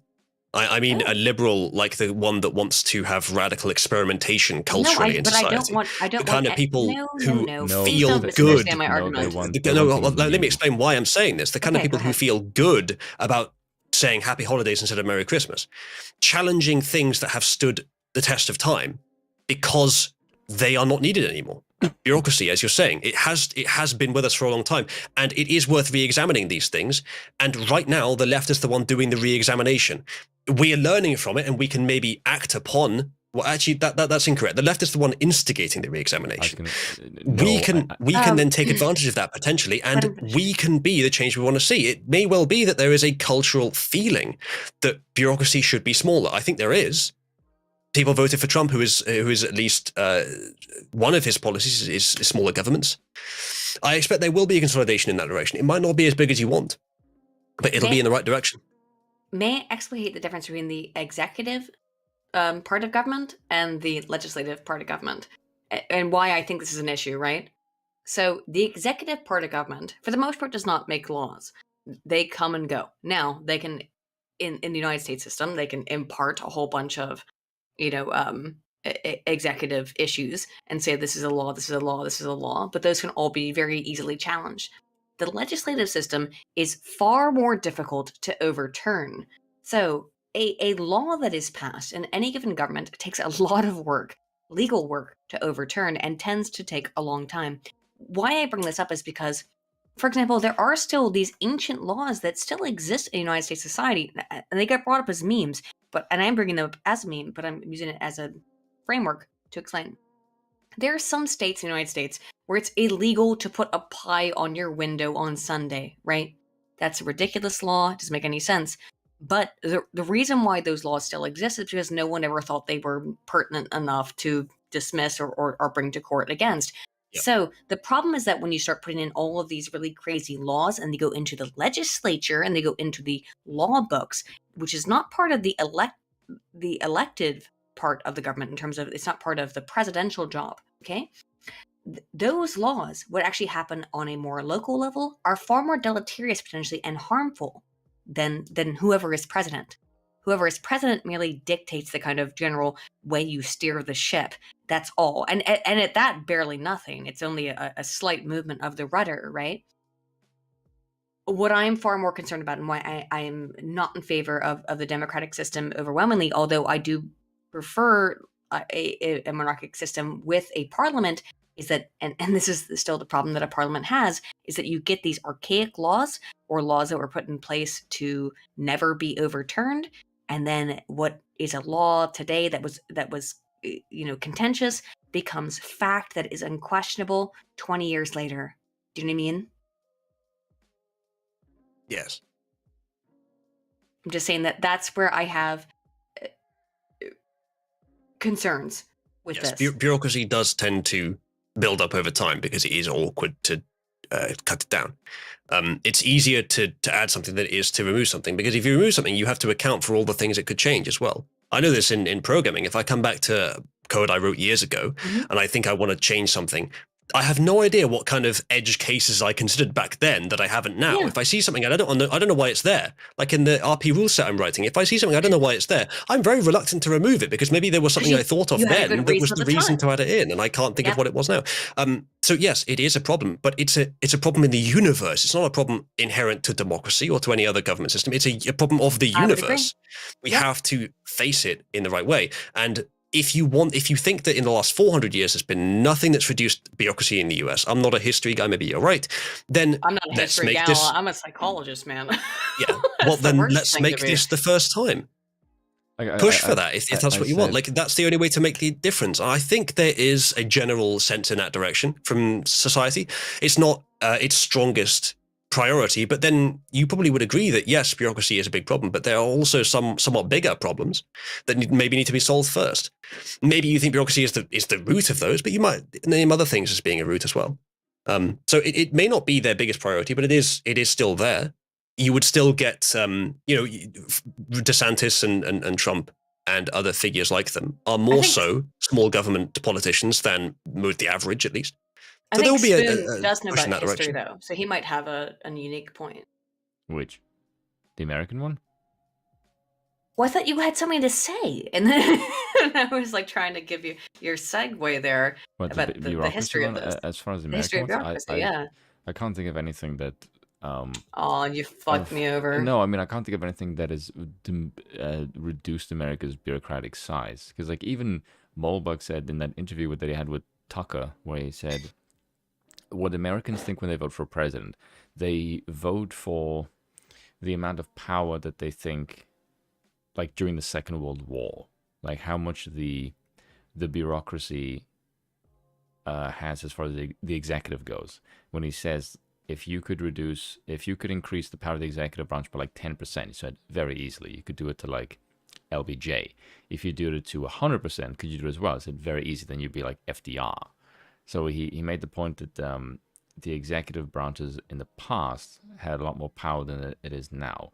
Because he says most of the power from the executive is sort of branched off to the legislative, because that's where all the power is now. Because he's making the case that the bureaucracy has grown so big that the president doesn't have as much power because it's been pumped into other areas. So this is the formation of the cathedral, as he's Could I make a proposal as to how we deal with this issue? Canon? Should all laws, and I who brought this up in the chat, but it's completely correct. Should all laws have a expiry date? I think that might be a way to deal with some of this. To at least deal with. Now, again, the problem is that when you have a bloated bureaucracy, they will just continue to vote for the law that already is extant without actually knowing what it says. Most politicians, they don't even read the shit that comes over their desk. If during the experimentation of implementing a policy, it is decided that it's a good idea to keep it in there, then you'll regret it expiring.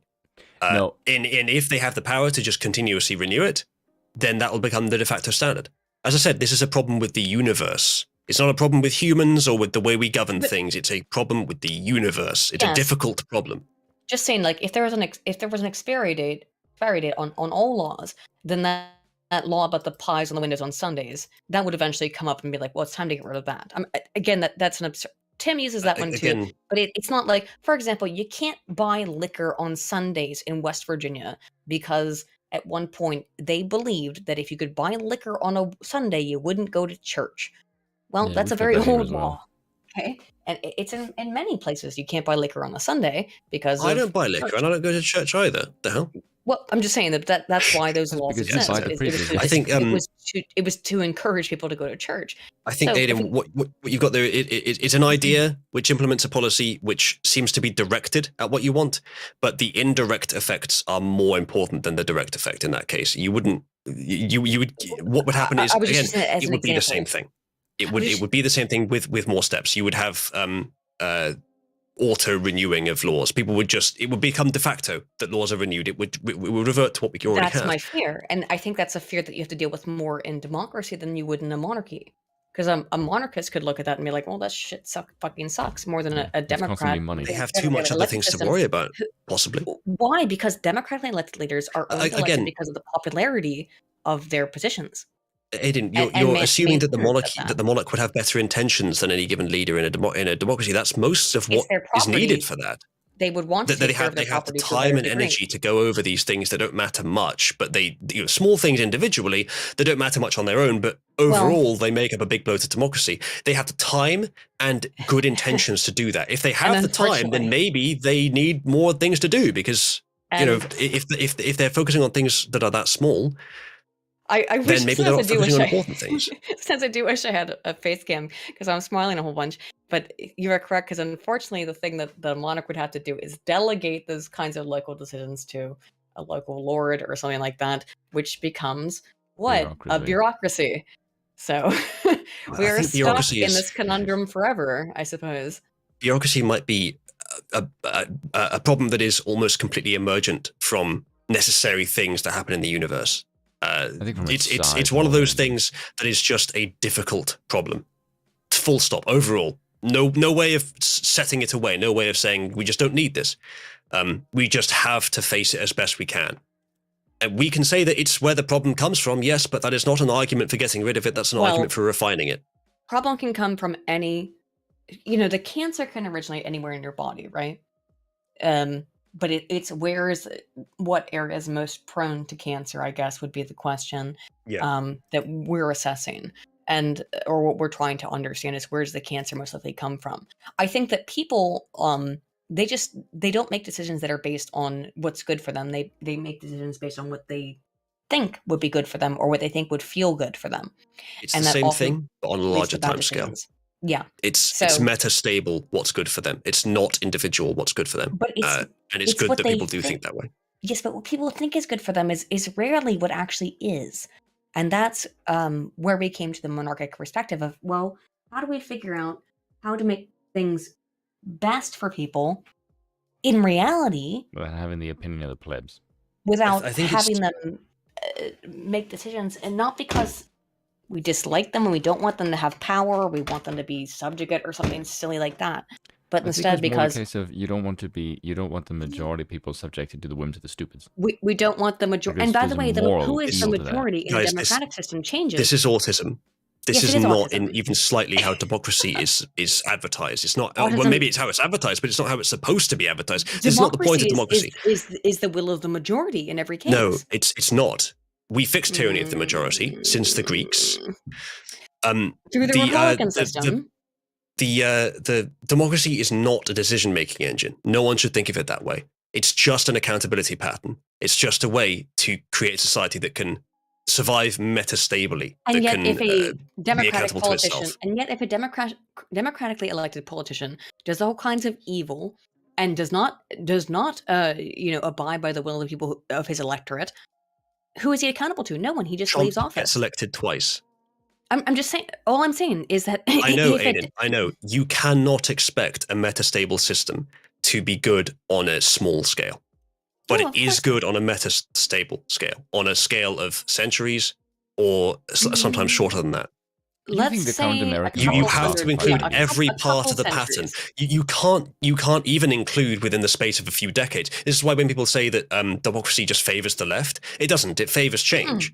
It favors experimentation, but then you get a consolidation period. Fair enough, but some people in chat do. I think they're looking on it on the wrong timescale.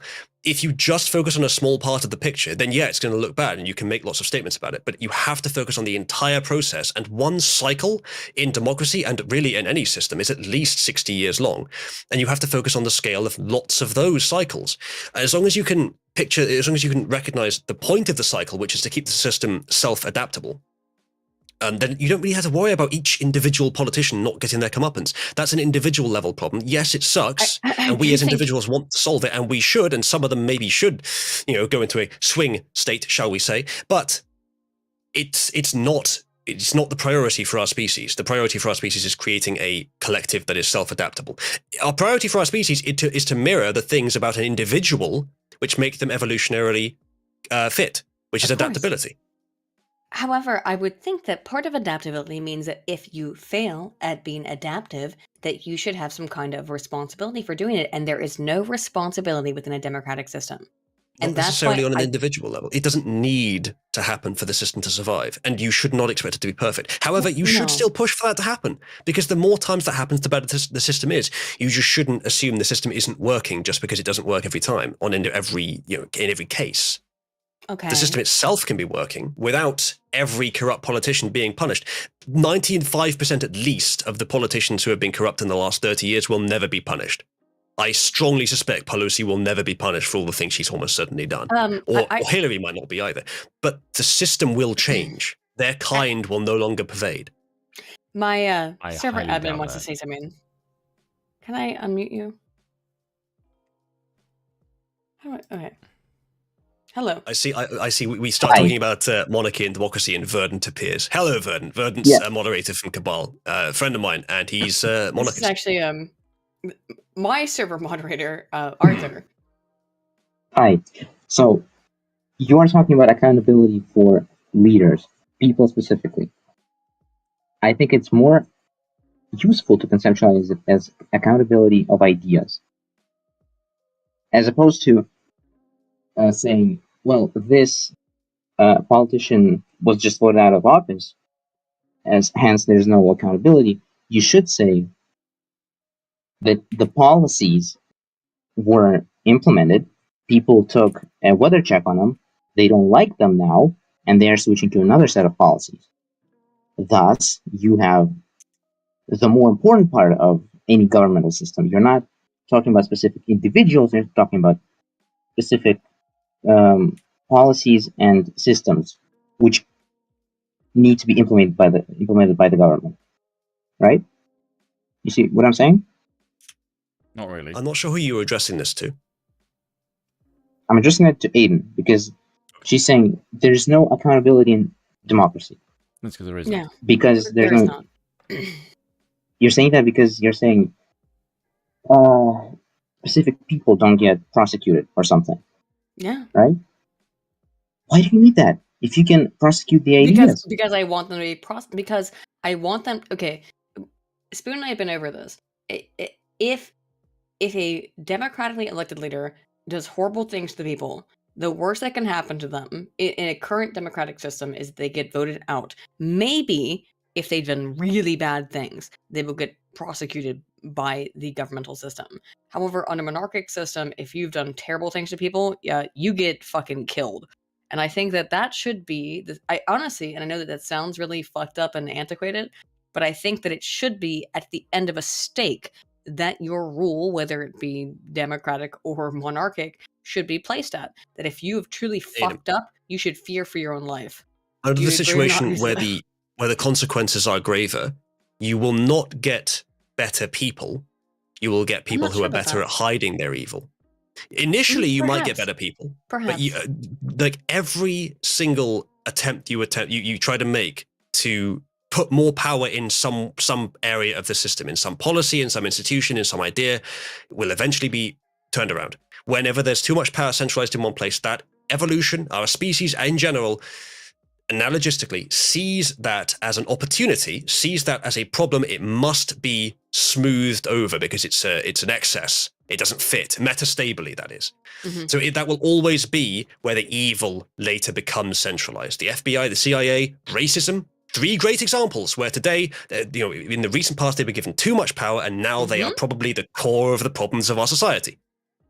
To continue that analogy, the evolutionary analogy, you don't care about the individual species being punished for incorrect evolutionary decisions. You care about the species as a whole, right? You want the next generation to be better than the previous one. You don't care about the specific animal becoming stronger in general. So when you apply that to ideas, you want to parse bad ideas out of the system, not bad people, which is what you're advocating for. The problem is, Arthur, with that, I understand like exactly where you're coming from, but the problem with that metaphor is that if we're talking about let's put it in the Galapagos Island example, right? The preeminent and preliminary example of how Darwin examined evolution. Evolution is produced around specificity, correct? So you have certain birds that are meant to eat nuts and seeds, and you have certain birds that are meant to eat plants, and you have all these different animals on this small island that have evolved very specifically for different needs. So just by saying that evolution would preclude the best decision for democracy, that by voting it would produce the best decisions, is not necessarily the case. It might in a certain society, but when we're talking about a global economic condition, I'm not sure if that's the case. Maybe in a certain situation, but that might be in conflict. And by the way, I would think that's fine in a monarchic system, but in a global democratic system, it might be at odds with others.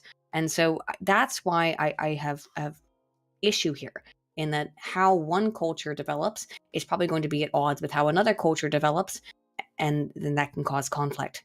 Does that make sense? Sorry, I always say that. Does that make sense? But that's my fucking professor mind going like, does that make sense?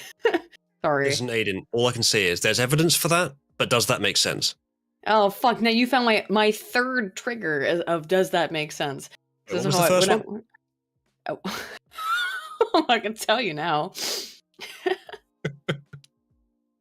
Cultures do and will continue to conflict with one another, but unless you're advocating for global monarchy, I don't see how implementing a monarchy on an individual level is comparable to talking about global democratic system. I would never advocate for global monarchy. Monarchy is how you basically prevent, where we come to the monarchist perspective, which I think you know, Arthur, is that how we protect an anarcho-capitalist state from being overwhelmed. That's it.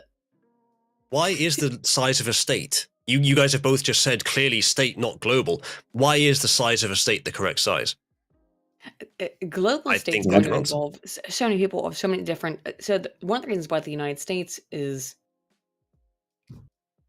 as fucked as it is because it has too many different demographics of people who totally. And I'm not talking about racial or that kind of cultural. I'm saying cultural.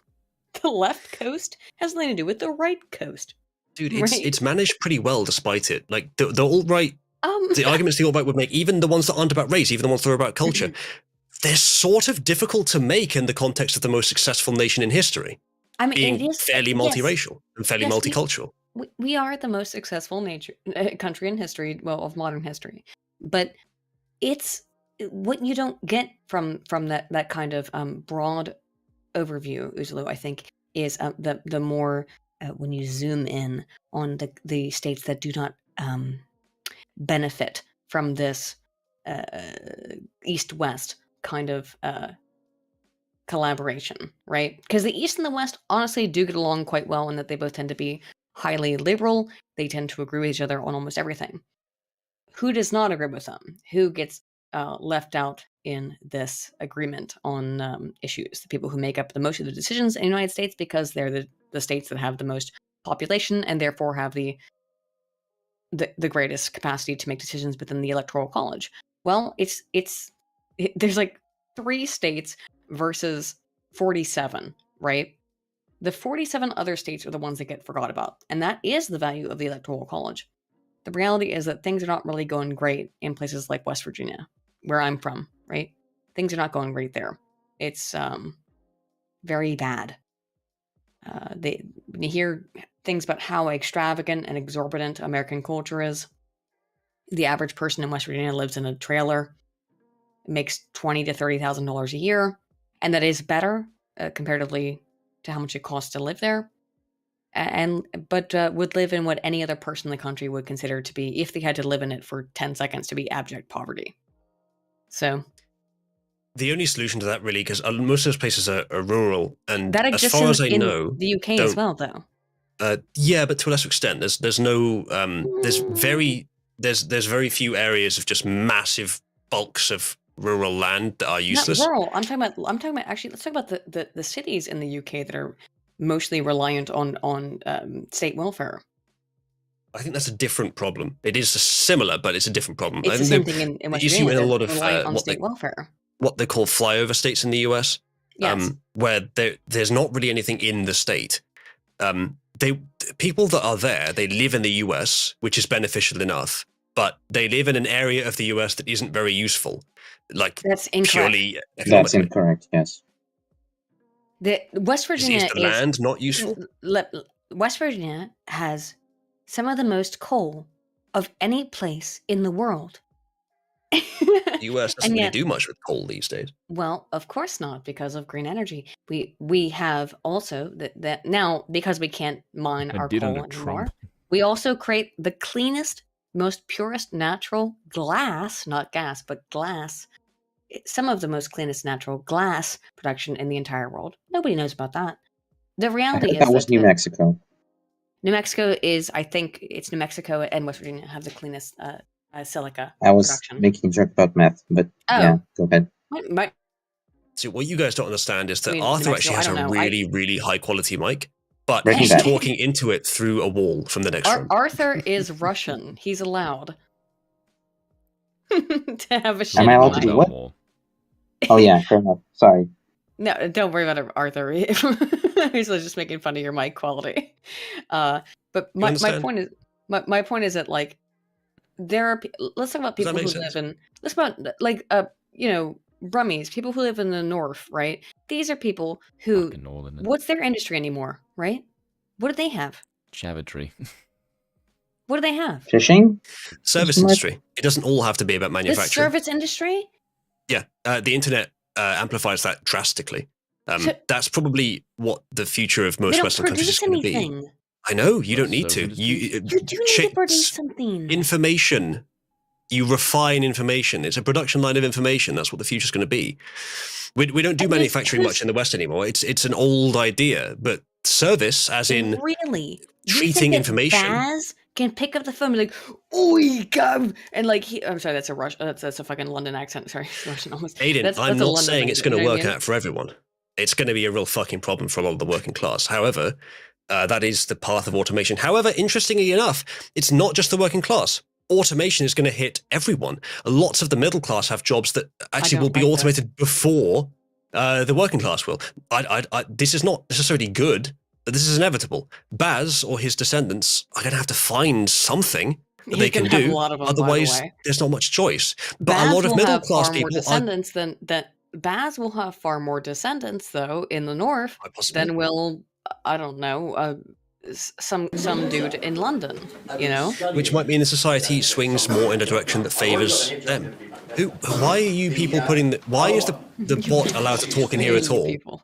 Why is the bot allowed to talk in here at all? Whose server is this? Who moved the bot in here? It doesn't matter who moved the bot in here. Why does the bot have permission to talk in here? I don't know. Sorry, I moved it. Anyway, so what was I saying? Because now, and his people society, in the north. Society. It may be possible for society to reorient itself to fit that, but my point is, it's not just Baz. I know that that'll be the majority, but it's also Phil the journalist, quote unquote, or the blogger. Like lots of the middle class jobs are also they're going to actually be automated before the manufacturing jobs are, most likely, because AI is moving faster than robotics right now. So you're going to have it's not just the working class that are going to suffer as a result of automation. Our society is going to have to change radically, not just for the benefit of Baz, but for the benefit of lots and lots and lots of people. But part of that, many of those people are going to be able to find a different job treating information on the production line. And you don't underestimate the working class's ability to do that, especially if they're born into an age where that's normal. But Uzalu, someone's going to still have to make these products. The natural resources have to come in from somewhere. Someone has to make the products that support Baz and his new social support position, right? Like, I don't think I mentioned UBI once. No. That's not what I said. That's not what I said. That's not at all what I. Sorry. No, maybe I misframed what I was saying. I'm not making an argument from post scarcity. No, that's not what I'm saying. But I'm saying somebody's got to produce the silica. Somebody's to make the phones. Someone's got to produce the quartz to make all of the hardware. Somebody's got to produce this and got to extract it from somewhere. Yeah, I also didn't say zero at any point. I didn't say that these industries are going to go away completely, but they are going to get smaller. As I said, I mean, you're arguing against something I actually said, or something I said. Sorry, I agree with you. That the automation in the working class, I think, is actually going to be less of a problem for the working class than the automation in the middle class. At least some sectors of it. Journalism is likely to become automated. I don't know if it's on purpose. I think it's normal. Because, as I said, I think AI is moving faster than robotics right now. So automation in the information space is going to be much more significantly changed. And so a lot of the middle class are going to lose their jobs before the working class on the production lines are. Yes. So do you think that what will ultimately happen then is that the middle class will be pushed down into the lower class and that there will be two classes? Because that appears to be what the goal is, and that according to the Klaus Schwab types of people, is to I don't have a good answer to the I don't have a good answer to the automation problem. I suspect the closest thing I'd have to a good answer is I suspect society will find a novel way to reorganize itself so it makes sense. But I don't know what that'll look like. No, I don't either. You're also assuming the automation won't bring a new industry. It might. My fear is that it will basically push people into two lines. It will be the people who are previously middle class, they will all be down to the lower class. And the people that are upper class, it will be a smaller and smaller percentage of them, and we will really get a very nasty divide there. Now, as a capitalist, inherently, I don't have a problem with that. Again, inherently. But when the whole system is designed against you, it's kind of scuffed. And I don't think it actually is favorable towards a true capitalistic society that would benefit everybody. Because the more integration and more innovation that people put into the system, the better it is. I do not think that people are incentivized to innovate when they don't have anything and they're not incentivized to do so. So that's my only fear there. I think you and possibly some people in chat as well are misunderstanding me. I'm in no way advocating for some sort of great reset or tech dystopia. I'm trying to be descriptive here, not advocating for things. No, I'm not saying you were misrepresenting me. Just a small misunderstanding, I think. But possibly the best way we could think about this is what can't be automated. Direct, evolutionarily strong, high richness, human-to-human interaction. That's much more difficult to automate. And honestly, it seems sort of self-serving. I think it's a coincidence, but streaming is one of a booming new industry, relatively new, which is fairly good for that. It's rich because you get full visual communication, although it is one to many, so it's a bit worse in that regard. It's deeply human. It's popular is because people get the feeling that they're talking to other human beings. Hello, chat, by the way. And all you really need to be good at doing it, yes, you need technical knowledge, but new generations, even in the working class, get technical knowledge. You need charisma. You need to be sort of do something interesting. I suspect, and this is obviously kind of a long shot, this is not something I've thought of as clearly as the other things we were talking about, but I suspect streaming or something like it and some other things similar may form a backbone of society in the next 100 years or so, as people seek genuine experiences and value them greatly because they are still human. They want human experiences. When almost everything is AI, they want genuine human experience. And even the working class can do that. No. All of our research has shown that that's not the case. Now, is it a placation for real human connection? Yes, it is. It's a placation. But you need human skin-to-skin contact. It's what creates oxytocin. Oh, I'm not saying that'll go away. I'm just saying in terms of industry. Like, just because there's industry doesn't mean you can't touch each other. I would say that I think probably the future of entertainment is in this kind of stuff because my background. I was a professor, and I, political stuff happened, and I couldn't do that anymore, and I started doing YouTube. And I think that was fine for me. And I think there's going to be people who might not be in the position I was in, but have the same kind of thought, which is they weren't forced out of the university, but be like, oh, okay, well, maybe this is a better thing for me to go in and talk to people.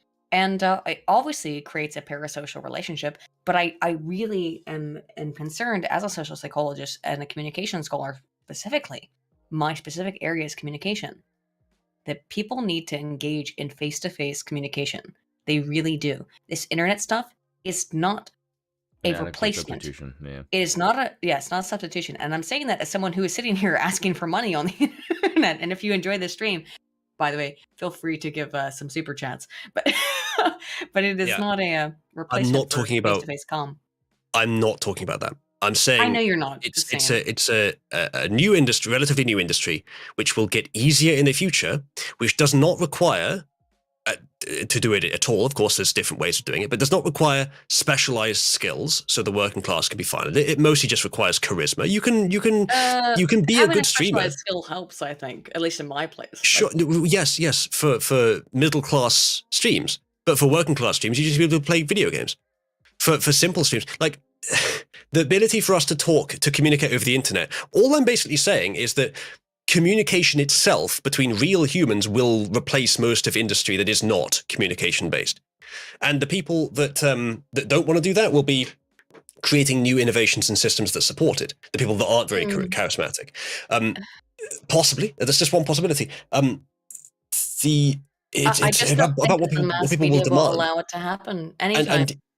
And AI can supplement it. You could make an AI streamer, absolutely, and it'll get better over time. But humans will always be able to stay, maybe not always, but for a long time, they'll be able to stay just ahead of that margin. Our problems in society are the things we deal with, the quests we go on. It's always a matter of specificity.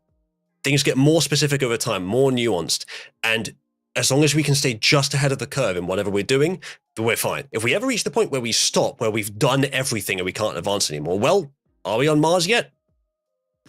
I don't agree. No, actually, I think that we'll hit the point with AI. Sorry, Spoon. Go ahead. No, that's what you all had to say. Oh, I was just going to say that I think we'll hit the point very soon where AI is indistinguishable from humans in a reasonable way, and so you'll be able to get these AI VR YouTubers, VTubers, whatever, who will just be able to sit there and be like, I love you, chat. I love everything that you do and everything you say. And I'm there to be your virtual friend.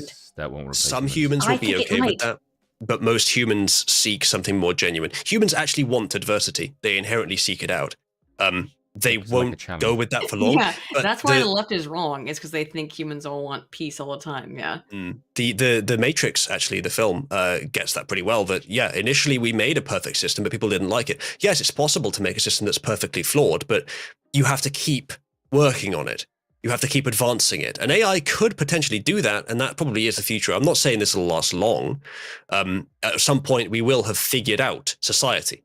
And I think I've actually thought about writing a book about this. And once we get to the point where we've resolved society, and we essentially what I expect is if humans still exist at all, we'll have a society that is basically it exists only to arbitrarily fulfill the remaining evolutionary needs of humans, the things that are remaining biologically, the things that are just happen to be there still, the things that we haven't resolved out with culture, the things that we can't resolve out with culture. The society will just be tuned towards like matching them and making people into good people, but maybe not. Maybe they'll just be servile people. I don't agree with Once that we get to that point, I have no idea what human society is going to do. But that's still a couple hundred years off, I think. What you just said, making people into good people, makes me scared. Yeah, society is going to become conscious. Right now, and for almost all of its history. Right now, and for almost all of its history, society has been subconscious. We've been acting merely by the whims of evolution, with some augmentations here and there, getting more and more over the last 50 years. At some point in the next couple hundred years, society will become conscious. It will be within our domain to do everything as a deliberate action. Everything will happen as a result of it being commanded to happen. It's like, this is why I say, like, communism will become more compelling every single time it's argued for. And every single time it's argued for, it would be worse if implemented. It'll be harder to resist it because it'll be closer to what we already have. It'll seem archetypally more similar to what we already have, but every single time it would be worse if it was actually implemented. It's very, whenever I talk about futurism like this, I've never found anyone that agrees with me on these ideas, especially on the libertarian right. No, I'm not saying this is good. I'm just saying I think this is what will happen. So in terms of what's good versus what is true, these are different things. What's true, I think you might be on point. Is that a good thing? Well, I don't know. In that case, what is good? The problems that we're going to have to face in the next few hundred years are beyond the imagining of almost anyone in history. They're orders of magnitude so much more profound than anything we've ever faced before. You've caused me to actually have a bit of an existential, not a crisis, but to... Oh, well, you'll be dead by then. What is good in... Yeah, I'll be dead, so it won't matter, but what is good in that context? What is Once good? We've solved everything. I think possibly the end of humanity will be humanity becomes a symbiotic species with our own AI. The AI works on an individual level to essentially, and it essentially makes each of us gods. But we still are biological. We still need to go through the process, that long-term adaptable process, and the AI will simply guide us perfectly through that process. No, yes. Now you are back in my domain now. Yes, I'm talking about hundreds, if possibly thousands of years in the future. The end point, as far as I can see us going, is a individually symbiotic AI god species. May I ask you a question then, Uzalu? Mm-hmm. What defines a human being in terms of a sentient human being? Ship of Theseus is a silly idea. It's a silly problem. I'm asking the Ship of Theseus idea, though. It is silly because we name things according to their function, but we more simply than that, we name things according to what we want to do. Like there's no it is the Ship of Theseus. It's a bunch of atoms. It's a bunch of quarks below that. What it is a bunch of quarks and atoms. What it does is what we care it does. So we're the ones that name it. There is no inherent name. It's not the Ship of Theseus. It's a bunch of wood. But we call it the Ship of Theseus if it's useful to call it the Ship of Theseus. Okay, so you're talking to a transhumanist right now, but you're not aware. Not oh God, Aiden's trans. I am a transhumanist, but yeah. So wait, so you're not human? You're transhuman? I am a transhumanist in that I think Aiden is a rock identifying as a human. In that I'm please go ahead. I know exactly what transhumanism is. About this I've been studying transhumanism my entire adult life, so I call myself a transhumanist, even though I have a bunch of questions about it. So here's my okay. You gave your answer about what a human is. Now, human consciousness, does it require a body? Does the human mind, is what humanity is reliant on the experience of the human sensation system, the neuropathology of our bodies? Funnily enough, Aiden, I was talking in Cabal with some people on this recently, on the philosophy of this. We got quite deep into it, and I imagine it's deep. It's a deep question, isn't it? I actually think most philosophy is quite simple. I don't know why people have such trouble with it. This one is one of the more difficult ones, actually. But it's still not too difficult. The question was, is if you replace every neuron in the human mind with a exactly functionally identical artificial neuron, gradually over time, so that the process is not interrupted, but the brain becomes artificial over time, would the conscious experience continue? Is that still you in the sense of the conscious experience, the first person perspective? I think it is. I think it would work that way. However, transferring your consciousness from your brain to something else, no, it wouldn't be.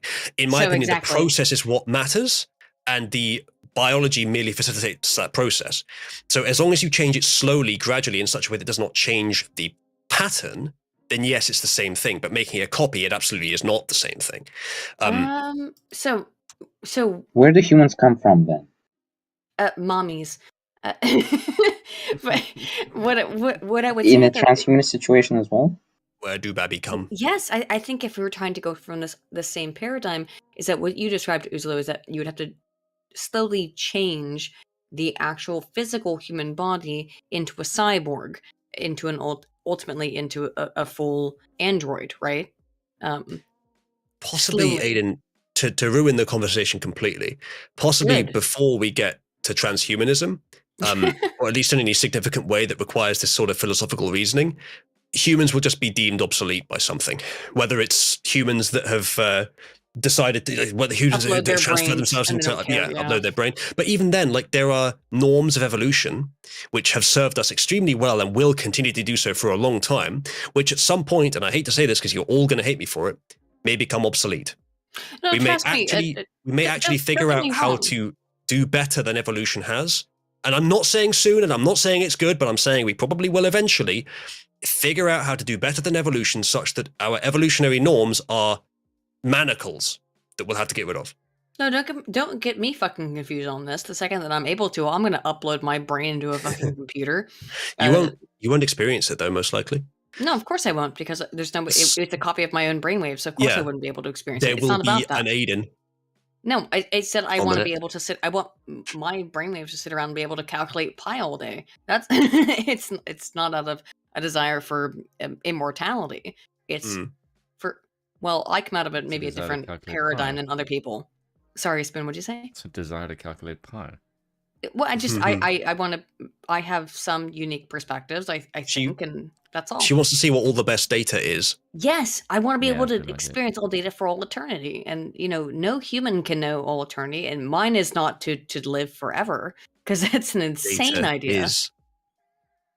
Huh? Very boring. You didn't correct me when I said data is. No, how dare you? You just say that'll be what it is. In 10,000 years, my fucking AI will be sitting there being like 3.141592653589793238262. And yours will be like, data is, Aiden, just fucking it up. The great thing about pi is, as long as you know the first 3 or 4 digits, you can say random ones after that, because the person you're saying it to doesn't know either. Is that what you just did? I do. No. 3.1415926535897932382643383755502884197 You sound like Bennett from Trauma Dreaming right now. A very useful skill, Aiden. I'm sure that comes in handy very often. Well, one time I was in college. One time when I was in college, there was a pi day, and they were like, "Who can remember the most numbers of pi?" And you win a pi and like a $25 gift card. And I showed up. And I remembered pi to like the 1,000th, not that far, but like to the 500th digit. Wow. And everyone remembered it to like the 20th. And it was a bit of a nightmare. That's because Aiden knows what data is. No, it's just, that was me being a major autist in college. Aiden, at the end of this stream, I'm going to reveal to you how many times I've managed to slip data is past you without you noticing. I've noticed every single one and have allowed them to get away. I've just been sitting here just not getting mad at them. I still think Data are the best TNG character. Well, no. Why do you do this to me? Does that make sense? Why do you torture Does that make sense? Just fuck, dude. I'm so. I always thought we would end up being ruled by a computer, to be honest. We were supposed to watch Young Turks videos. You guys are just too interesting. I'm sorry. Well, her more than me, to be honest. Well, most has amused me. My Eric specialty is rugby and whiskey. Just kidding. Were you expecting to be traumatized this stream, Aiden? No, I'm not actually traumatized, but it was funny to joke about it. Yeah, there is research on that. God damn. No, I've given you all my power words. Oh, fuck, dude. What if Aiden actually is a robot at this point, and these are like the console commands for pseudo... Yeah, it's console commands, dude. I haven't figured them out yet, which is probably quite a bad idea. I'm a console command seeking machine. Well, I think Data makes it act inappropriately. Well, is there anything else we're gonna do? Are we gonna finish this video, or are we just done? Because I mean, I managed to derail the conversation that we were on, which is the same conversation we started without any fucking pause because we were just so enraptured with it. And because I've managed to derail the conversation, I can't remember where I was. We might just wrap up now. I guess it depends if you guys want to bring something else up. No, I think we've come to a conclusion of the conversation. Also, just fuck John Iderola. I would say that maybe we'll watch it on the stream next week or something, because that video we were watching, he says, he says like the only reason I wanted to watch it, the main reason I wanted to watch it, is because he says that everybody who is happy about or who is celebrating in any way Elon taking him over Twitter is basically brain dead and doesn't understand why they like it, and that he and the left are the only people who can understand why they're why they're against Elon taking over Twitter, and the people who are in favor of it are so stupid and so nonsensical that they can't even understand their own opinions. That's why I wanted to bring up that video, because it's insane. I can't tell you why I'm right, but you're definitely wrong. Yes, that's what it is. If he would present an alternative theory, then he would be, what's the word?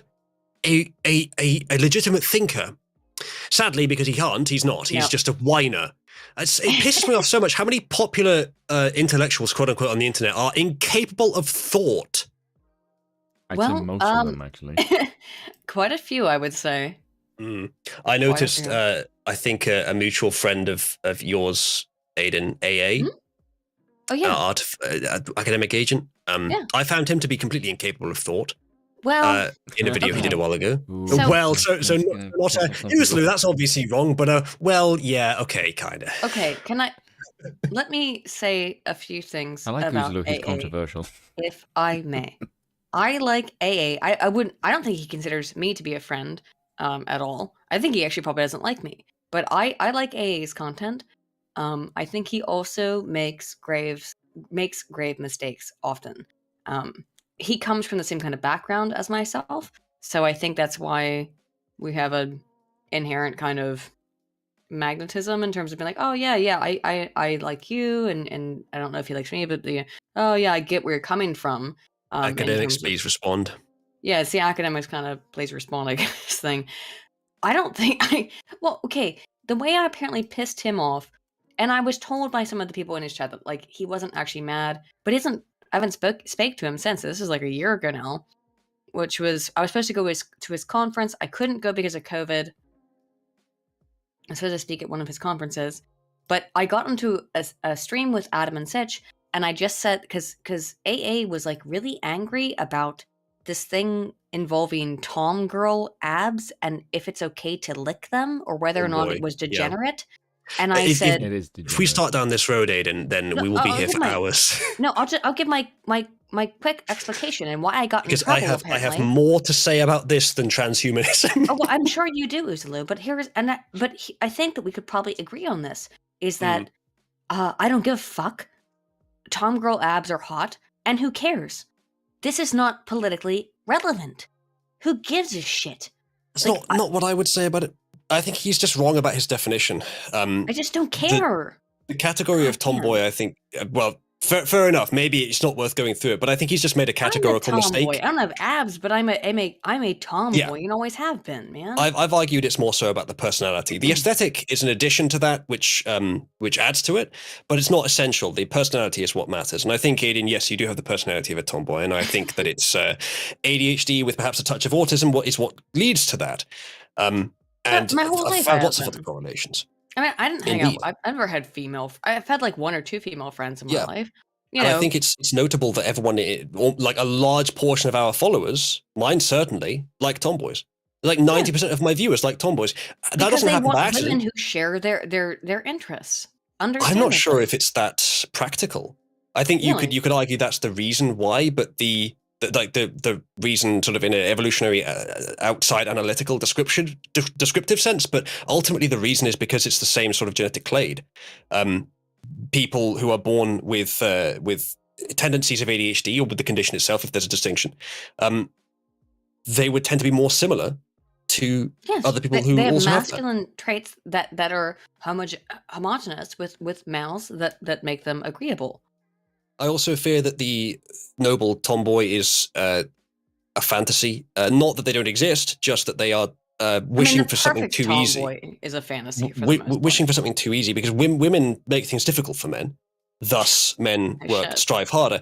However, what I've also considered on that is perhaps there are only few men who are worthy of tomboys, the very finest and greatest of men who are worthy of tomboys, those who can independently regulate their opinions rather than needing someone else to do it for them. This is so funny to me because when I was growing up, it was always like I got made fun of for being a tomboy. Like, oh, like you gotta don't wear your hair that way. Oh, like you gotta wear dresses and stuff. And then I became an adult.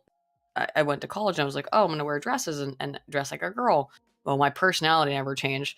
But like, I got picked on in middle school for that and high school for that. Tomboys are better females. Change my mind. See, we agree. We may not agree on the monarchy democracy thing, but tomboys are based.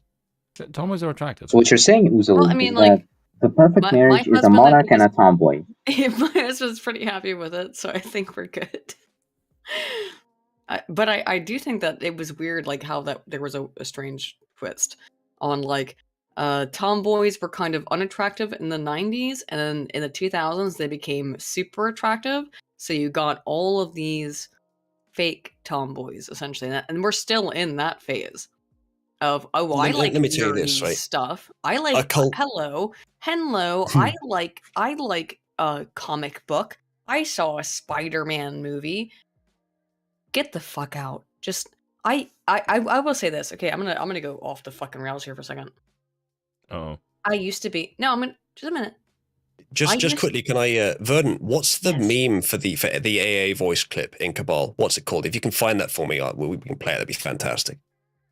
Oh yeah. Fuck off! Who's people saying I want to be stepped on? Fuck off! No. No.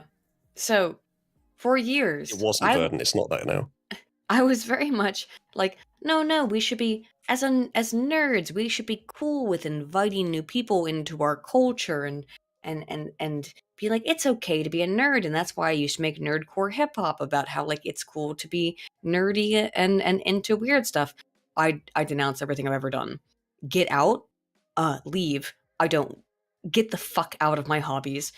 If you're not actually interested in this, get the fuck out. I don't want you anywhere near anything that I'm involved in. I don't want you in magic. I don't want you in my tabletops. I don't want you in video games. I don't want you in comic books. Get the fuck out of every single fucking hobby I enjoy because you're a piece of shit if you're getting into it now just to get some kind of fucking clout. Get the fuck out of all of my fucking hobbies. And that's I'm real pissed off about that shit anymore. I hate that stuff. Man. How you feel about this is how I feel about women in commentary. That's not a joke. So, I legitimately want all women to fuck off out of any sports. If it is a sport dominated by men, fuck off. I don't want to hear your stupid women opinions. Get the fuck out. So you think trans women in sports is actually activism? No, I think it's cancer. Yeah, but it's achieving your goals, right? No, it's pissed me off. It's pretty more men in sports. Yeah, men and women competing directly, and so women can't compete, so they get pushed out the market. So it's just men dressed as women in one half of the market, and then men dressed as men in the other half. No, stop the subversion horseshit, mate. You piss me off here. I want men and only men in sports. If you identify as a female, you're broken. You get the fuck out. Leah Thomas is big fan, everyone. No, that's someone with a mental head problem. Yes, it is. Leah Thomas's biggest fan, everyone. Anywho. The problem with AA's video is that he didn't understand the definitions he was talking about. He just went straight fucking in, didn't give it any thought at all, and just assaulted the problem without any consideration. That was the problem. It wasn't necessarily that he was wrong about the licking or the abs or the psychology. It was that he totally failed to understand the problem. He totally failed to understand the situation before he charged headfirst. And that is demagoguery, and that is what I mean by not thinking. It was the big issue that I had with those videos, because I watched them and I went like, this is really dumb. And I don't think you understand what's going on here. And I just talked about it, I think for like all of like 30 minutes on a stream with Adam and Sitch.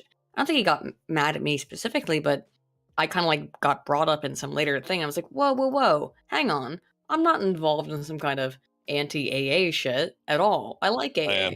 I just don't like this take. Like, that's all. It's pretty much the only take I've seen from AA. But if he's capable of making it, then I'm not particularly impressed. It's just not. It's not a good opinion. Does he think about other things, or is it just that he doesn't think about? Oh no. He's actually quite intelligent. I think AA has some great points in a lot of things. Just his tomboy abs thing is weird. I honestly found it. That's why I wanted to comment on it, because like, this is a bizarre topic for him that seems misplaced in his volume of work. So fair enough. Oh, you did, Verdant? Fantastic. Where is it? Guys, you'll want to hear this. Good job, Verdant. Yes, that's it. All right.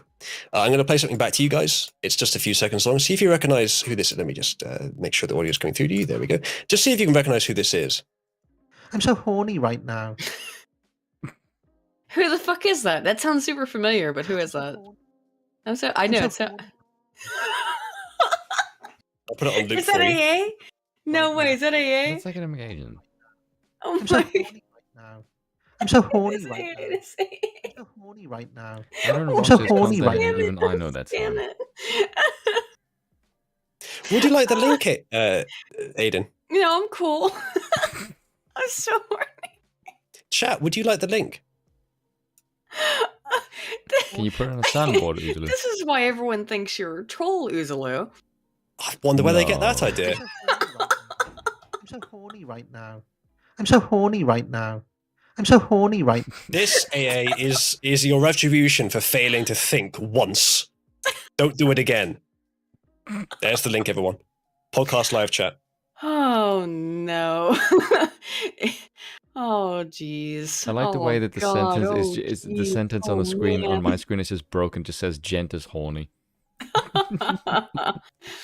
Well, there it was. I have a random question for you guys. I just want to get your opinion on this. The current CEO of Twitter. Parag Agrawal. Yeah, should he get fired? Agrawal, yeah. He's pretty much gone at this point, isn't he? Because I will say, if Elon doesn't fire this fucker immediately, it will be his first mistake. I don't know enough about him to be that aggressive about it, but you may well be right. I suspect you are, actually. So yeah, I go along with that. Yeah, I can't. I'm gonna be brutally honest. Just his face makes me want to punch him.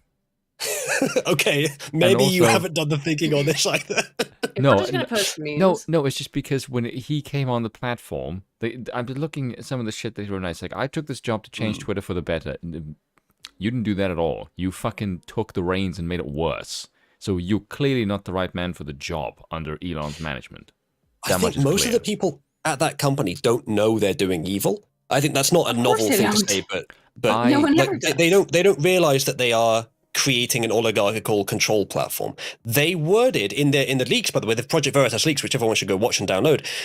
They worded their censorship efforts as health. Okay, if you need to do that, it means that you are openly aware that what you're doing is evil. Someone is. Maybe not. No, that's the internal propaganda, the internal newspeak that allows them to justify it. Yeah. Oh, and also the this because it might be Parag. The chat is saying this. The other reason, this is just me being petty. The other reason I want to punch him is because I heard him speak yesterday, and he sounds like every motherfucker who's ever called me saying he's from Microsoft. That's because they're all Indian. Exactly. For posterity, for $2 Canadian, said put an off-topic, interesting D tweet in Discord. I don't know what that means. Sorry. Off-topic, interesting D tweet in Discord. Would you like scroll up a bit? Graham posted something. I don't know what it is. Spoon, could you pull up the watch together? I have one last video for us to watch. We didn't finish the last fucking one. No, we're gonna watch this one. It's only 2 minutes. We're only 5 hours in. We can handle another 2 minutes of video, right? Not like there's going to be another 6 hours of commentary on the back of it. There is no commentary to be made about. I mean, there might be some. Don't give her ideas, because she fucking would. Don't worry. Listen, I mean, this is a 4-second clip, and there was plenty of commentary for it. I know there was like 10. All right, you got it up. Tell me when you got it up. Oh, you're really making me fucking watch this. Yes, I'm making you watch this. I hate you. You're welcome. I love you too. Mwah. Suck my dick. And there's research on that. You got it up? Yes. All right, ready? Okay, let's go. Am I looking at? He just pulled up to my house. Oh, nah. Is that a trapezoid? What it do, homie? What you doing, the geometry dash? What in the hell are you driving? Come on, dog. Is this the Tesla Cybertruck? What the fuck is your real name? What did you put in to apply for that car? I got it for free from my boy Elon. You ain't kicking it with Elon. I'll doubt that for the rest of my life. Why you pulling up in the Bionicle whip? Hey, I'm bossed up, bruh. This shit is electric. Bossed up? You getting no bitches off that shit. Call that the NBA. No bitches attached. Man, I get mad bitches with this. Nah, that's BNI. Bitches not included. You mad cause I'm cool with Elon. Elon got you fucked up with that car. You must be delivering refrigerators. Fuck out of here. He downloaded this shit off Roblox. You need to run that hoe off a bridge. If you broke, just say that. I'm broke? I ain't even gonna go there. This motherfucker woke up and decided to whip the polygon. This shit is battery charged. What you need, AA? Nah, I gotta plug it in. You riding around in a damn trapezium. Motherfucking triangular prism. Aight, bruh. Nah, let me list it off. You got the Cyberpunk 2077 Glitchmobile. Your wheels about to clip through the asphalt. You driving a damn Decepticon. You gonna be on the highway and that bitch will transform. Your shit looks like it runs on Bitcoin. You gotta solve the quadratic formula to park that bitch. How you got bulletproof windows on aluminum floor? Okay, motherfucker, damn, the car was free. I ain't even mad. You should be mad. That joint probably 100% recyclable. You talking dangerous, dog. I'm just saying, bro, you got this iRobot ass car. Don't be surprised if that shit come to life. Alright, then I'ma just head out. Okay. You sell that shit. You need the money. Go fucking subscribe to Baku. Baku, who made this video. It's Sethical or Baku. You can see Baku season 5 here. Subscribe to Baku. His shit is fucking amazing. All right. Tell me, you did not both enjoy that video. It was quite good. I think the reason you like it is it's a mixture of like brash conversation in an urban culture mixed with a lot of nerd culture references. It is a great juxtaposition. Yeah, I like it. All his videos are like that. They're fucking hilarious, man. That fucking hit me so hard, man. Aiden, I have a test for you. Yeah, okay. It's a fake nerd test. Let's see if you pass it. Okay. The character on the screen now, that mask. Where? What's the character called? Wait. On what screen? On the video, I scrolled back.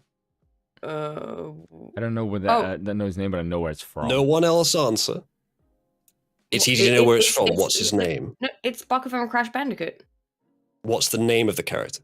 Oh, it's oh shoot, what's the mask's name? I don't remember. It's from Crash Bandicoot though. Yes, it is. I don't remember the name of it. That's specifically the one from 1, I think. Yeah. Okay, so the test failed because you didn't even know the wrong name, but most people mistakenly think that's Uka Uka because that's closer to the noise it makes when you get it. No. Which is Uka Baga or something. Most people think it's Uka Uka, but Uka Uka is the evil one. Aku Aku is this one. Oh, Aku, yeah. I actually never had a original PlayStation, so I never got to play the Crash Bandicoot games myself. I played them at my friend's house across the street. The original Crash Bandicoot games, at least. Tekken 3 was the best game on PS1. I have a PS Quad and PS.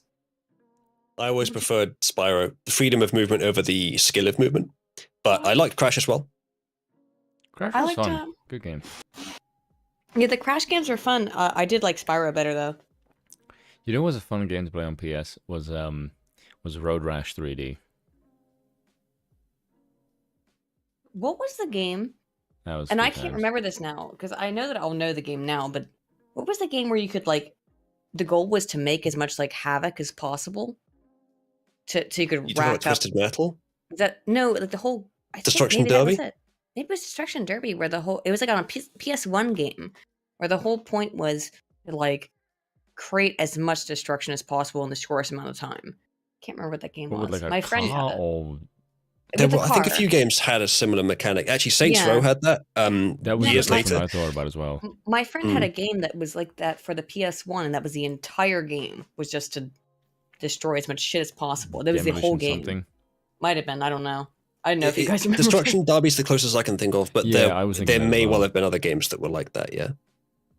It was either that or Saints Row was but I don't think Saints Row. I had the N64. She had the PS1. We were besties. We lived across the street, so we exchanged games, and that's how I got to play Parappa the Rappa and stuff. Was over at her house, and she got to play Zelda and stuff over at mine. Someone is in the chat saying Burnout. No, I don't think Burnout was on. It was Burnout. It was Burnout. It's Burnout. It's Burnout. Burnout was on PS1. Yeah. Really? It's 100% Burnout. Yeah. They've made later Burnout games, but I forgot that was Burnout. So, fun fact on the matter of the polygon, I know someone who ordered one. Ordered a polygon? He dropped 80 grand to get himself an Elon polygon. He got the Tesla glitchmobile. Yep. Did he whip the polygon? I'm sure that the wheels are going to glitch through the asphalt any second. He's apparently on a waiting list, and he'll have it in September next year. Such an ugly car. I mean, it's on. Yeah, it's not been made yet, but it's such an ugly car. I mean, no offense to Elon. Actually, offense to Elon. Wowee, what an ugly car, my dude. No, however, it's everyone's gonna want one in 2 years. Everyone's gonna want that car. By the way, people have been complaining for years about the way that corporate graphics and design have been too rounded and too safe. Now that Elon's taken over Twitter, everything's going to be sharp, angular edges and spikes. And if you're not careful, your cursor is going to get spiked. Probably. I'm okay with that. I do not like that design. I really hate that car's design. Looks like Lego. It looks terrible. However, I am told that it is actually counterintuitively aerodynamically better than the other designs, which I doubt, but maybe so. I mean, given that the cars that I've owned in my life, I probably agree with that. I had a Chrysler XLR. I think that was what it was called. That I inherited. Not USB. Yeah, it was like on USB. It was actually a great car. That Chrysler. People always talk shit about Chryslers, but that was a great car. Then I had a Ford Fiesta that I bought for myself, and then now we have an Abarth.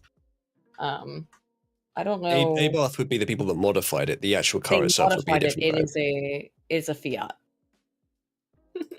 It's a Fiat. With I thought you were for the gold standard. Well, hang on. We didn't look. I live on an island that's 8 miles long. That's a pretty good joke that will go over most people's heads. This whole fucking island's 8 miles. You think I need any kind of other car in the Aiden, you didn't acknowledge that joke. That was a pretty funny joke. What was it again? Say it. See what I mean? Like, Totally went even over her head. No, I didn't hear it because I talked over it like a bitch. Sorry. You said Fiat, and then he said, "I thought you prefer the gold standard." Oh. Imagine how many times you've missed me saying data is if you missed that, Aiden. I know. I miss. Well, yeah. That makes 17, by the way. Excuse me. A fiat. No, Aiden. I think the word. I expect the word is the same. I expect it literally means like car of the state or something. Car by King's demand or something like that. No. Similarly to Volkswagen, which is the same idea but from a different direction. I'd love to have a Volkswagen. We really needed a car because my husband's Jeep broke down, and it was like a 20-year-old Jeep because they work for forever. Jeeps just run until they don't run anymore. Isn't that every car? Have you watched Top Gear? Is different. Excuse me. Have you watched That wasn't Top a Jeep. Gear? That was a Toyota. No, man, I've had a bunch of different cars. I have to say, Jeeps are monsters. Well, yeah, they're Jeeps. That's kind of the point. And my husband's previous car was a Jeep, and it worked until I think it was like actually 30 years old, and it just worked until it didn't work anymore. And actually, by the way, we sold it to someone else. Someone else bought it to refurbish it. So, oh well. I think we sold it for like 200 quid, but still. Man, planned obsolescence gives us a really bad impression of how good human technology actually is. Everything we actually buy is built to break eventually. Well, computers we could build things so much better. Computers are certainly computers. I don't think there's actually that much planned obsolescence with computers because it's moving so fast. It's moving fast enough. It's moving fast enough that people.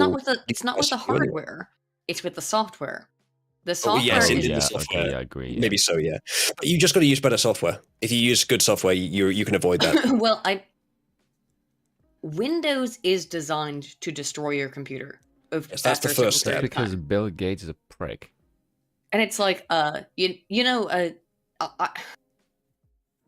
have to fucking install a Linux. Don't you ever distro. complain about that ever again? No, I know, but I should have a Linux distro on in a secondary boot on this hard drive. Now, Aiden, I know you don't know how to install an operating system. Are you joking? I know you've never done that before. I know, for example, that you have no idea how to. I no idea how no idea how to install Red Hat Linux on school computers. I know you have no idea. I told you this meme. Yes, Actually, you did. People in the chat might not know this because I told this to you. But when I was a teenager, I thought me and my physics teacher saboteur. Well, we thought we were unhappy with the slow speed of the computers in the library of my high school. This is going to end badly. And we said, well, I was basically like after school, we had this like it was a chess club, but what it really was the nerd club, and it was run by this physics teacher, and he would just hang out with us and.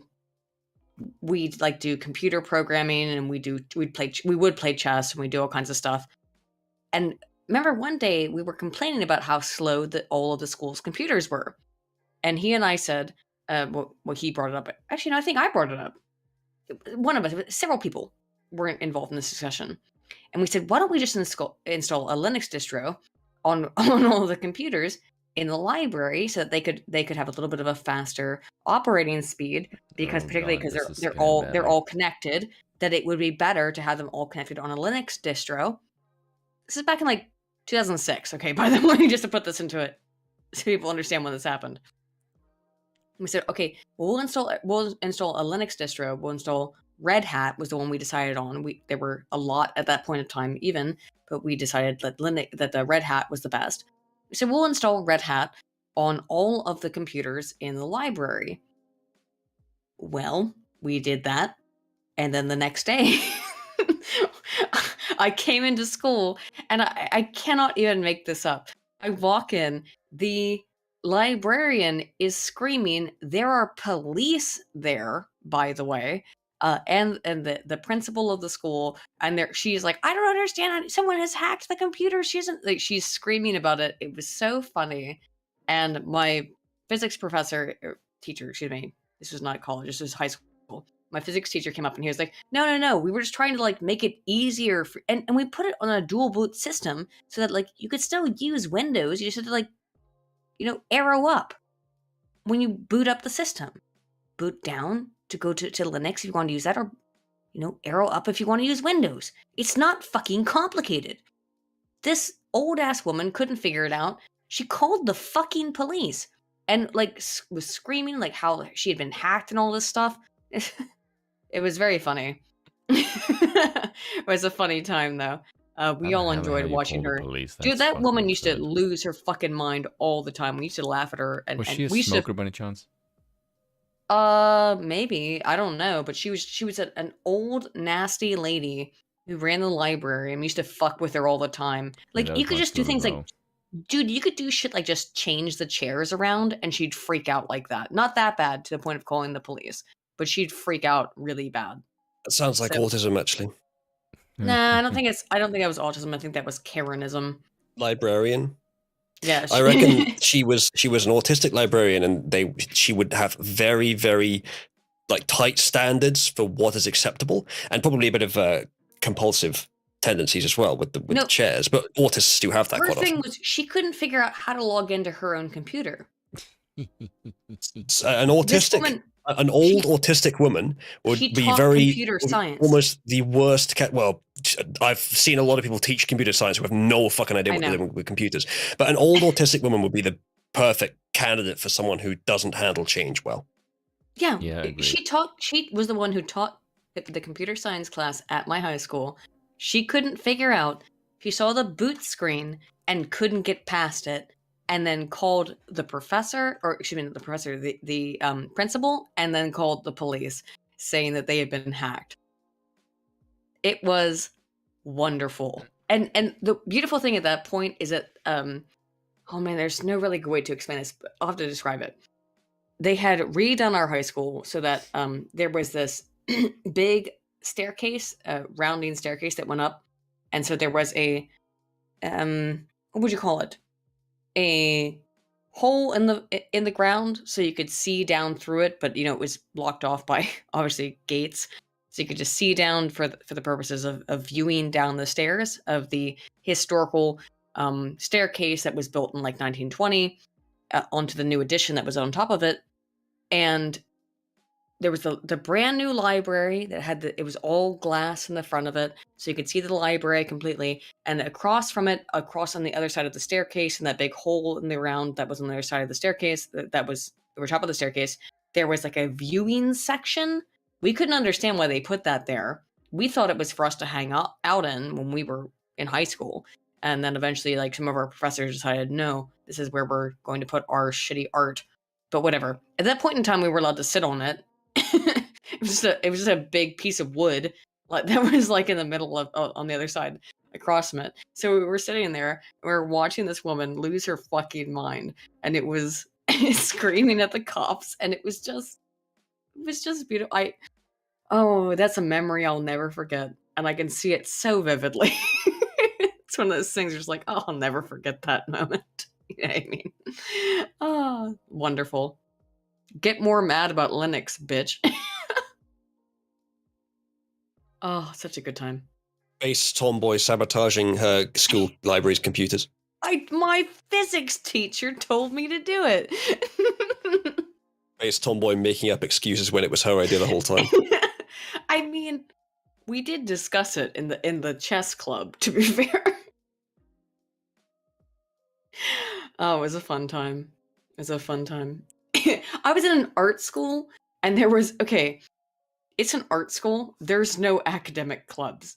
So we had the chess club, which is where all the nerds, the super turbo nerds went, who actually wanted to, like, learn math and stuff. So we just hung out with the physics teacher after school. It was fun, though. It's a good time.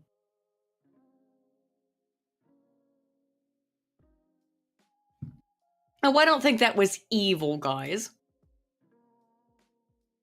Was that evil? It was too funny to be evil. We weren't actually trying to fuck with her. We were legitimately... We put a dual boot system onto the entire system. a dual boot onto every computer in the system, I should say. So like you just have to click Windows or Linux. It wasn't hard. It was up or down. Can you figure that out? This woman taught computer science. What are you doing? It wasn't like we hacked all the computers and put I don't know, fucking goatsy on all of them or some stuff, which would have been what you would have done in 2006, you know. Just put an entire OS that does nothing but play goatsy so you can never escape. I imagine most IT teachers, at least back then, when you and I were at that age, I think we're roughly the same age. I'm 31. They taught you how to click the buttons in Microsoft Excel and Microsoft Word that they themselves clicked to do the 3 or 4 tasks they were capable of doing on a daily basis. It was a dump stat of a job. Yeah, but she portrayed herself as a computer expert. And well, that's why my physics teacher and I, well, not me, but we all collectively kind of decided to fuck with her. Well, the main reason is that we actually just said we wanted to make the computers run faster because the computers ran like shit.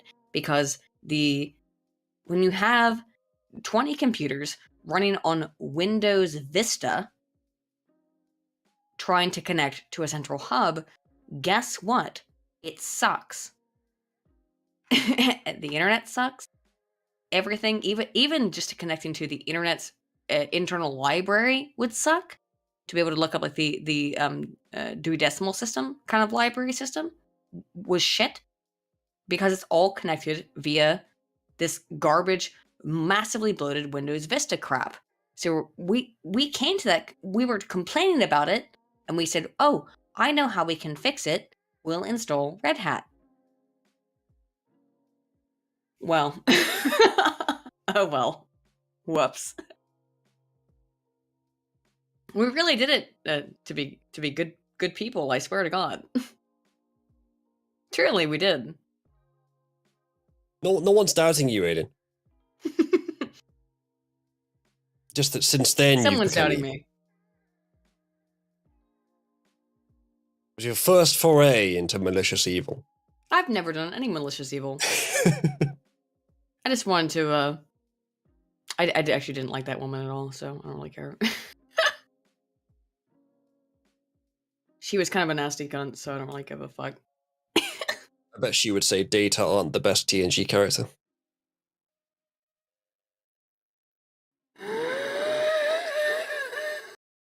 Do you think maybe it's time to wrap up? I think it's time to wrap up. I think we're going to head out. I always wanted to play that one last video. Thank you so much for joining us tonight. You know what? You know what? I think I will. Hold on. Oh, 1 second. Right now. I'm so horny right now. I'm so horny right now. I'm so horny right now. I think that's what you meant, right? No. But good attempt. Anywho. Spoon, I'm sorry for the last 30 minutes. I feel like you've been cut out. You okay? Yeah. Are you alright? Yeah, I'm still sane. Okay, you haven't lost your mind yet. Good. I was worried. No, I'm still sane and rational. Sometimes. All the time. Exposure to a discussion between Aiden and I has been known to cause issues. I think we're gonna have. Oh. Considering my country, you have to be pretty radical for me to think you're off and nuts. Plus, we have to look at the American system of government all damn day. So yeah. Achievement get not insane, according to Spoon. I'm proud. No, you're fine. You're based. I'll slowly win you off the democracy thing, but other than that, you're fine. He tries to do this with everyone. I'm slowly succeeding. Are you succeeding? By one, I'm still in favor of the democratic monarchy system. I'm still in favor of that. Mm-hmm. Okay, the only way you can convince me is if you promise that I will be the king, which is what most monarchists believe anyway. No. We don't actually believe that. No, we don't believe that at all, actually. I know you say you don't. Why would I want to be the king? I feel like this is a different conversation that's going to be very. No, like, seriously, why would it, like the amount of responsibility the king has? That's a lot. I don't want that. Again, I'm not talking individually. I'm talking in terms of influence. Oh, okay. No. In terms of influence, that might be a different question. What people mostly ask us, Uzalu, is you personally, Aiden or Spoon, you want to be the king and or queen, and no, we do not. We do not want to. So, however, that's a good question. Do we want our influence to be involved in the discerning of the monarch? Monarchy is declared. Pelosi is the queen. Are you happy? Yes, because she will die There's a reason the server doesn't have a monarch. It only has a royal council. Monarchy is declared. AOC is the queen. Are you happy? Yeah. Yes, because she'll be deposed really quickly. Yeah. Well, then maybe someone should vote her out. She's in a very corrupt district. The thing is, she would, liked our answer that much. She would be pretty corrupt already. I don't think you like the answer that much. Well, if the answer is to kill her, it's not a very advanced system, not a very humane system. I think that's a that's kind of a humane. Besides, no one's killed her so far. I think that the idea that's because she's too stupid and entertaining. Necessarily shouldn't be involved in politics is not necessarily a good thing. I know that sounds like an insane proposition, but at some point, if someone is insanely corrupt and is destroying your system, well, maybe it. In the words of the late great Trevor Moore, it's time for guillotines. It's time for guillotines right now, and the American system is monarchical. Whoever has the might to wheel out the guillotines will be the ones using them. But who's to say who is the right one to wield them? I thought in France right now that should actually be the case. What you end up there is a system that is just might makes right, and that's not an advanced way of running a country. I don't believe that might makes right.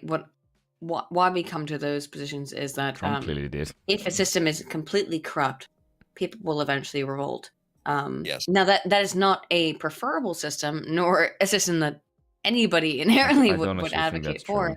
But hang on. I think that any system will come to that inevitable conclusion. It is the way in which things operate. It is entropy. You know what I mean? Once it gets bad enough, yes. The entropic system of this, the entropic system of the universe will mean that this is inherent. This is inevitable. This is one of the first things we discussed in our debate. Yes, but as I said, I think the curve on the way there is different between the two, and I think democracy has a more desirable curve. I would hope so, but we'll have to see. We'll see, I guess, through it. Anywho, I think we're gonna head to bed. At least I am. I might be up for a little bit, but I'm gonna have to get. She's gonna be up to like 5 a.m. I'll probably be up to like 5 a.m. But how dare you, Spoon? But I think it's time to end the stream so I can get real fucked up. I don't know how you can say "how dare you" and then say that. Yeah, because. Anywho, thanks so much for joining us, Uzalu. You've been on here for way longer than I expected. Oh, I'm terribly sorry about that. Oh no, I'm. You must never apologize. I very much appreciate it. Anywho, I think we're gonna head out. And if he wants to interrupt the stream and shitpost, he's more than welcome to that anytime. Anytime. Thank you so much for showing up, everybody, and thank you so much for showing up, Uzalu. Thank you, as always, my co-host Spoon, and as always, dear friends, Altana Volt. See you next week.